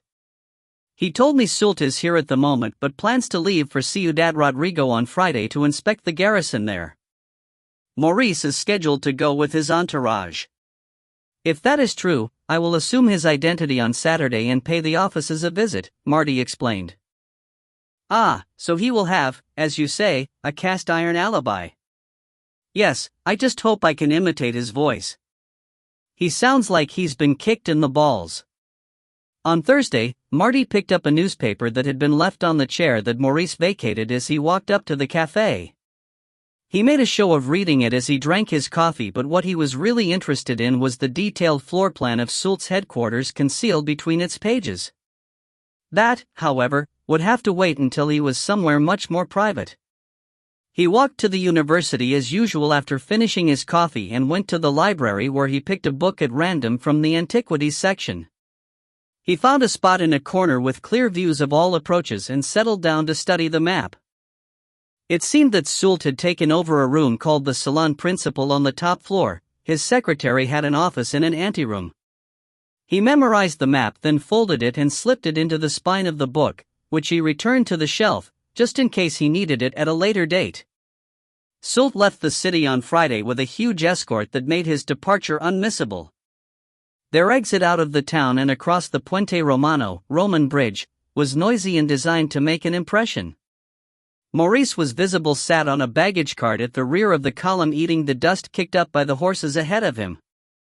Saturday came and at midday, Maurice entered the building as most people were leaving to take advantage of the fact that the boss was away. He walked confidently through the entrance and up the stairs that led to the third floor where Sult's office was located. The second and third floors seemed to be deserted and the door to the secretary/aide's office was locked, which didn't stop Marty for more than about 10 seconds. He entered and relocked the door behind him. If the secretary turned up for any reason, he would be in trouble as there was only the one door.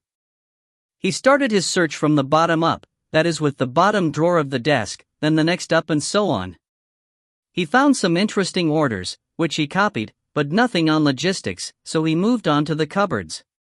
The first produced nothing, nor the second, but the third turned out to be where they stored all the maps.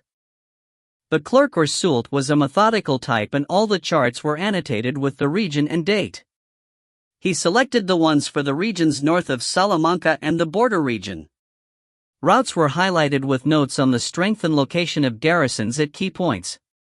After about an hour, he realized that to inconvenience Sult, he had to do two things: blockade the ports along the North Spanish coast, especially Bilbao and Santander, and cut the roads that crossed the border at Iron and Roncesvalles, forcing any supplies to travel tricky back roads through Basque country where they could be ambushed in the mountains. He copied the parts of the maps he thought necessary and checked his watch. It was 5 o'clock already. He had to leave. The French were notorious for keeping their hours. He listened at the door and could hear no one outside, so he unlocked the door and eased it open. The corridor was clear, but the door to Sult's office at the end, just a few feet away, was open a crack. Marty quietly closed and locked the door to the clerk's office, then walked silently up to the office door and peeped in. "What the hell are you doing here?"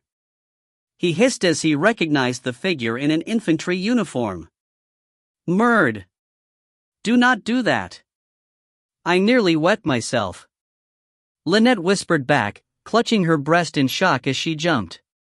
She was dressed in the uniform of a subaltern of the 39th Regiment and would pass casual inspection with her blonde hair tucked up in a uniform hat. I knew you would need help, she snapped, annoyed he had been able to sneak up on her. You were locked in that room for hours. Marty looked at her in surprise. How long have you been here? About 10 minutes less than you. I knew where you were because you weren't in here, Lynette replied smugly. Whatever. We need to go, Marty told her as he bit back a retort that he knew would just start an argument. You can explain later. Lynette just grinned at him and waved a sheaf of papers which she tucked into her jacket.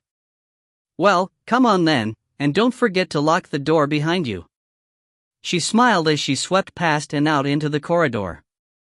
The two exited the building. Marty had to admire the way that Lynette managed to imitate the way a man walked and avoid swinging her hips.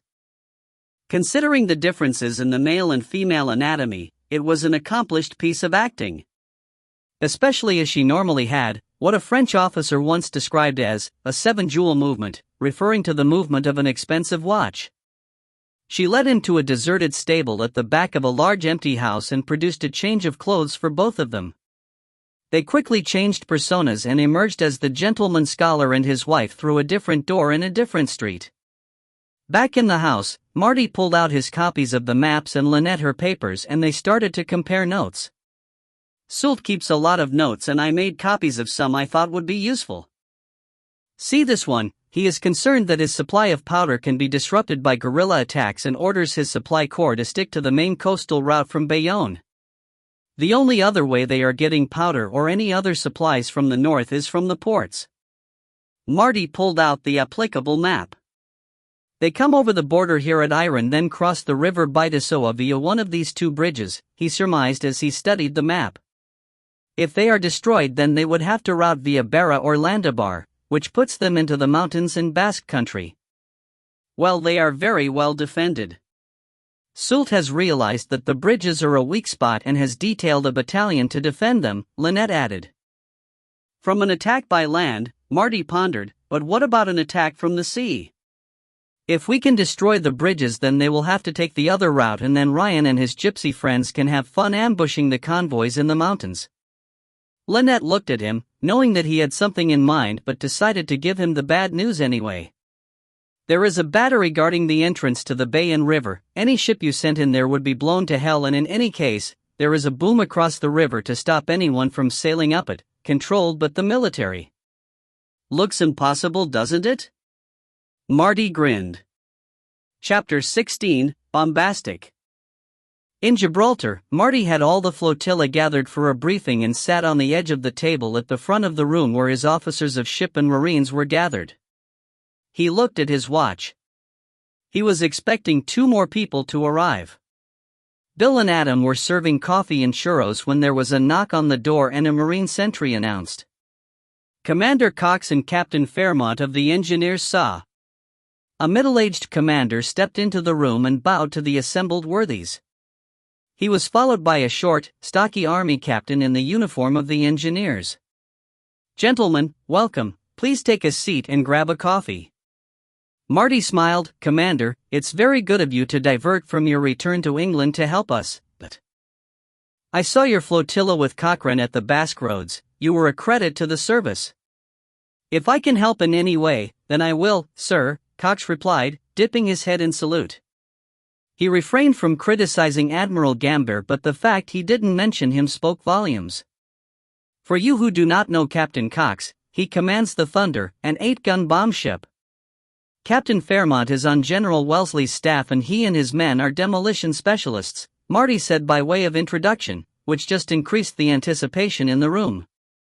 Now I expect you are all wondering what this is all about and what could warrant recalling Lieutenant Thompson and Lynette from their work in Spain. Marty paused, looked at the expectant faces, then grinned as he continued, To be effective, a modern army needs a number of things: soldiers, horses, food, clothes, shelter, swords, guns, and the means to make the guns go bang.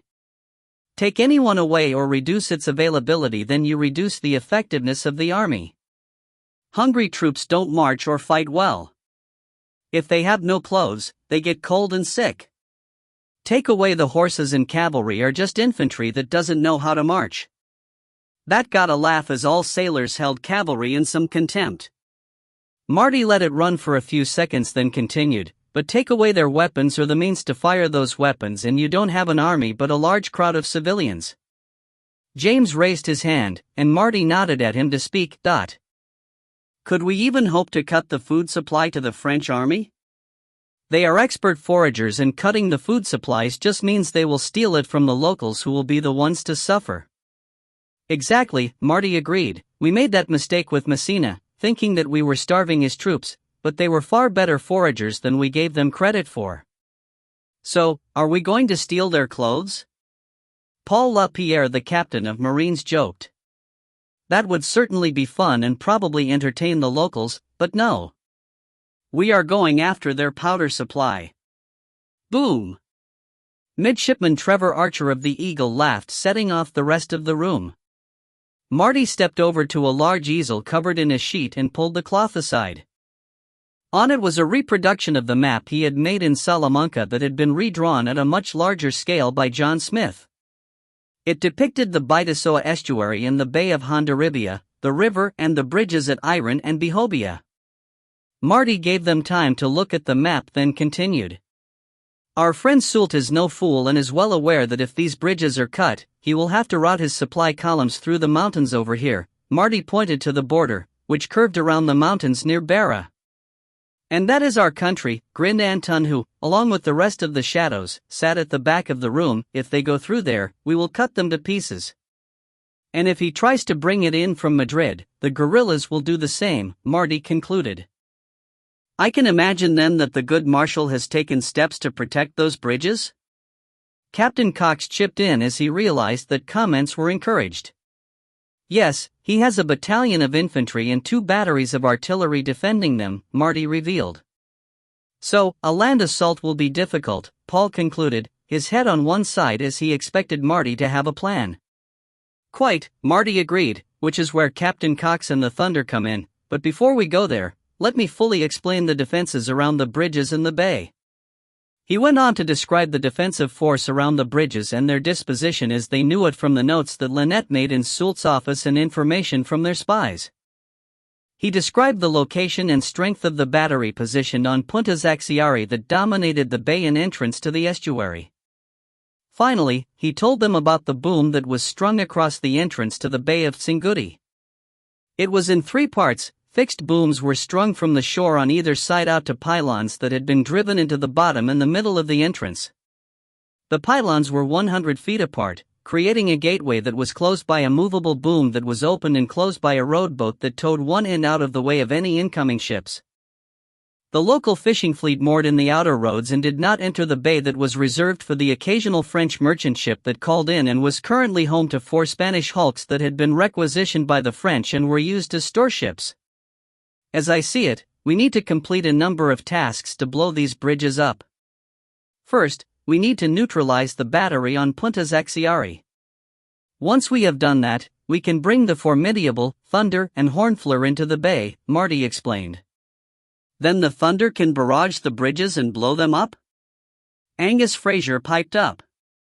Unfortunately not, Cox replied. The range to the second bridge is around our maximum, and dropping sufficient bombs accurately enough to destroy the bridge is impossible. Which brings me to Phase 3, said Marty, regaining their attention. As soon as we have control of the bay, a team in one of Formidable's boats will enter the estuary and take over the boom, opening it and keeping it open to allow the Hornfleur's landing boats and 2 cutters with half of Captain Fairmont's men to pass through and make their way up the river to the first bridge. The Formidable and Hornfleur will lay down a barrage targeting the first bridge and the banks either side. This will make the French think that we are trying to destroy the bridge with our cannon. Under cover of that barrage, the Marines will set up on either bank to provide protection for the engineers so they can set the demolition charges. Marty paused and took a sip of coffee, giving them all time to absorb what he had said. At the same time as all of this is going on, the Thunder will start a barrage on the second bridge. Their mortars have the advantage of being able to shoot over hills and their shells are explosive, but they will need spotters who can relay the fall of shot back to them so they can adjust their aim. We have a system of flag signals that we use to adjust our aim.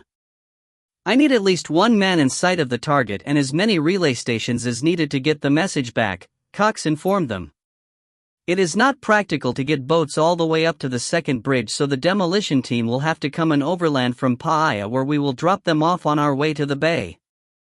Ryan and his guerrilla friends and a contingent of Marines will provide the escort and secure the bridge while the charges are set. Marty looked at the impeccably dressed captain of engineers and added, I am afraid that your splendid red uniforms will have to be foregone in favor of blending in with the guerrillas. I hope you can go along with that. The captain looked somewhat pained by the idea, but he had been chosen because he had a broad streak of practicality in his nature and nodded his acquiescence. What followed was an extensive and thorough planning session where every contingency they could imagine was examined and taken into account. Marty introduced Fairmont to the clockwork timers the toolshed developed. They refined them over the years and developed their own much more robust wheelick mechanism that was much less likely to go off if it was knocked. Why haven't we seen these in use in the Army? Fairmont asked as he examined the detonators. The powers that be deemed them too dangerous for general distribution. They are terrified they will get into the hands of the enemy and make it too easy for them to set bombs in the capital, Marty explained. I've seen a number of devices since I have been in your compound that would be of great benefit to the engineers. For example, those grapnels you fire from swivel guns would be very useful in a siege, Fairmont replied. Well, now you have seen them, I'm sure you can replicate them, Marty grinned. You can take a couple with you as examples if you like. Fairbrother looked at the timer and raised an eyebrow in question. Marty shook his head, not one of those. But we can use them on this mission, Fairbrother stated with a hint of annoyance in his voice. Marty sympathized, knowing how annoying it was when another branch of the same force had toys that you weren't allowed to play with. The mission was scheduled for the end of September. Arthur Wellesley had his own reasons for that, which he was keeping close to his chest, but Marty suspected that he wouldn't be advancing out of Portugal until at least next summer, so he wondered at the timing. But his was not to wonder why, and he trusted the instincts of the great man implicitly. The engineers trained getting on and off the boats with the Marines, who teased the crabs as they called them unmercifully until they got it right. Marty knew that some firm friendships had grown up in their common endeavor, especially when a couple of the engineers had fallen overboard and were fished out by a number of Marines before their heavy equipment dragged them to the bottom. The fact that almost all the engineers couldn't swim hadn't occurred to him, and he set up lessons for those who wanted to learn with a couple of his more amphibious Marines as instructors. By September, they were ready to go. The Hornflower, Formidable, and Thunder set off for the Bay of Biscay.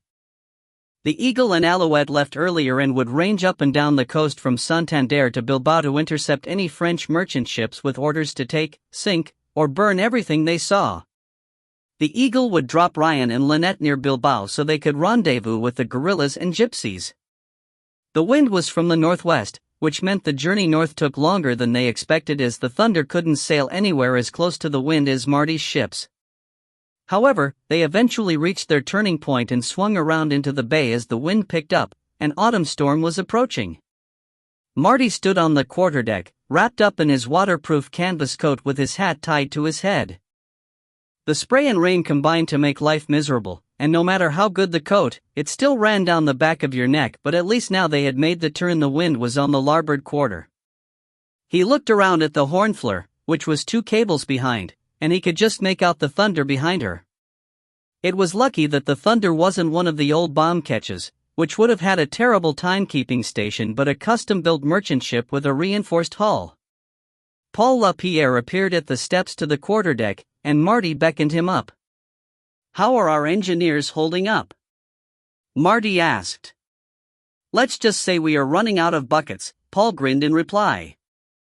The truth was, the majority of the crabs were suffering acute seasickness due to the erratic motion of the ship. It was probably worse on the Hornflower. "Is Shelby attending them?" Marty asked, concerned that a vital part of his force was effectively disabled. "He is, but there's not much he can do," Paul replied, then ducked as a shower of spray hit them. "If we weren't running behind schedule, I would seek a sheltered bay to ride this out, but as it is, we will just have to go with it. We need to be at Paia tomorrow morning to rendezvous with Ryan, Lynette, and the guerrillas." The next morning found them off the lighthouse at Faro de la Plata, following the Formidable around the point into the bay.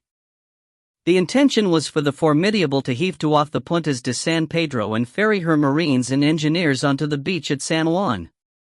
The other two ships would stay out further in the bay, ready to resume their journey as soon as the Formidable made her way back out. The coastline was, to say the least, rocky, and the entrance to the bay was bracketed by rock spurs that stuck out, waiting to catch the unwary. The gap was just a cable wide, and Marty had two men swinging leads in the bow.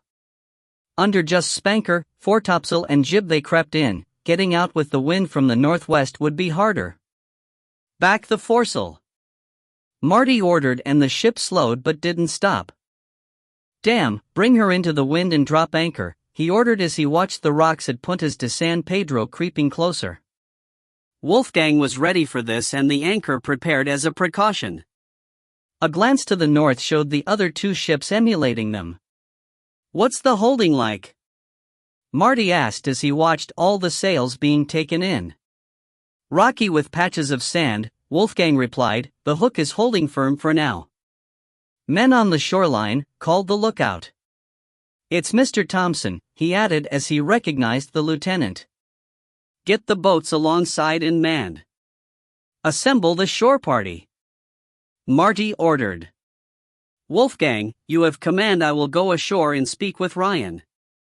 "You are going to have trouble getting out of there," Ryan greeted Marty as he stepped ashore. "Good morning to you too," Marty replied. "That's why I came ashore." He turned to watch the Marines and engineers walking up the beach. A couple of the engineers fell to their knees and kissed the sand. They had a really rough passage, and most of them have been as sick as dogs. "A bunch of feeble engineers are no good to anyone." "So I can see," Ryan agreed. "What do you propose?" "How secure are you here?" Marty asked. "As safe as we are anywhere. We have lookouts posted on high ground and will get early warning of any approach." "Good, then we will let the men rest until this storm passes. I will let the ones on the Hornfloor come ashore and stretch their legs. They will soon recover their strength with firm ground under their feet," Marty decided. The bay was sheltered, and once the buckets of puke had been cleared away and the decks washed to rid them of the smell, the engineers started to recover. Hot food could be prepared as the galley fires were lit. The weather improved after 2 days and the wind swung around to the southwest, perfect for exiting through the tricky mouth of the bay. Around 3 hours before dusk, Ryan got the shore party divided up into 2 sections. The first, under Sergeant Bright, would march to the battery and neutralize it. The second would march the 10 miles to the bridge to be in position to attack. A separate squad of specialist Marines from the Thunder accompanied the bridge team and would set up a signal relay to direct the Thunder's mortar. It was a lot of men, and they had a ton of powder to move on the backs of mules and donkeys as well. Ryan was worried, as there was a lot that could go wrong, being spotted by a French patrol being the first of his worries. Bright, his 20 men and a pair of local guides made their way along the coast on paths last used by sheep or wild animals. The going was hard, and the terrain turned a 10-mile march into closer to 20. They were traveling light with only a day's rations and 30 cartridges per man in a small pack. 2 of his men ranged out ahead on point with the guides. They were specialist scouts. The rest of his men were strung out in a line and maintained a fast walk which they could keep up all day if necessary. They stayed off ridges where they could to avoid being silhouetted against the sky, and when they did have to cross, one did so at places where the terrain could help hide them. It took 5.5 hours to reach the hill behind which the battery was situated. They stopped to prepare for their assault and to give the scouts time to recon the position. The men checked their Baker rifles and pistols, drawing the old loads and reloading them to ensure the powder was dry. Knives were loosened in their sheaths and crossbows strung. The first part of the attack would be made as quietly as possible so they could surprise the gunners and overcome them without a fight. The scouts returned. 2 sentries and 2 lookouts. The lookouts are just over the brow of the hill so they can overlook the bay and its approach while staying out of the wind. 1 sentry is sitting on a rock overlooking the track up from the bay. The other is already taking a permanent nap, the scout reported. Tender souls, these French, Bright grinned, nice for them and nicer for us. Barker and Corbett silenced those 2 lookouts. You, take down the remaining sentry, he ordered. 2 men stood waiting nearby with loaded crossbows and the scout. The lookouts never heard the crossbow bolts that hit them in the back of the head, killing them instantly, and the sentry gasped for air for less than a minute before he bled out from a slit throat and carotid artery. The gunners for the 424-pound cannon were lolling around their camp, chatting, snoozing, smoking, and drinking coffee. Their officer was asleep in his bivouac while his Batman polished his boots. The little servant froze as he felt the cold hard muzzle of a large-bore pistol press just behind his ear and a voice whisper shh. Pressure from a hand on his neck stood him up and he was guided backwards behind the tent where he was pushed to his knees, tied up and gagged. The back of the tent was slit open with a razor-sharp fighting knife, a tap with a kosh, and the officer stayed asleep. He was pulled through the slit and joined his Batman on the ground hogtied and gagged. The gunners were laughing at a joke a sergeant had made at the expense of one of his men when suddenly they were surrounded by men in dark gray coats and black 4-H hats. The click of 20 rifles being pulled to full cock got their attention. Below them in the bay, a small fishing boat scuttled into the mouth of the river under full sail with Midshipman John Williams at the helm. He was dressed as a fisherman and there were 2 men visible on deck as you would expect. The boat ran through the gap in the beach and up to the center of the boom. "Hello, the boom boat," he called in Spanish. A head appeared from the cabin built on the deck of what, in another time, would have been a medium-sized fishing boat but now had no mast and was powered by 10 oars. "What do you want?" the fat French sergeant snapped in bad Spanish. "I was asked to deliver this to you," John replied and held up a closed basket and 2 bottles of wine. "To us?" He stepped out, took the wine in one hand and the basket in the other. He looked down into the fishing boat at the 2 fishermen, noting their swarthy looks. Anton and Matai grinned back at him, and Matai gave him a mock salute as they pushed off and started to sail away. 15, 16, 17, 18, 19, 20, John counted out loud, then ducked. The cabin seemed to swell, then the roof lifted off, followed by a cloud of smoke and a load bang. Seagulls screeched in protest and flew up from their perches on the boom. As the smoke blew away, all that could be heard were the moans of wounded men and the cries of the birds. The fishing boat turned and ran up alongside the smoking boat and its wrecked cabin. A few timbers splashed into the water around them. 4 more men appeared from the cabin and all 7 leapt aboard the smoldering boom boat. Kashas and clubs rose and fell, silencing the groans of the wounded remnants of the French crew who had taken the full force of the pot grenade hidden inside the basket. Yeovilton, the Formidable's misshapen gunner, prepared the device by packing musket balls around a cartridge of powder inside a gallon wine jug sealed with a cork tied in place with wax twine. It had been initiated by one of the flotilla's infamous clockwork timers that Anton had set before replacing the bung and tying it in place before handing the basket to John. The result, as it went off in the confined space of the cabin, was devastating, killing or wounding all the boat's 11 crew. "They didn't even have anyone on watch," John observed as they dumped the bodies into the fishing boat, then released the boom from the mooring pile and let it drift down on the sluggish current to open the river to the flotilla's assault boats. John scanned the shore the best part of a cable away to see if they had attracted any attention. An old man and a young boy sat on the wharf at the end of the boom on the Spanish east bank, fishing. The old man was cackling with laughter, rocking back and forth as he watched. The boy was jumping up and down, punching the air. John waved. On the Formidable, Marty saw the Punta Zaxiari approaching and wondered if Bright and his men had managed to neutralize the battery. He took up a telescope and trained it on the hill. The French flag still flew proudly and no challenge was signaled. Well, he expected that as they hadn't made any move to enter the bay, and if it were still in French hands, they would wait until he made the turn. "Bring us to quarters, Wolfgang," he said quietly to his first. Before Wolfgang had a chance to shout anything through his speaking trumpet, the men were already moving. They all knew where they were and what they were about to do and had been quietly getting the ship ready for the last half hour. Consequently, the ship was ready, and the guns run out in a record 5 minutes. Marty grinned as Wolfgang barked out a couple of orders for form's sake. He was incredibly proud of his men at that moment. He looked at the hill again and now he could see figures moving around. Are those gray or blue coats? He thought and was about to ask Wolfgang for a second opinion when the French flag dipped 3 times. He let his breath out in a whoosh. The battery is in our hands, take us into the bay if you please, he ordered Wolfgang. Wolfgang ordered the course change to take them around the point, then ordered the guns loaded with ball. The leadsman in the chains called out. 5 fathoms, sand and shell. Take us into 3 fathoms and anchor as planned, Marty instructed. The leadsman called the depth, and the bottom gradually shallowed, staying sandy with good holding.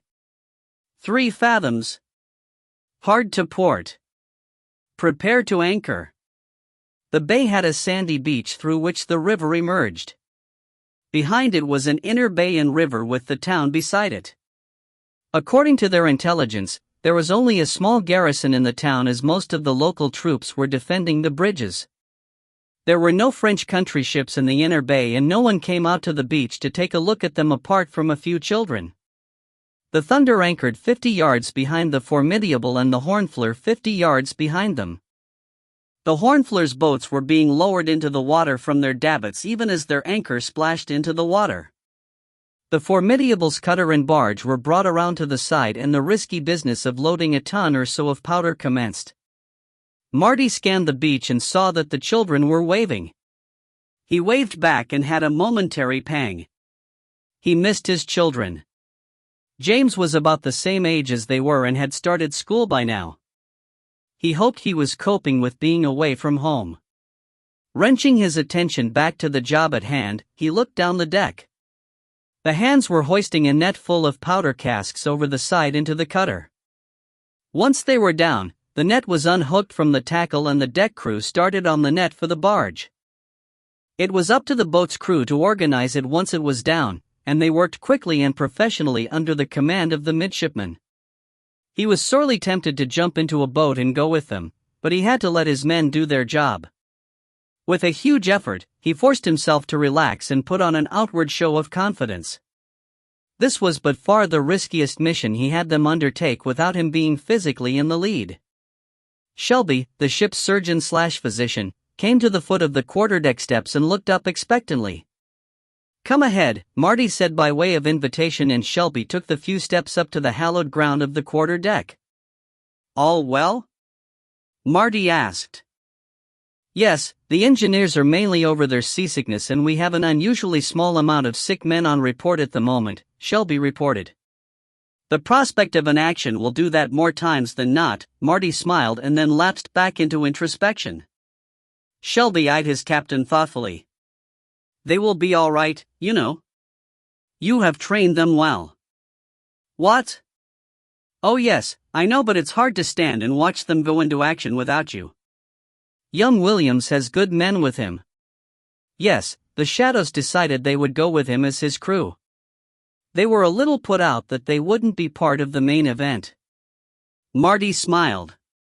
In the background, Wolfgang could be heard ordering the spotters up into the tops where they could observe the fall of shot when the barrage started. Marty watched the men running up the ratlins, so sure-footed, like Barbary apes. "The boats are ready, sir," Wolfgang reported a minute or so later. "Begin the barrage at your convenience," Marty ordered. The gunners had estimated the range and had set their guns accordingly. The gun captains looked to the quarterdeck expectantly. "By ripple broadside, fire!" shouted Wolfgang through his trumpet, and starting with the foremost 18-pounder the guns fired one after the other from fore to aft. A ripple broadside put much less strain on the fabric of the ship than a full broadside, and for the purposes of this action was just as effective. As soon as the guns started to fire, the boats pulled away from the other side and got into line astern until all 6 boats were rounding the stern of the Thunder and moving into the river. In the hills overlooking the bridge at Behobia, Ryan and his men watched and waited. The spotters and signal relay men had set up earlier and were ready to direct the Thunder's barrage. Ryan lay on his belly beneath a bush, his telescope panning across the bridge and the area on the north bank where the majority of the force guarding the bridge were encamped. There was a platoon or so of infantry stationed on the south bank manning a checkpoint with a lifting pole.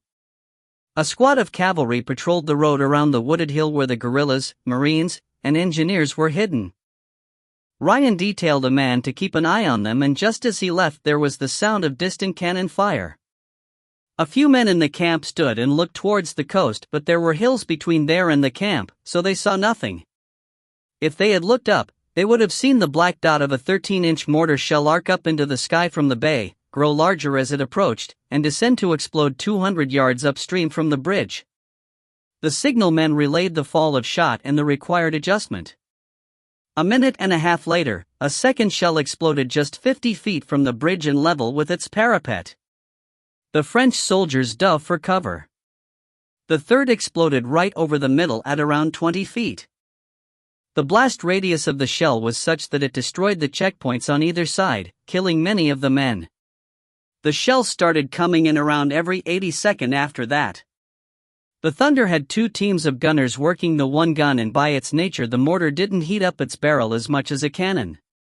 Ryan let them pound the bridge for 5 minutes, then instructed the signalman. "Start walking the barrage to the north. Let's see if we can get them to run away." "That will certainly make life easier," grinned Lieutenant Richard Tamworth, the commander of the engineers, who lay beside Ryan. "Sir, the cavalry are on their way back," a Marine reported. "I've got that," Lynette said from his other side and slipped away, collecting a group of guerrillas as she left. Marty was impressed at the rate of fire the Thunder could put up with their single mortar. Of course, with their 70-man crew, they had ample hands to swing the ship on its springs and reload the beast, but all the same, around a minute or thereabout was still impressive. The Formidable and Hornfleur were alternating broadsides. The Hornfleur would fire, and while they were reloading, the Formidable would fire. Thus, a hail of 18-pound balls were pounding the area around the bridge around every 45 seconds. Like the Thunder, they concentrated on the bridge itself for the first 10 minutes or so. As the lookouts reported the progress of their boats, they slowly started to shift their aim. The Formidable to the north bank and the Hornfleur to the south, pushing any French defenders away from the bridge.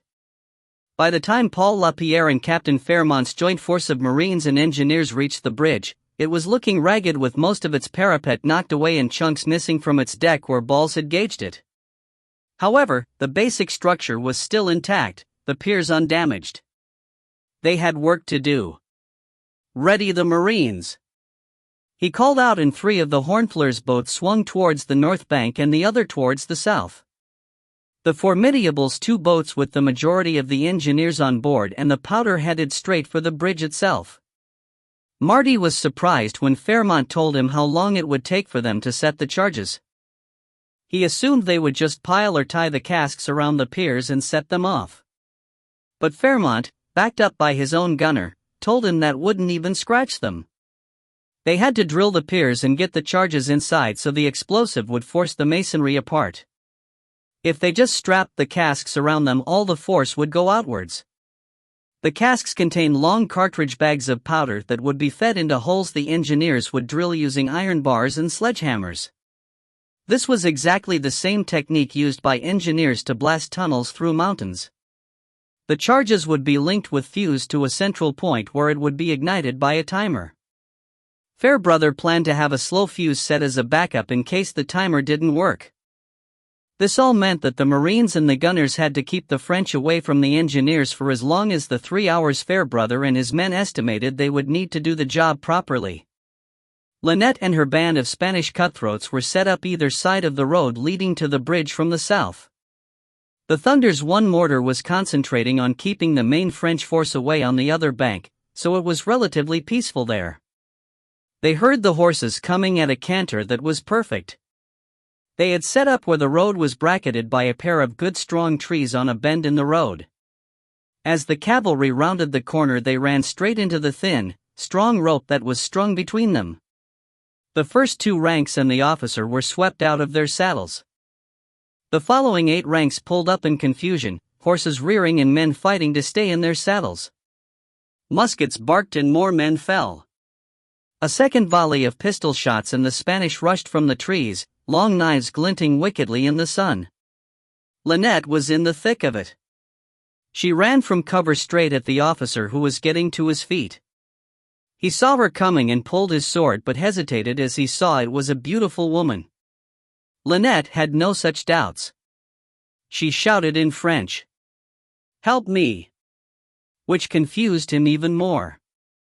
She threw herself into his arms and as she did, brought her knee up into his balls. He squawked and doubled over, her knife came down penetrating the back of his neck just below the skull. "Nicely done!" The nearest guerrilla complimented her as she retrieved her blade. It had taken the French time to realize what the hell was going on, but they soon identified that the incoming fire was coming from the bay. The commander, Major Hercule Clarion, sent scouts to give him an assessment and called in the commander of horse artillery.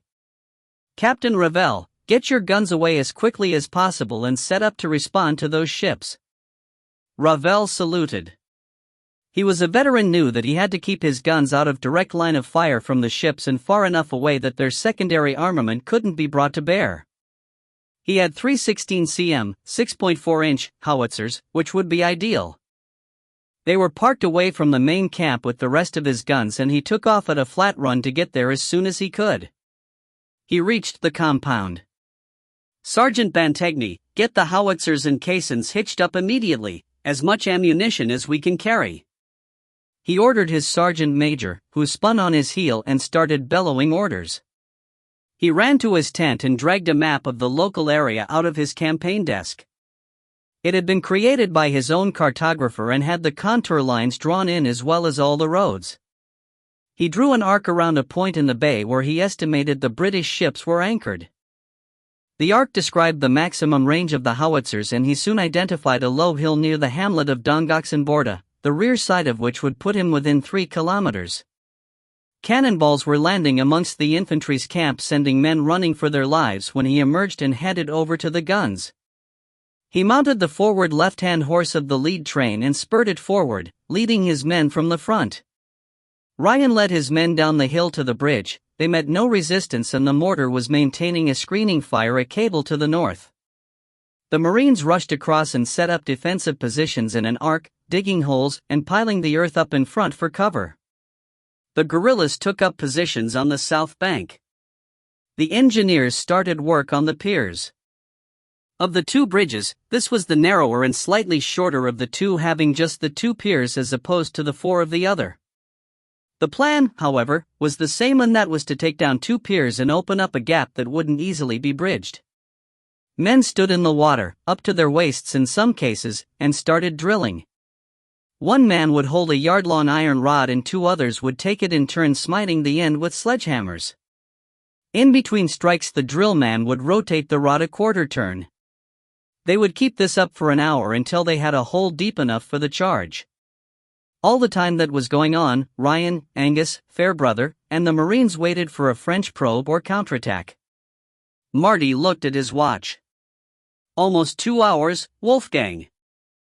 I wonder how they are getting on," he said to his first. Wolfgang didn't answer. He knew Marty was just worrying out loud. A puff of smoke appeared in the air behind the thunder, followed almost immediately by a sharp crack. That was followed by a second, then a third closer to the formidable. Marty knew exactly what they were as he had seen them before back when he was a mid. "Howitzers!" He shouted, "Look out! Can you see where they are shooting from?" A second salvo came in and it was clear they were targeting the formidable. "No, sir. Can't see any smoke nor nothing," the lookout shouted down. The third salvo was very close and bits of shrapnel dug chunks out of the deck. "All men not needed for manning the guns, get below," Marty ordered. Captain Cox is hailing you," the quartermaster called. "Thank you, Stan," Marty said and walked to the stern rail. "Yes, Captain?" he called. "If you can pinpoint those guns, I can drop a shell or two on them to sort them out," Cox called across. Chapter 17, Sortie. Marty was rowed in his gig to the boom boat, the small craft practically flying across the water. Troy stood in the prow, Wilson, Roland, John Smith, Chin, and a random sailor manned the oars and Sam the tiller. They pulled up beside the boat. "Anton, Matai, get over here, you," he indicated the random sailor, "get over there." Now he had all his shadows except Garai, who was with Ryan. He was ready for anything. As they rowed to the shore, he briefed them on their mission. Find the howitzers and stop them. He had thought about what Cox said, but that would be his last resort. Even a 5-minute break in the barrage at the bridge would let the French mount a serious counterattack. Even so, time was of the essence as there was only so much punishment the formidable could take. They reached the north shore and leapt onto dry land. Each of them carried a satchel, a rifle, or in Marty's case, his Derzeg carbine, an ammunition pouch, at least 2 pistols, and an array of edged weapons. Now that they were on shore, the sound of the naval guns was not so overpowering, and the further inland they got, the greater the chance they would hear the howitzers. They moved at a dog trot, easy to maintain but covering distance quickly, towards the nearest hill behind the village of Henday. They followed a steep and rocky track, that was no more than a game trail, for 2 miles to the top and stopped to look around. There were no guns, but now they could hear their fire from the north. Marty took out his small telescope and examined the hills in that direction. His eye, practiced at picking up the merest hint of a sail or a movement on a distant horizon, picked up the silhouette of a soldier stood with a telescope to his eye atop a hill a mile or so distant. "A spotter!" he exclaimed, and the others, noting the direction his telescope pointed, soon picked up on it as well. John Smith, whose eyes were notoriously sharp, picked him out without aid. "French horse artillery from his uniform," he commented, noting the dark blue uniform coat and tall brown hat. "Come on, let's get to the base of that hill," Marty said impatiently. It was a short jog, but Marty was aware it had taken close to 40 minutes to get this far since leaving the ship. The poor formidable had suffered at least another 20 salvos in that time, and Marty was getting increasingly worried for the safety of his ship and his men. The firing stopped. They couldn't know it, but the French had run out of ammunition and their barrels were so hot they needed to give them a respite. The team hit upon the road that led to the back of the hill just as 3 caissons drawn by 4 horses came around a bend. Marty stepped out in the road, forcing the lead rider to pull them to a stop. "Where are you going?" he asked. "That is none of your business." "Get out of the way or you will feel my whip," the rider snapped impatiently. "You are an impertinent fellow. Do you know who I am?" Marty replied with all the arrogance he could muster. "I don't give a fuck who you are.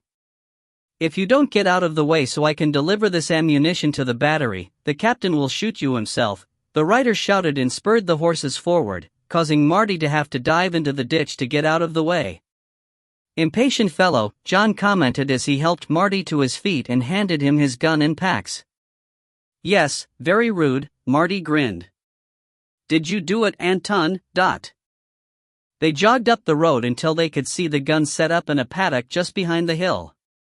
The captain was gesticulating to the rider to get the caissons into position behind the guns. He looked impatient and was yelling at the man to get a move on. Marty noted that the caissons were much closer to the guns than was normal so they could reload faster. Marty signaled and they moved along a low hedgerow that bordered the field. They crawled on their bellies to stay out of sight and discovered the thistles in that part of France were particularly prickly. They spread out into a skirmish line some 10 feet apart and waited. 5, 4, 3. They covered their heads with their hands and opened their mouths just in time as the caissons exploded with an enormous concussion. The hedge was flattened by the shockwave and they felt the heat pass along their backs. Marty rose to one knee and cocked his carbine. A soldier staggered out of the smoke and he dropped him with a chest shot. Along the hedgerow, rifles barked as the boys picked off any French artillerymen that came into view. Marty reloaded and when he looked up, the smoke had almost blown away. The scene was chaotic, the caissons and their horses were nowhere to be seen, and there was a shallow crater where they had stood. The blast had knocked every one of the soldiers to the ground, and the nearest gun had been blown on its side. "At them!" Marty called, and they pushed through the hedge and advanced at a walk, shooting any soldiers they saw. Marty fired his carbine, killing another, then let it swing behind him on its shoulder strap. He pulled his double-barreled Manton pistols, sighted, and shot another with his right. An officer staggered out from between two of the guns, and Anton shot him, dropped his rifle, and pulled out a pair of pistols.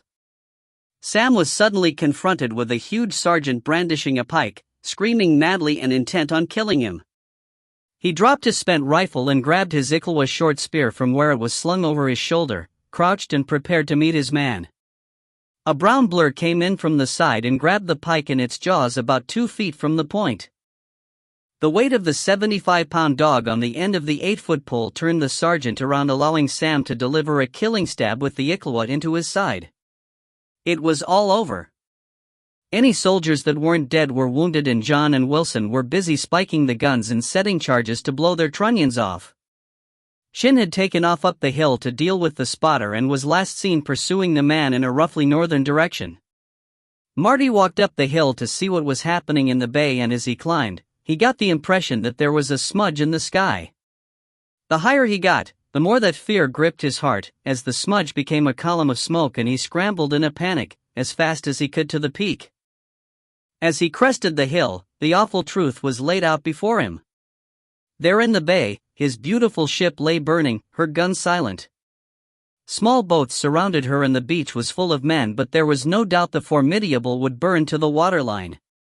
Marty fell to his knees. He had failed to stop the guns in time. He felt a wrench in his gut like he had been stabbed. A sob broke from his throat and tears ran down his face. He couldn't tear his gaze away. He had to watch with the morbid fascination of one witnessing a funeral pyre. Troy pushed his head under his arm and whined. "Oh shit." Wilson's voice cut through the silence from behind him, then his men were around him. They all knelt and watched their ship die. "They must have flooded the magazine," John commented as the main mast fell along the deck. "Yeah, she would have blown by now if they hadn't," Wilson agreed. Flames reached up into the air, and Marty noticed that the Thunder had moved out into the bay away from the conflagration and was still firing. So was the Hornflower. He stood and turned in the direction of the bridge. He could just about see it from there, and he raised his glass to see what was going on. The Marines had set up a defensive line around the approach to the bridge on the north bank. He could see puffs of smoke as they fired at any French who tried to approach. The Hornflower was laying down her barrage between the Marines and the French camp, but they could see that the French were forming up to make an attack. They had sufficient numbers to overwhelm the Marine line, and with the loss of the Hornflower's guns, the gap between salvos was enough to let them think they could do it. He made a quick decision. "Come on, boys, we need to help the lads at the bridge," he shouted and started off down the hill. He was mad as hell and wanted to kill as many enemies as he could to expunge the guilt he felt for failing his ship. He stopped as the logical part of his brain kicked into gear. "Shin, you are our fastest runner. Get back to the beach where our crew are and get them into the town. Tell them to loot and burn everything. I only want the commander of that French force to be distracted, so as soon as the French turn up, they are to retreat and get onto the Hornflower and Thunder. We will set up a diversion or two as well. Come on, the rest of you, we have work to do." Marty led them towards the port, the bridge too far away for them to get to in time. He hoped they would find something to enable them to help the men at the bridge. They were about halfway there when Marty suddenly called a halt. "Listen." They stood for a whole minute, then there was a loud crack in the direction of the bridge and a dandelion head of smoke in the air. "The Thunder is targeting the iron bridge. They must have blown the other one already," Marty exclaimed. Around 45 seconds later, the Hornflower's broadside howled over their heads. "That should hold them," John Riley observed, "one of them big buggers worth a bloody broadside." "Come on, let's see what other damage we can do," Marty said, still intent on extracting some revenge. They reached the port and had to fight their way past a stream of refugees from the town.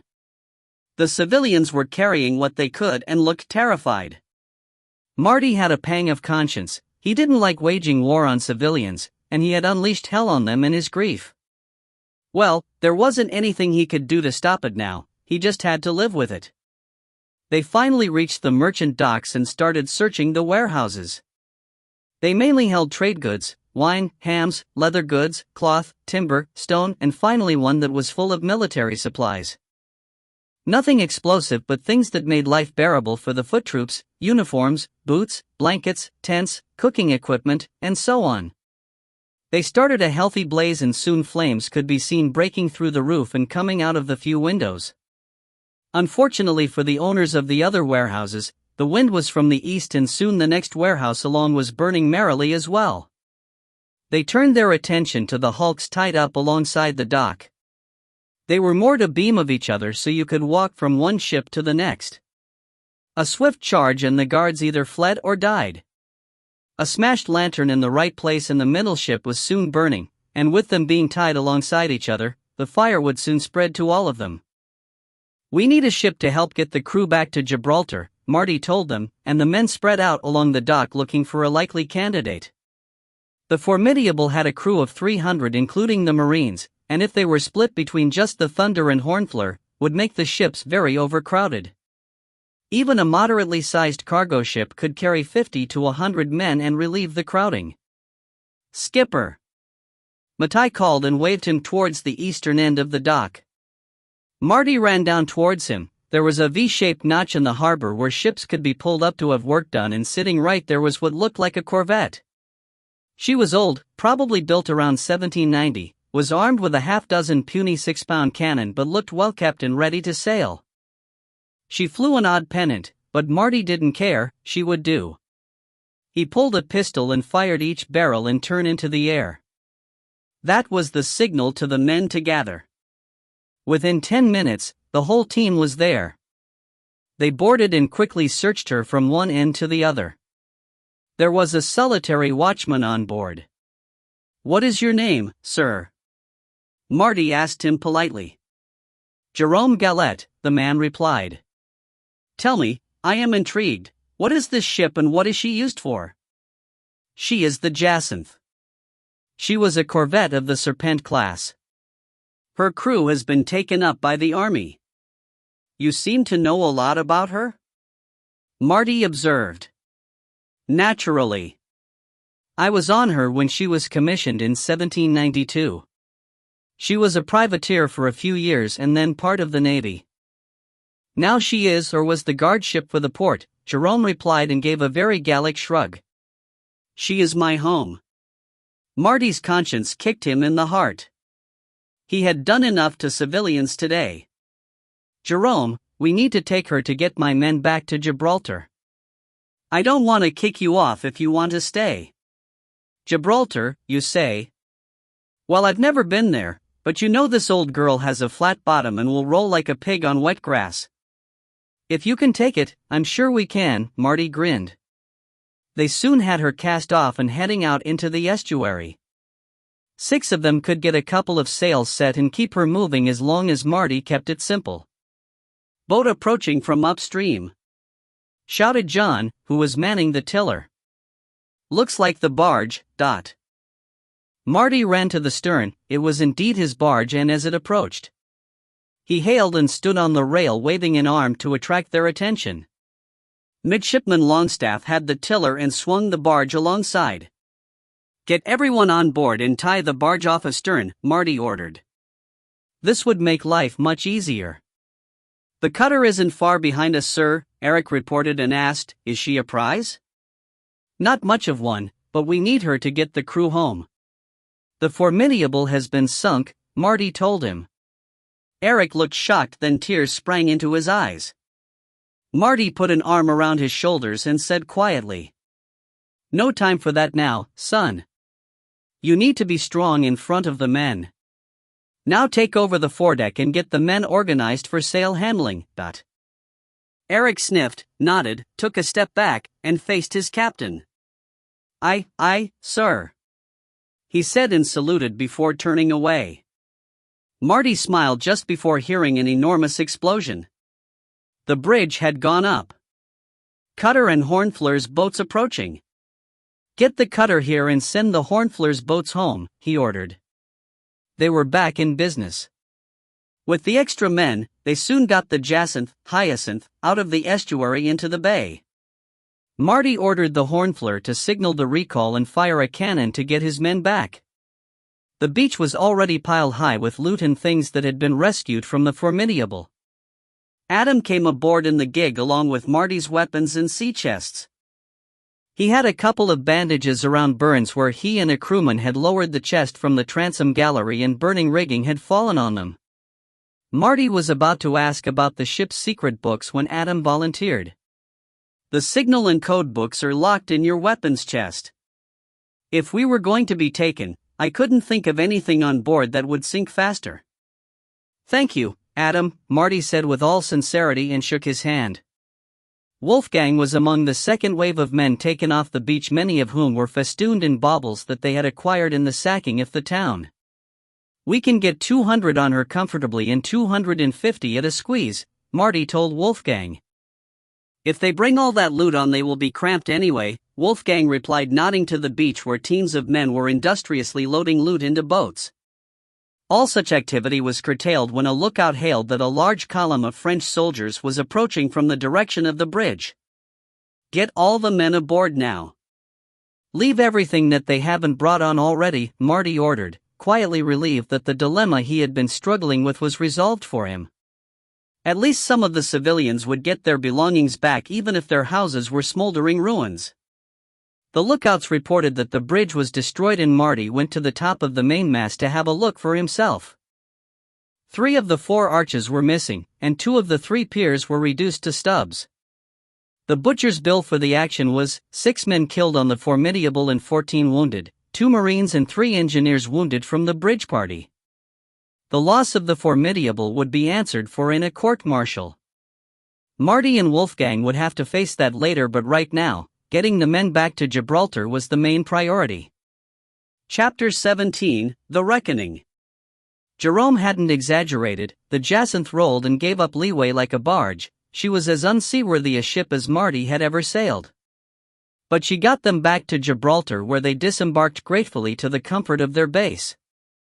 Marty sent a report to Arthur Wellesley, Admiral Hood, and Canning, and a letter to Caroline on the first packet home. He delivered his report to Admiral Sir Edward Pellew, the current Commander-in-Chief Mediterranean, who had recently replaced Admiral Cotton. "Come in, my boy, and take a seat," Pellew greeted him as he made his report. "You seem to have lost your frigate and returned with a crank corvette," he observed. Marty handed him the sealed report, and the Admiral, who had put on a lot of weight, sat back in his chair and read. A steward came in and served coffee with a glass of brandy on the side.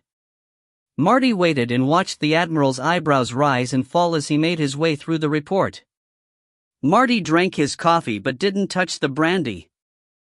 "Well, I must say, this reads like one of those modern adventure stories," Sir Edward stated as he put the report down. "Your people did well to take down both bridges." "The second bridge turned out to be the easiest," Marty added, as it wasn't in the report. "It was older and the fabric not as hard as the one at Iron. They had the holes drilled in half the time and demolished both piers and all 3 spans." "Excellent, excellent. You know you will have to face a court-martial over the loss of your ship," Pellew stated. "Yes, sir. I am fully aware of that. Do you have any idea when that can be convened?" Marty asked. "We have 5 captains in port, so in theory, we could hold one immediately, but I want to hear what Hood and Canning say before I do that." "You were working under their orders officially." Pellew sipped his coffee, grunted, poured the brandy into it, and took another sip. "Much better. You will not get another ship until you've been cleared." Marty smiled at the assumption he would be exonerated. However, he was not so sure. They would have to find one first. It would be better if it were French or Spanish built. "That's the spirit." "Make sure you keep me informed of your whereabouts," Pellew replied in dismissal. Back at the base behind Rosea Bay, Marty checked over the inventory of his remaining assets. Ryan was back in command of the Eagle. Lynette had taken the packet back to England, having been recalled by Canning for some reason or another. The Eagle and Alouette were patrolling the northern Spanish coast to prevent any supplies reaching the French forces from that direction. The Basque guerrillas were in control of the mountain passes. He had letters from Arthur, and there wasn't anything urgent he needed taking care of that required him to go back to Lisbon. He had a meeting with Francis Ridgely. Their spy network was spreading nicely across the peninsula. For once in his life, he had nothing to worry about. That's a joke, he thought, and started to worry. When Marty worried, he turned to exercise, and the pace of weapons and close combat training increased dramatically. It took 2 weeks for a reply to arrive from Hood and Turner, and he had to assume that Pellew got his at the same time. It said that they could see that no blame could be laid at his feet and that he should start looking for another ship as soon as the court-martial had been held. That's easier said than done with every French ship locked up by the blockade, he thought, but he asked Francis to ask the network if there were any French frigates laid up anywhere. He received a sealed letter. The court-martial is set for Wednesday, he told Wolfgang. We both have to attend and be examined. The other captains' reports will be read by the court in advance, but they don't believe they will need to call them in person. Marty believed that unlike his previous court-martial for losing a ship, this one wouldn't be rigged. When he saw the names of the captains who would attend, he was still not convinced, even if Pellew was chairing it. Chairman, Admiral Sir Edward Pellew. Clerk, Mr. Arnold Prendergast, clerk to the Admiral. Captains, Sir Frederick Maitland, Thomas Hardy, Thomas Staines, Philip Pippin, and Gordon Philibert. Wolfgang would be interviewed first, Marty would be second. They boarded the flagship, HMS Caledonia, at 8 bells of the morning watch and were greeted by Pellew's flag captain Edward Longstaff. Sir Martin, welcome, he smiled and shook his hand, then turned to Wolfgang. Mr. Ackerman, a pleasure to meet you at last. He gestured for them to accompany him. Mr. Ackerman will be interviewed first, then you will be called, Sir Martin. The court has had the chance to read your reports and logbooks, so this shouldn't take too long. The admirals are in attendance and keen to get this over with. May I take your swords? Admirals? Marty thought and exchanged a quizzical glance with Wolfgang as he unclipped his scabbard from his belt, but they had no time to ask questions before they were ushered into Pellew's office. Longstaff knocked on a connecting door and announced to the room on the other side that they were there. Mr. Ackerman, if you would be so kind as to attend the court. Sir Martin, Beamish there will attend to you for refreshments, he said, indicating a steward who had appeared from what was probably the steward's pantry. The door closed behind them and Marty could hear the dull rumble of voices through the wall, but nothing that he could make out. Can I get you some coffee or tea, sir? Beamish asked with a soft southern Irish accent. Marty asked for coffee, which was served so quickly they must have a pot made for the members of the court. He sat and waited, then stood and walked around, his coffee untouched. He checked his watch, 45 minutes. He sat again and tried to relax. An interminable 2 hours later, the door opened and Longstaff came in and said, Sorry to keep you waiting, Sir Martin. The court will see you now. He rose, straightened his coat, and tucked his hat under his arm. Then, feeling like he was walking to a firing squad, he stepped through the door into what must be the Admiral's dining room. The dining room table was across the room and the Admiral sat with the 5 captains arrayed either side of him. The clerk sat on the end, a sheaf of papers and an inkwell in front of him. A single chair was placed in front of the table, precisely in the middle, and his sword was on the table in front of the Admiral. Captain Stockley, HMS Formidable, Marty announced himself. Please be seated, Captain, the Admiral said and indicated the lone chair. As he sat, he caught a movement out of the corner of his eye and a glance told him that Admiral Hood sat to the side, a frown on his face. Beside him was Arthur Wellesley. Pellew introduced the members of the court and read a formal statement as to why they had convened, then added, The court is aware of the special role you have in His Majesty's Navy and that your duties take you beyond what most of us would consider normal. All here are sworn to secrecy, and Admiral Hood, as the head of naval intelligence, and General Wellesley are here to ensure that proceedings take that into account. Would you, in your own words, tell the court of the mission and events that led to the loss of your ship?" Captain Hardy instructed. Marty told his story, leaving nothing out.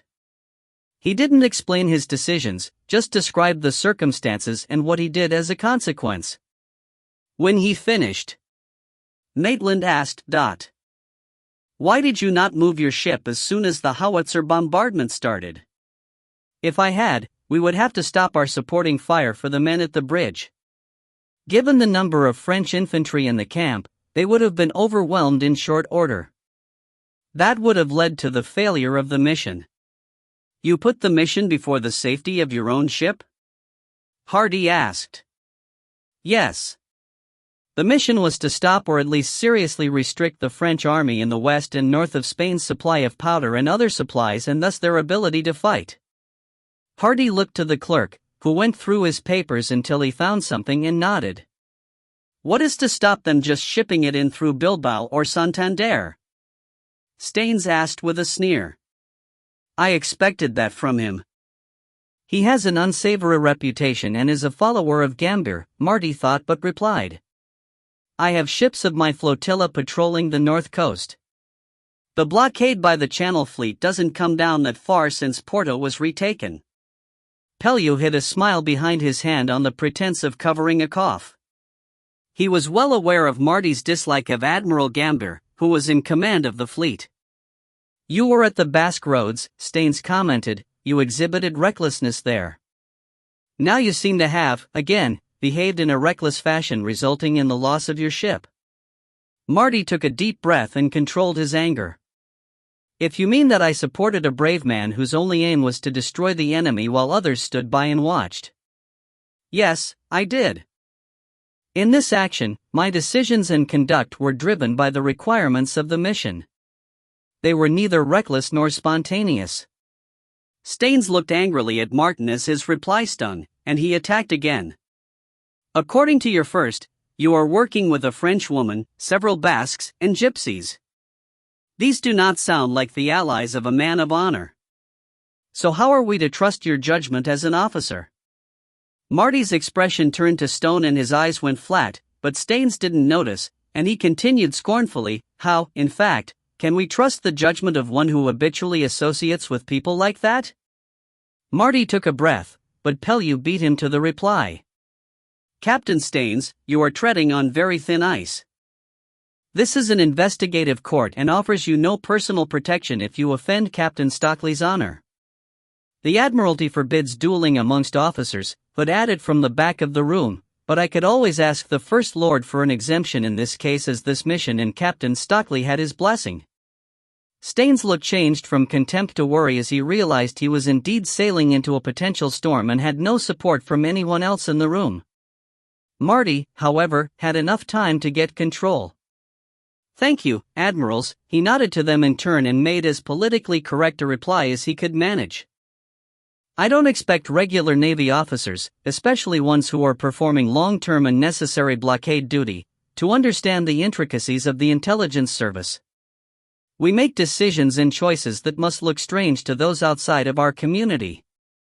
As to honor," he fixed Staines with a gimlet glare, "I do what I have to do to make our great nation safe and to enable men like Viscount Wellington to do their job.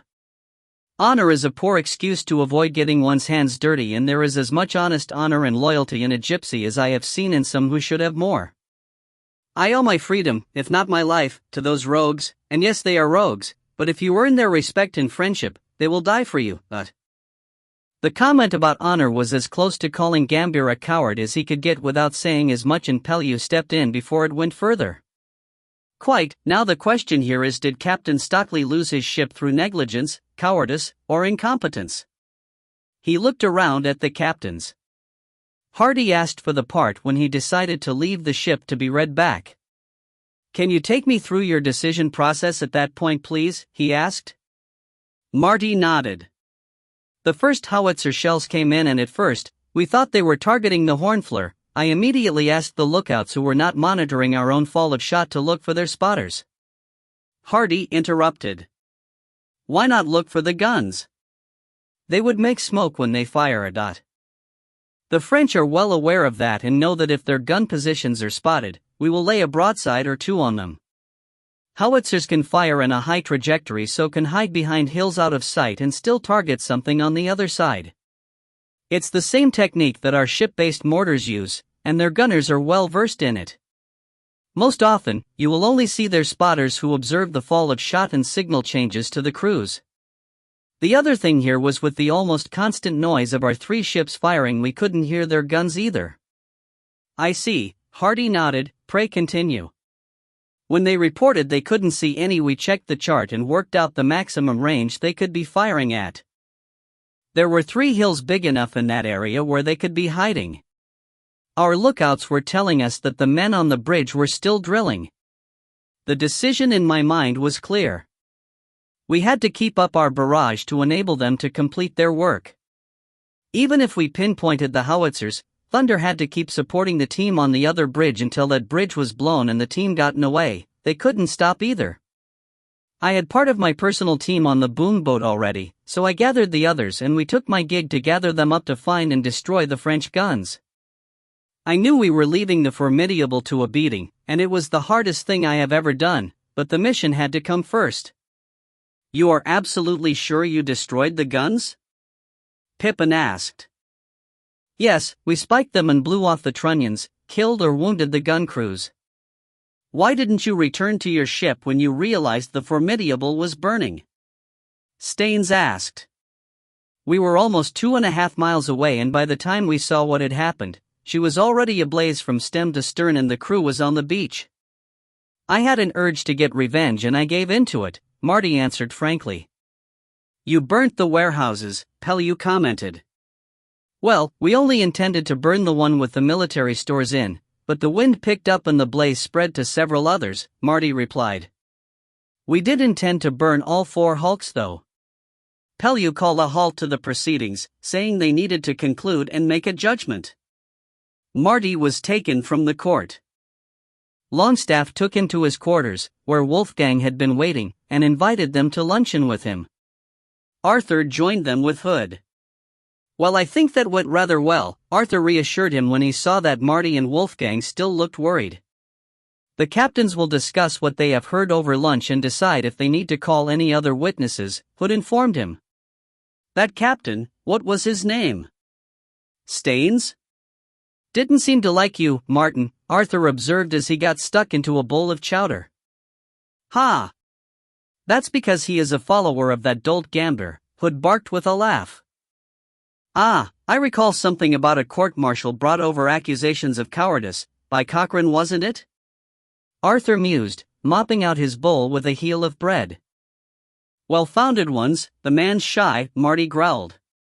He still got angry when he thought of the treatment his friend had received at the hands of the politicians. Well, that's as maybe, but he is very well supported and to all intents, untouchable, even by you, Hood admonished him. Longstaff steered the conversation to less contentious subjects and lunch proceeded on a more even keel. Marty had little appetite and picked at the excellent fare delivered by the stewards.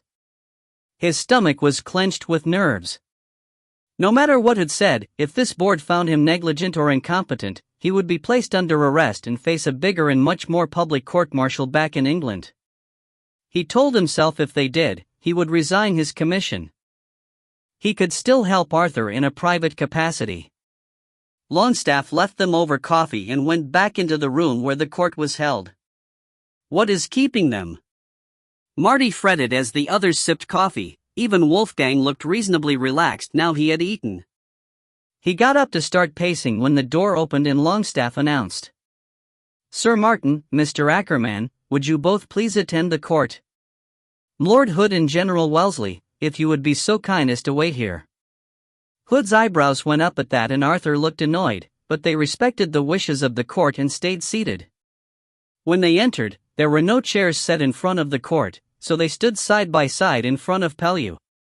Their swords were laid across the table, so neither hilt nor point was towards them. Gentlemen, we have discussed and debated the evidence presented to us by your witness, reports, and the reports of the captains of the Thunder and Hornflower, Pellew opened. This was a most unusual action with a most unusual goal, which you were tasked with because, as evidenced by Admiral Hood, it is exactly the type of mission your flotilla was created to carry out. He looked around the table, a flotilla most of us here had not heard of before now. Your record as a captain is, to now, exemplary and would challenge Cochrane for its audacity. However, you have lost your ship and must be judged on your conduct in this instance. He paused and took a sip of the tea he had in front of him. It is the opinion of this court that you, Lieutenant Ackerman, behaved in an exemplary fashion and carried out the orders of your captain with alacrity and courage. You fought your ship to the bitter end, which resulted in the successful completion of your mission. He turned Wolfgang's sword, the hilt toward him. This court finds that you bear no blame for the loss of your ship and that your record will show you fought with honor and courage. Wolfgang took his sword and clipped it to his belt. Captain Sir Martin Stockley. You left your ship while it was under attack by a shore battery, declining the opportunity to move it out of harm's way so it could continue to support the team attempting to demolish the bridge. The question has to be asked whether the loss of a frigate to achieve the demolition of the bridge was a worthwhile exchange. Here we have to rely on the testimony of General Wellesley, who has revealed to us in strictest confidence his plans to eject the French from the peninsula and the importance of restricting the French's ability to fight. Pellew looked Marty in the eye. It is, therefore, the conclusion of this court that you acted in the best interests of the mission and that your sortie to silence the battery was carried out successfully. However, it was not completed in time to save your ship. You cannot be held to account for that, as the physical distances involved meant that it would have been a close-run thing even if you knew where the battery was in advance. Your record will show that you hold no blame for the loss of your ship in so much as you acted in the best interest of the highly important mission you were upon. You did, in fact, act with courage and initiative to try everything you could to save her. He turned Marty's sword, the hilt toward him. You have been exonerated. Marty breathed for the first time since Pellew started speaking and took up his sword to the gentle applause of the other captains with the exception of Staines. Chapter 19, Chasing a Unicorn. Francis Ridgely hurried down the road that led to Rosea Bay. It was October and, for Gibraltar, was cold, being only 35 degrees Fahrenheit. Damn unseasonable, he grumbled to himself as he shrugged his coat collar further up his neck and wished for a scarf. It wasn't the cold so much as the damn wind which, coming from the northwest, was biting and carried the hint of rain. He rounded the corner to the flotilla's home base and approached the gates, where he was greeted by the marine sentry. Afternoon, Mr. Ridgely. Here to see the captain? Yes, is he in? Francis replied, giving the man the chance to do his job even though he knew exactly where Marty was. In his office, sir, with Lieutenant Ackerman. You know where it is.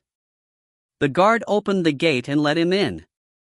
Francis wasn't fooled at the ease of his entry. He had witnessed what happened to anyone who tried to enter without an invitation or known to be part of the team. Just the week before, he was about to leave when there was a commotion at the gate. By the time he got there, a finely dressed man was face down on the ground with his hands tied behind his back, a pair of Marines covering him with their muskets. Francis hadn't interfered. He didn't know the man, but as there were a number of East Indiamen in harbor, he assumed the gentleman was from one of them from the cut of his clothes. Captain Lapierre had been called, and he quickly ascertained that the man was indeed a tourist, someone important, at least in his own mind, and had wanted to see the base as it looked like there was something interesting going on. The something was weapons practice, and he had been attracted by the clash of swords. As it was common practice at normal army bases to let people wander in to watch the drills, he had assumed he could do so here. He had made the mistake of using the "Do you know who I am?" ploy to the Marine, which had gotten the reply, "No, and I don't give a fuck who you are," after which the outraged man had tried to push his way past. Now he was covered in dust and being hauled roughly to his feet. He had gotten entry to the base by being dragged in under arrest and interrogated. They never missed a chance to practice. A message was sent to his ship to verify he was who he said, and he was delivered back to the ship in irons and given into the custody of the captain. "Come," Marty called at the knock on the door, and Francis entered. He walked straight to the fire and lifted his coat tail to get some heat on his backside. "It's bloody perishing out there," he complained, then helped himself to a cup of coffee from the tray on Marty's desk. "Good afternoon, Francis. Would you like a cup of coffee?" Marty asked with a raised eyebrow. He knew that Francis must have something interesting to tell them if he behaved like this. Francis just grinned and sipped his coffee, which he had served up with cream and 4 spoonfuls of sugar. Marty poured him and Wolfgang a cup each and settled back to wait for the pronouncement. "Well, aren't you going to ask me why I have braved the elements to come and see you rather than just send a messenger?" Francis asked. "No, we were just going to wait you out," Marty replied with a smirk. "So, you don't want to know about the Palace-class frigate that ran into Cartagena less than a week ago and is undergoing repairs for storm damage?" Marty sat bolt upright and Wolfgang nearly choked on his coffee. "A week ago? Are you sure?" Marty asked, suddenly very attentive. "Thought that would interest you as you so carelessly lost your last one," Francis crowed in triumph. He had their attention now. "The ship in question is the Licorne. She got caught in a storm running in from Mauritius. She is also very short-handed as they had fever on board in the West Indies." "The storm that came through here a week ago?" Wolfgang interrupted. "And which they used to pass through the straits unobserved," Francis finished. "Apparently he was heading for Toulon, but the damage to his upper works was bad enough he stopped at Cartagena for repairs." "And you know this because?" Marty asked. "I have an agent in the harbor master's office who sent me a coded dispatch as soon as they docked." Francis grinned and stole a biscuit. "What do we know about Cartagena?" Marty asked. "I'll get the master. There's not a port along this coast he hasn't sailed into," Wolfgang offered. Marty nodded and the wiry German left the room. Marty pulled a chart from under the chart table that doubled up as a small meeting table and spread it out. It was a large-scale map of the Murcia coast and Cartagena was clearly annotated on it. "What are you thinking?" Francis asked as Marty pondered. "That we can take her one of 2 ways. We can wait for them to finish the repairs, then ambush her when she leaves for Toulon, or we cut her out." The door banged open, letting in a gust of frigid air, Wolfgang, and Arnold Gray. "Wolfgang told me we might have a chance of getting a new ship," Gray exclaimed as he took off his coat and scarf. "Maybe. It depends on whether we can cut her out or try and take her at sea," Marty replied. "She's in Cartagena."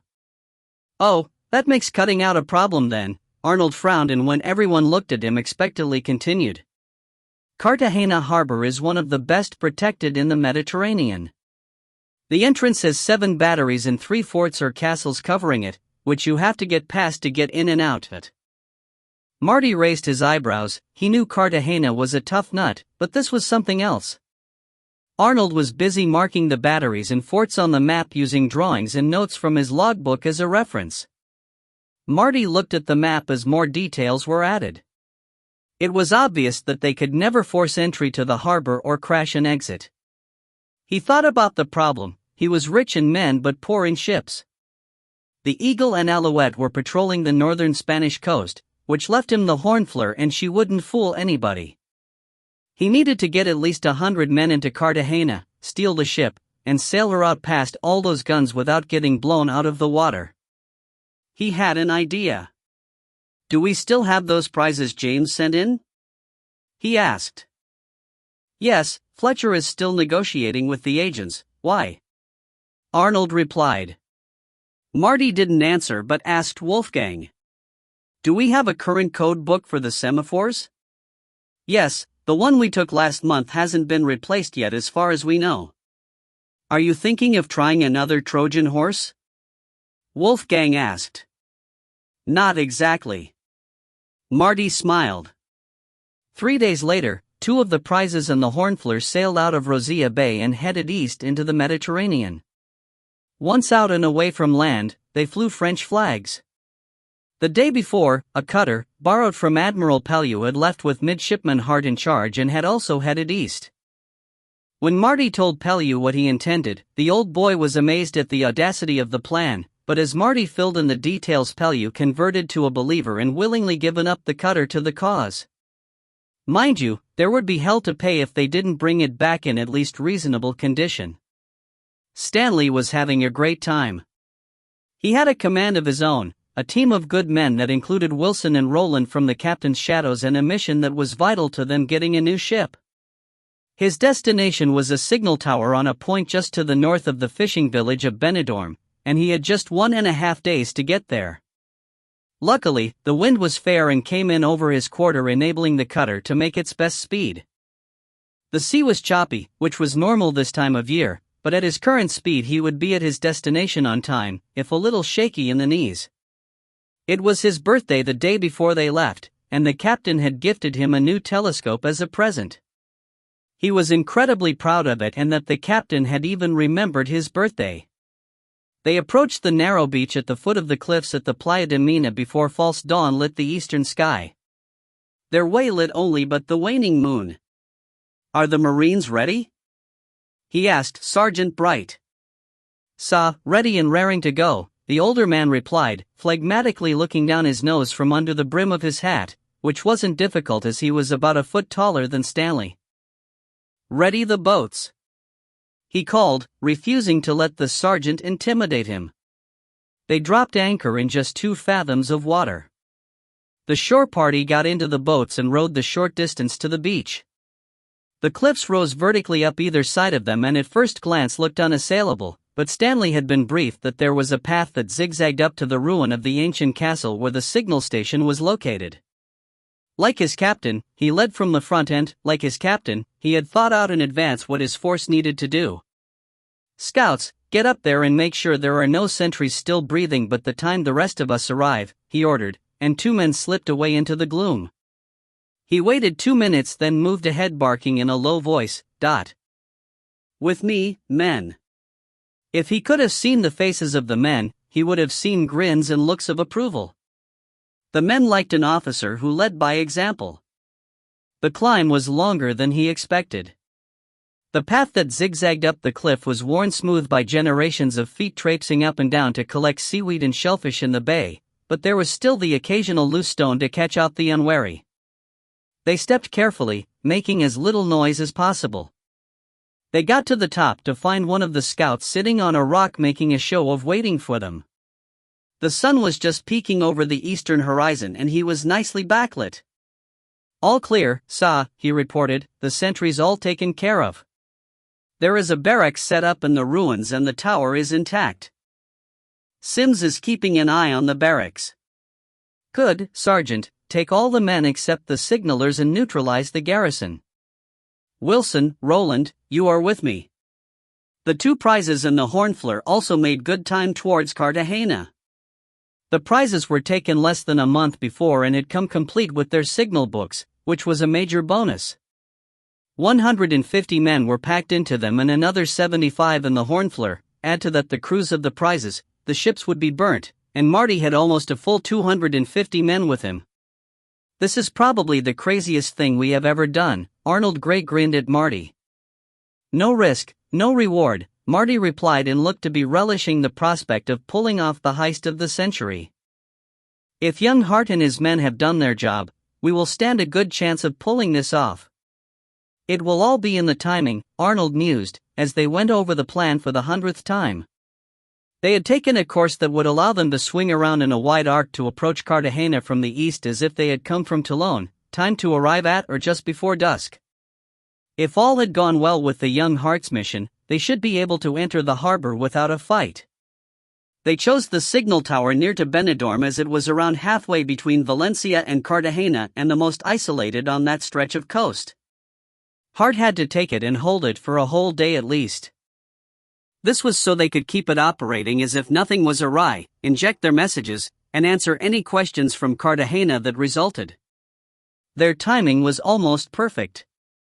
They arrived 40 minutes before sunset and entered the mouth of Cartagena Bay under minimum sail. "Signal from the Fajarado Castle, sir," Midshipman Williams reported and consulted the Spanish signal book. "Recognition challenge for today. I will answer him, he continued. Marty just smiled. His mids knew their duties and he didn't need to tell them the steps.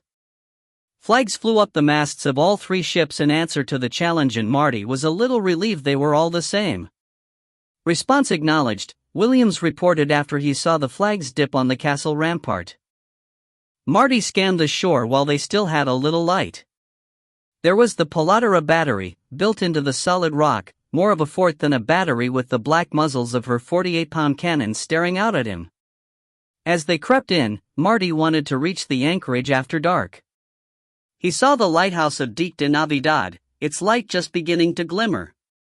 He turned to the other shore and spotted the battery of San Isidora, which was again more of a fortress than a battery, with high stone walls through whose embrasures more 48-pound cannon glared. He was sweating, not because of the temperature, it was barely 30 degrees, but with nerves. He had never been so nervous in his life, except maybe when he had married Caroline, he had to admit. Well, I lived through that and I will survive this, he told himself sternly. Wolfgang was commanding the other prize with 2nd Lieutenant Philip Trenchard, and he had 3rd Lieutenant Andrew Stamp with him. If this goes wrong, the French will bag the entire crew, he fretted silently while maintaining an outward appearance of calm. They slid into the harbor and there was La Licorne. A recognition signal shot up, which they answered, and then, "She is signaling that we should come alongside and send over the replacements," Williams reported after deciphering the spelt-out message with Anton's help. "Stanley's team has been successful," Marty crowed in relief. "Get us alongside, Philip. Wolfgang will take the other side." The deception, which was working up to now, was that a replacement crew had been sent to La Licorne from Toulon. Orders to cover their arrival would have been received that very morning via the semaphore system. As they approached, an officer illuminated by the deck lamps called across, "How many men have you brought?" I know that voice, Marty thought. "We have 75. The other ships have another 75 and some stores," he called back in a decided Basque accent. Marty ran below to get a wide-brimmed hat that could hide his face. He was already wearing a long pea coat that civilian captains wore to hide his weapons. By the time he got back on top, they were throwing the lines over to tie up alongside. The men were on deck ready, so as soon as the 2 ships were tied off, they swarmed over the side with their bags in hand. Several who could speak French shouted greetings and struck up conversations with the French crew. Marty waited. He had gotten a clear look at the French captain and knew exactly who he was, even though it had been many years since he had last seen him. The deck was swarming with the new crew and the Hornflower was tying up alongside Marty's ship so more could bridge across. Marty crossed over and walked towards the captain. "Is this all the crew you have left?" Marty asked. "No, one watch is on shore leave," he replied. Marty glanced over his shoulder. All his men were aboard and were ready for the next order. "Formidable!" shouted Marty, and all hell broke loose. Kashas and blackjacks appeared in his men's hands and French sailors fell to the deck unconscious or disabled. Marty stepped smartly up to the captain and punched him hard under the diaphragm, felling him like an ox. The deck lamps were extinguished apart from one on the quarterdeck, and to cover any extraneous noise a group of his men started singing a rude French sea shanty. "Tie him up and get him down to his cabin," he ordered a pair of Marines. "Wolfgang, how is the clearance exercise going on below decks?" "Almost done. We hit them so fast they didn't really have time to react," he reported. "Good. Get the Hornflower away and get everything off the prizes." There was a splash, and a minute later, a sailor ran up to them from the hatch to the lower deck. "One of them went out through a port, sir. He was swimming towards the shore last I saw of him." "Damn!" Marty exclaimed, "that puts the cat amongst the pigeons. We will have to make do with what's on board. Cut the prizes loose and set fire to them. Then prepare to make sail." Marty hoped that La Licorne had been watered ready to sail on the morning tide as her fake orders had instructed. She should have enough provisions to get them to Toulon, which should be enough to get them to Gibraltar. There was the brief sound of axes as the moorings were cut and the prizes let loose. The message was passed to the Hornfleur to follow them out. Arnold Gray was busy fixing their position by taking their bearing to local landmarks. The Castillo de Concepcion was one, the Cathedral of Santa Maria another. Both were lit and recognizable in the dark. The third was the lighthouse. Get men in the chains testing the depth and lookouts all around. We are going to have to feel our way out, Marty ordered. It was too early for the moon and the tide was just reaching its peak, not ideal conditions to be attempting to leave port. But they had no choice, as once that sailor got to shore and raised the alarm they would never get out in daylight. There was a steady westerly breeze that filled their sails as she came up to her anchor and broke free. The capstan's clicking getting faster as the hook was pulled up to be cat. The men were working as fast as they could, given that they didn't know the ship, but she was designed by the same man as the Formidable, so that helped a bit. "We have steerage," John Smith reported from the wheel. "Steer towards the light," Arnold told him, indicating the lighthouse they had passed on their way in. "Well, I weren't going to steer for the flipping cathedral, were I?" John was heard to mutter. "Set the foresails and the spanker," Wolfgang bellowed. "Well, if they didn't know something's up already, they will now," Marty laughed as his first's voice echoed off the buildings around the harbor. Just then a bell started to ring from the direction of the town. Soon it was joined by others. Flames were coming through the hatches of the prizes and helped illuminate their way. There was a crash and the ship stuttered in her movement. "What the hell was that?" Marty shouted. "Fishing boats, sir," called the forward lookout, came out of nowhere. There was shouting and swearing in Spanish from the water either side of them, and Marty realized they must have run right through the middle of the fishing fleet as it was making its way out. "Get a line to those men," he ordered, and soon 3 very bedraggled Spaniards were hauled up on deck. "Please accept my apologies. I will pay you for the loss of your boats," Marty told them in Spanish. "You are not French?" exclaimed the oldest of the 3, a gnarled specimen who must have been over 60 years old. "No, we are British. We are stealing this ship," Marty told him. The old fellow let out a wheezy cackle and was joined by his mates as he explained what was going on to them. "They thought you were joking to start with, but I told them the French would never pay for any boat they ran down. Can we help you in any way? Can you help pilot us out of the harbor?" Marty asked. "That will be our pleasure. It's a good joke you play on the French pigs, no?" And he cackled again. Marty led him to stand beside John at the wheel and gave himself the role of interpreter. "How much water does she need to swim?" the old man asked. "About 2.5 fathoms, Marty replied. "Steer so the light is more to starboard. There are rocks along the shoreline."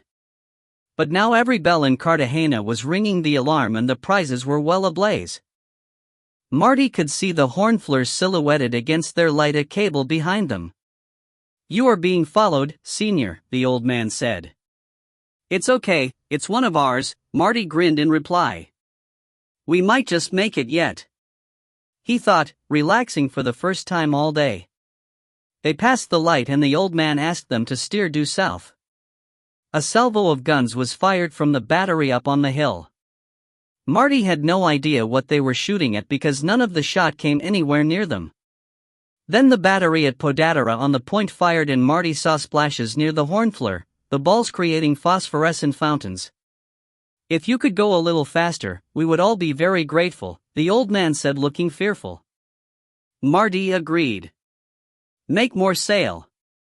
Set royals and topsails," he shouted.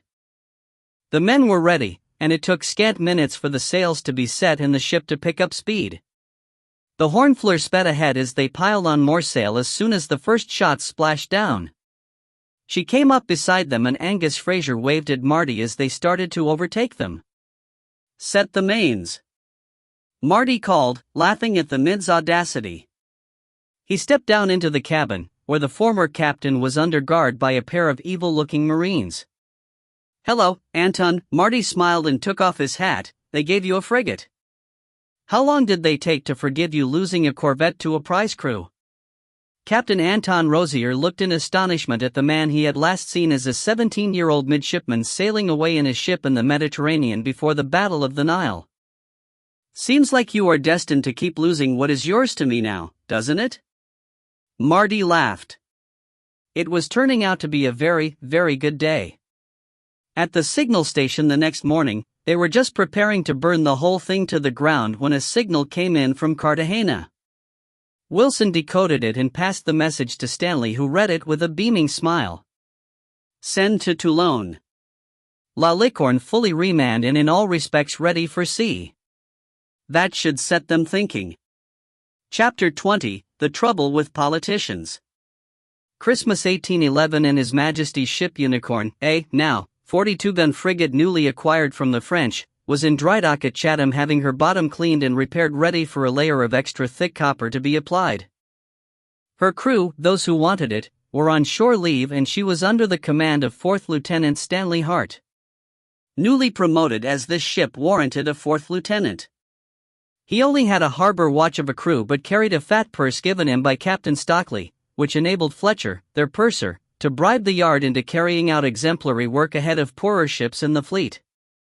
The Unicorn, formerly La Licorne of the French Navy, would be fitted out with 28 long guns on her main deck, 2 monstrous 64-pound carronades on her foredeck, instead of the 4 24-pound carronades the French carried, mounted in tandem on swivel mounts, 10 24-pound carronades on her quarterdeck, and 2 long 9-stern chasers in the captain's cabin. Stanley was surprised when a carriage pulled up and liveried servants carried a full Christmas feast onto the ship, cooked it, and served it with plenty of beer and wine to the entire harbor crew. The toast at the end of the meal was Sir Martin and Lady Caroline. At his London home in Grosvenor, Marty was having Christmas with his family. Lady Caroline, stunningly beautiful as ever, and his 4 children were the center of his world until his ship was ready to sail again. Snow in the peninsula effectively put the war there on hold and he could enjoy some downtime. He had persuaded Wolfgang to join them for Christmas dinner, which as usual was sumptuous and took up most of Christmas Day. He declined to go to church with them and instead attended a Calvinist service in a nearby chapel. He now sat with James, Marty's eldest son, who was discussing, very seriously, the merits of different sail configurations to get the best out of a 3-masted ship in varying weather conditions. He will follow you to sea, Caroline sighed wistfully. What's wrong with that? Marty asked, slightly surprised. Oh, there is absolutely nothing wrong with him going to sea. It's just that he is following your example a little too closely. Marty raised his eyebrows in question. He sensed there was more to come. Caroline pursed her lips and took a deep breath. He has turned out to be an excellent shot with that gun you got him for his birthday. We had game for dinner at least twice a week whilst we were in Cheshire. Marty beamed with pride. Tom says he is very disciplined when he is shooting. Always knows where his dogs are and is very careful how he handles a loaded gun. He keeps his gun clean and well maintained. Well, so far I don't see a problem. However, she continued, holding a figure up to forestall further comment from him, I caught him, with one of your dueling pistols, the small caliber ones you got from Adams. He was practicing shooting as Scarecrow. He stood back to back with it and paced out 10 steps, turned and fired. Like a duel. Marty exclaimed. Exactly. Caroline said in a tone that said she didn't approve. I mean, really, he is only 9, but. After Christmas and Boxing Day had passed, Marty was getting ready to go down to Chatham when a courier arrived with a message from Turner. Marty read it, then sat back in his chair in disbelief. What's happened? Caroline asked. The bloody fools. Marty swore. They have only gone and exchanged him. And thrust the message towards her. Exchanged who? Caroline asked, alarmed by his violent reaction. Dupree. They have let Dupree go back to France in exchange for some inconsequential son of a. The idiot politicians have let him go. Epilogue. Turner sat in his office. There was still a second desk for Hood should he want to use it, but increasingly the old admiral was spending his time at home. He sorted through the papers on his desk, then sat back and stared at the painting of the Battle of the Saints on the wall opposite his desk. He didn't really see it as his mind was going over recent events. The son of Richard Ryder, the Home Secretary, had gotten himself captured by the French a year ago through his own utter incompetence. Worse, he had lost a valuable fifth rate and its crew.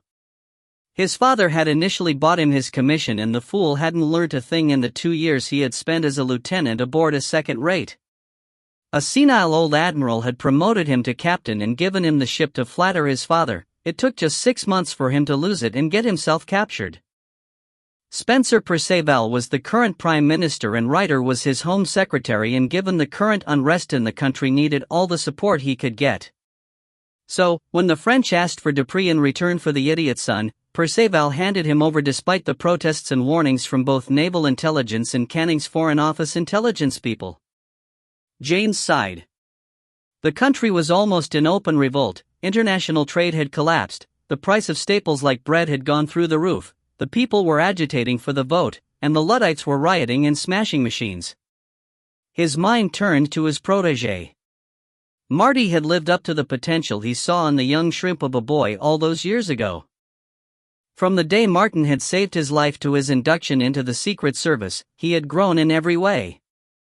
Now he was their most competent asset, trusted by Wellesley and Canning. He had built his flotilla into an effective weapon and his network of agents into something that could challenge the French. He had, however, made enemies. The worst of which, Admiral Gambier, was constantly trying to undermine him with the politicians. That led to a sudden thought: had Gambier been behind the swap of Dupree for Ryder? The war on the peninsula had to come to a head in the following year, or the country would completely run out of money. Marty would have to play an active part in that, and had set the foundation with the action to restrict Soult's supply of powder. He had lost his ship, but, typical of the man, hadn't waited for the Navy to give him another and had just gone out and, with an absolutely audacious action, stolen himself an almost new one from the French. 1812 was going to be an interesting year. The king's mental health had deteriorated and he was now as mad as a hatter. The people were demanding the vote and the war was coming to a head. There was a knock at the door and his secretary announced Mr. Canning.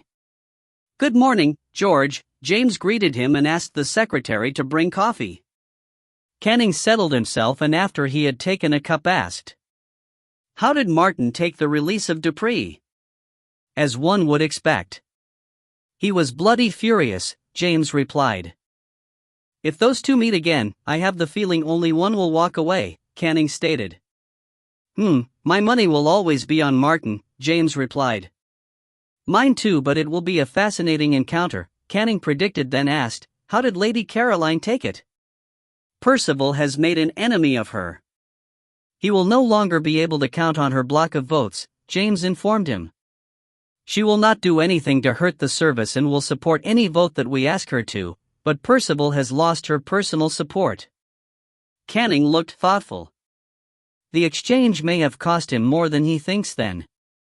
"Will you tell him?" James asked, curious how Canning would use this information. "Me? No. I never supported him. He is too right-wing for my liking." "No, he will find out soon enough." "When do you get your admiral's pennant?" "Politicians are a cold-blooded bunch," James observed, and was thankful that Canning and he were on the same side. Author's notes. The years covered by this book, 1810 to 1811, were rather dry of action except in Portugal. But that gave me free rein to improvise, which is fun. The major characters really existed as usual, but the whole action to blow up the bridges is a figment of my overactive imagination, as was stealing La Licorne. The action of the lines of Torres Vedras was a real event, as was the retreat of the French. The British managed to keep secret that they actually had 3 lines of defense. The French never had a clue, and we really did underestimate their ability to forage. The Siege of Cadiz was another real event and was one of the most pointless sieges in history. The British controlled the port and simply resupplied the city by sea. The French, meantime, were starving as their supply lines were constantly raided by Spanish guerrillas. Now I know that someone will object to Caroline fighting a duel, but it is a historical fact that women did. Although, admittedly, most were between women. There have been women-only fencing clubs since at least the 1700s. British history is littered with strong women, and while it was the social norm for them to defer to their husbands and fulfill a subservient role, there were many who kicked against the pricks. A note on when people ate in the 1800s. Most people ate just 2 times a day, and the first meal was taken around midday, called dinner, and was normally the biggest of the day. The second, supper, was taken later in the early evening. Breakfast for the masses really didn't start until the early 1900s, although the upper class did partake, probably to show off their wealth.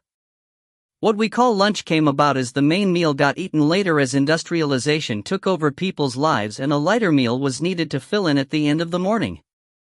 Maurice, Marty's French double, was, for some reason only known to my subconscious, based on a cross between Thomas Castaing, the former French rugby player now a pundit, and Passepartout from Around the World in 80 Days. The squeaky voice comes from Thomas. Sorry Thomas if you read this, but you do have a rather high register, and the image of Maurice on a donkey with a parasol came from Jules Verne's fabulous novel. 1812 is a much more significant year as it was the start of Wellington's campaign to push the French out of the peninsula. Marty in the Shadows will have an active role to play, of course, so look out for Book 9. And now an extract from Book 1 of the Scarlet Fox series by the same author. The Scarlet Fox, Book 1, Chapter 1, A Change of Profession. The passage from Rotterdam was stormy. The lugger had all sails set and was heeled over in the wind, spray kicking up and over the bow. She was heading for Baytown, a well-known smuggler's village south of Whitby on the Yorkshire coast. They were intent on keeping their illicit cargo of Dutch gin out of the hands of any revenue cutters in the area, so they drove her hard. Ray and Scarlett Browning were twins. Their father, Smoker Browning, was the head of one of the 2 smuggling gangs that operated out of the bay, and the twins had been given responsibility for getting their valuable cargo safely home. At 18 years old, they already had many years of experience between them and handled the boat with skill and more than a little daring. Scarlett was the older by 30 minutes. She was beautiful by any standards, with a mane of auburn hair and blue/green eyes that changed color with her mood. At 5 feet 8, a little too tall to suit the fashion of the time, but she didn't care. Marriage and romance were not at the forefront of her interests. Her body was shapely but well-muscled from the rigors of sailing boats in all weathers. She attracted the attention of many young men, but a sharp knife and a pair of pistols were usually enough to cool their ardor unless she found the attraction mutual. Ray was out of the same mold as his father. Shaven head, piercing blue eyes, muscular, and athletic. He was renowned for his sailing and fighting skills and for being a fair, even-handed skipper. He was generally even-tempered, but when he did blow, it was usually fast, violent, and over quickly. Unlike Scarlett, he was one for the ladies and had a string of conquests under his belt. Smoker Browning begot 8 children from 2 wives. The first, Anne, died from the flux after the birth of their second child. The first child died at 6 and the second got himself shot by a revenue man at 16. Smoker hunted him down and gutted him in revenge. His second wife, May, gave him the twins and 2 more boys, Will and Rafe, who were 16 and 14 respectively. Scarlett got her looks from May, who was still a good-looking woman at the age of 36. The twins had their hands full. The wind had swung around to the northwest, which meant they were having to tack to make any headway as it was almost dead against the course they needed to ply. The lugger's gaff-rigged sails let them sail close to the wind, but they were still having to sail 3 sea miles for every mile gained towards home. They had gotten to just over 20 miles from port when the lookout spotted a sail to the northwest. A revenue cutter found them and was bearing down on the wind, intent on an intercept. Ray didn't want a confrontation. For a start, if the cutter started shooting, their cargo would probably suffer even if they eventually got away, and anyway, they didn't want the cutter to get close enough to identify them. It was 2 hours to dark. If we run south, We can lose them in the dark and overnight it finally behind the point, Scarlett suggested. Ray thought on that for a moment then agreed. Let's do that. He won't make much on us in a stern chase, and if we look as if we are going to head out to sea before we wear, he might spend the next day looking for us in the wrong place. They tacked and took up a course that would run them south down the coast, the cutter settling in behind them. With the overcast, dark came early, and while the cutter could still see them, they eased out to sea. As soon as the darkness swallowed the revenue boat from view, they performed a long, lazy whir to bring them around to the west. Filey was a village that lives behind a peninsula that stuck out into the sea to the east, which provided a natural shelter from any weather from the north. They slipped in cautiously, using the lights from the village as beacons, and anchored up for the night. The next morning, the wind had swung more to the west, and as soon as they could see, they eased out and headed north. The cutter was nowhere to be seen, and they slipped into Baytown before 10, where the well-rehearsed team on shore had the cargo unloaded and concealed in short order. Smoker greeted the twins in the kitchen of the family home, where May had a hot meal waiting for them. The rich lamb stew was topped with dumplings and had carrots, onions, and turnip cooked through it.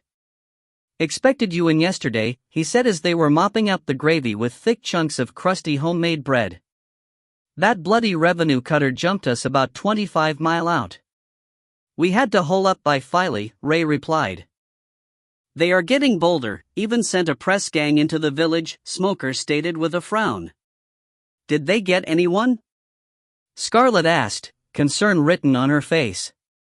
"No, all they got was a beating," smiled Smoker as he recalled the brawl that ensued when the Navy press gang descended on the Plowman pub. He paused, obviously thinking about something. "I've been thinking we need to get into something else besides smuggling to spread our interests, and I think we will want to keep it in the family." "What you got in mind, Pop?" asked Scarlett, intrigued. Her father sat back and lit his clay pipe. He blew out a cloud of smoke and answered. "Privateering." Scarlett and Ray looked at each other. "Why privateering?" Scarlett eventually asked after the silence stretched out as long as she could stand. "Perfect for us. We can make a lot of money in a relatively short time with little risk if we do it right. It will be legal, and gold can't be traced." Ray sat forward in interest. "We will need a ship. The profit from this trip will pay for a ketch and arm it. We will need to man it from the Brotherhood to start with, and you can pick up more as you take prizes. There's plenty of men out there looking to make a quick profit." Scarlett looked at Ray and asked the question they both wanted to ask. "Which one of us would skipper it?" Smoker laughed. "Worried I'll split you two up?" The looks on their faces were the only answers he needed. "You both go. You are a good team and will watch each other's backs. In any case, I doubt I could split you up if I wanted to." The following days showed their father hadn't waited to tell them before putting his plan into action. He had already started the process of acquiring a ship. He surprised them by taking them up to Boatyard in Whitby, where the hull of a new ketch was well underway. The ketch was a relatively new design of hull, having been introduced around 10 years before in around 1650. They were mainly used as large fishing boats and cargo haulers, but could also carry up to 16 guns. They were fast and weatherly and could even make long voyages in open water.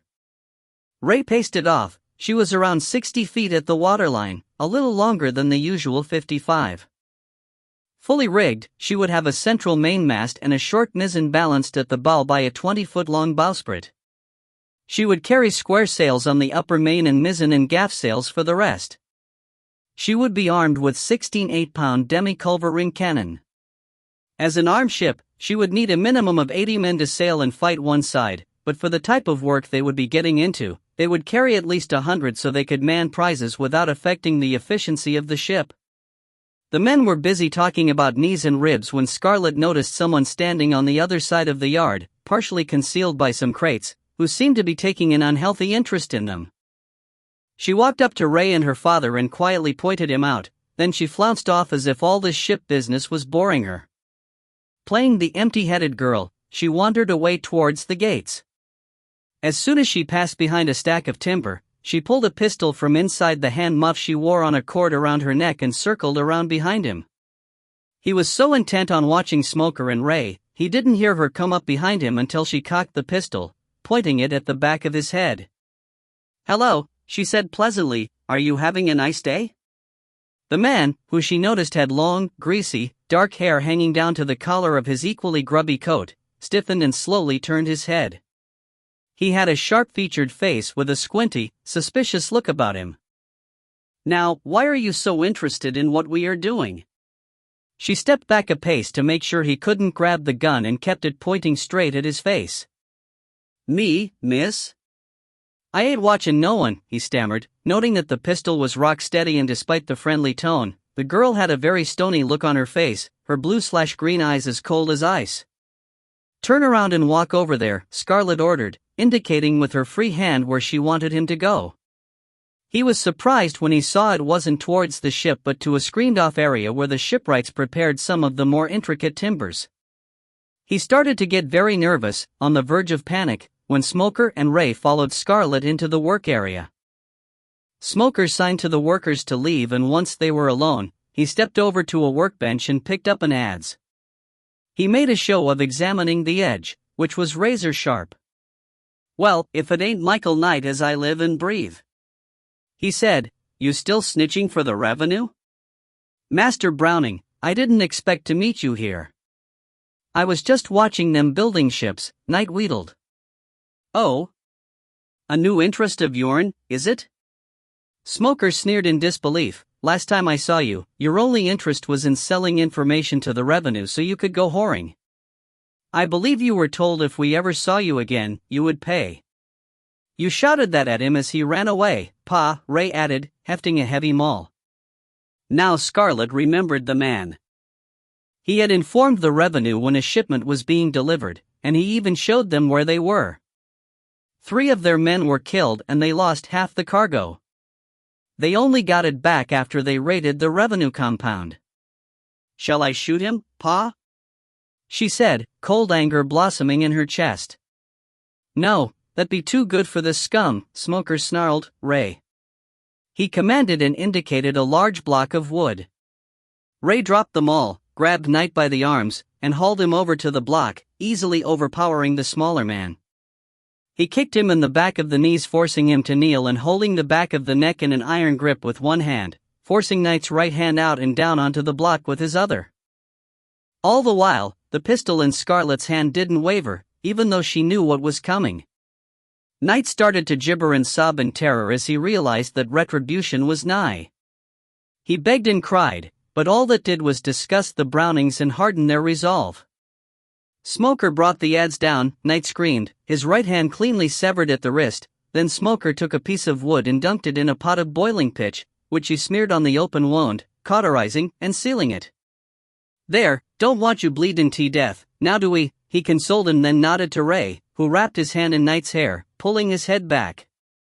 Smoker pulled out his knife, stood over the miserable informant, and said, "He deserves to carry the mark for the rest of his days."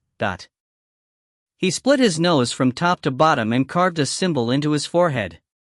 "Now everyone will know you for what you are," he snarled. "Get him out of here." Ray dragged the stricken man out of the yard and threw him into the street.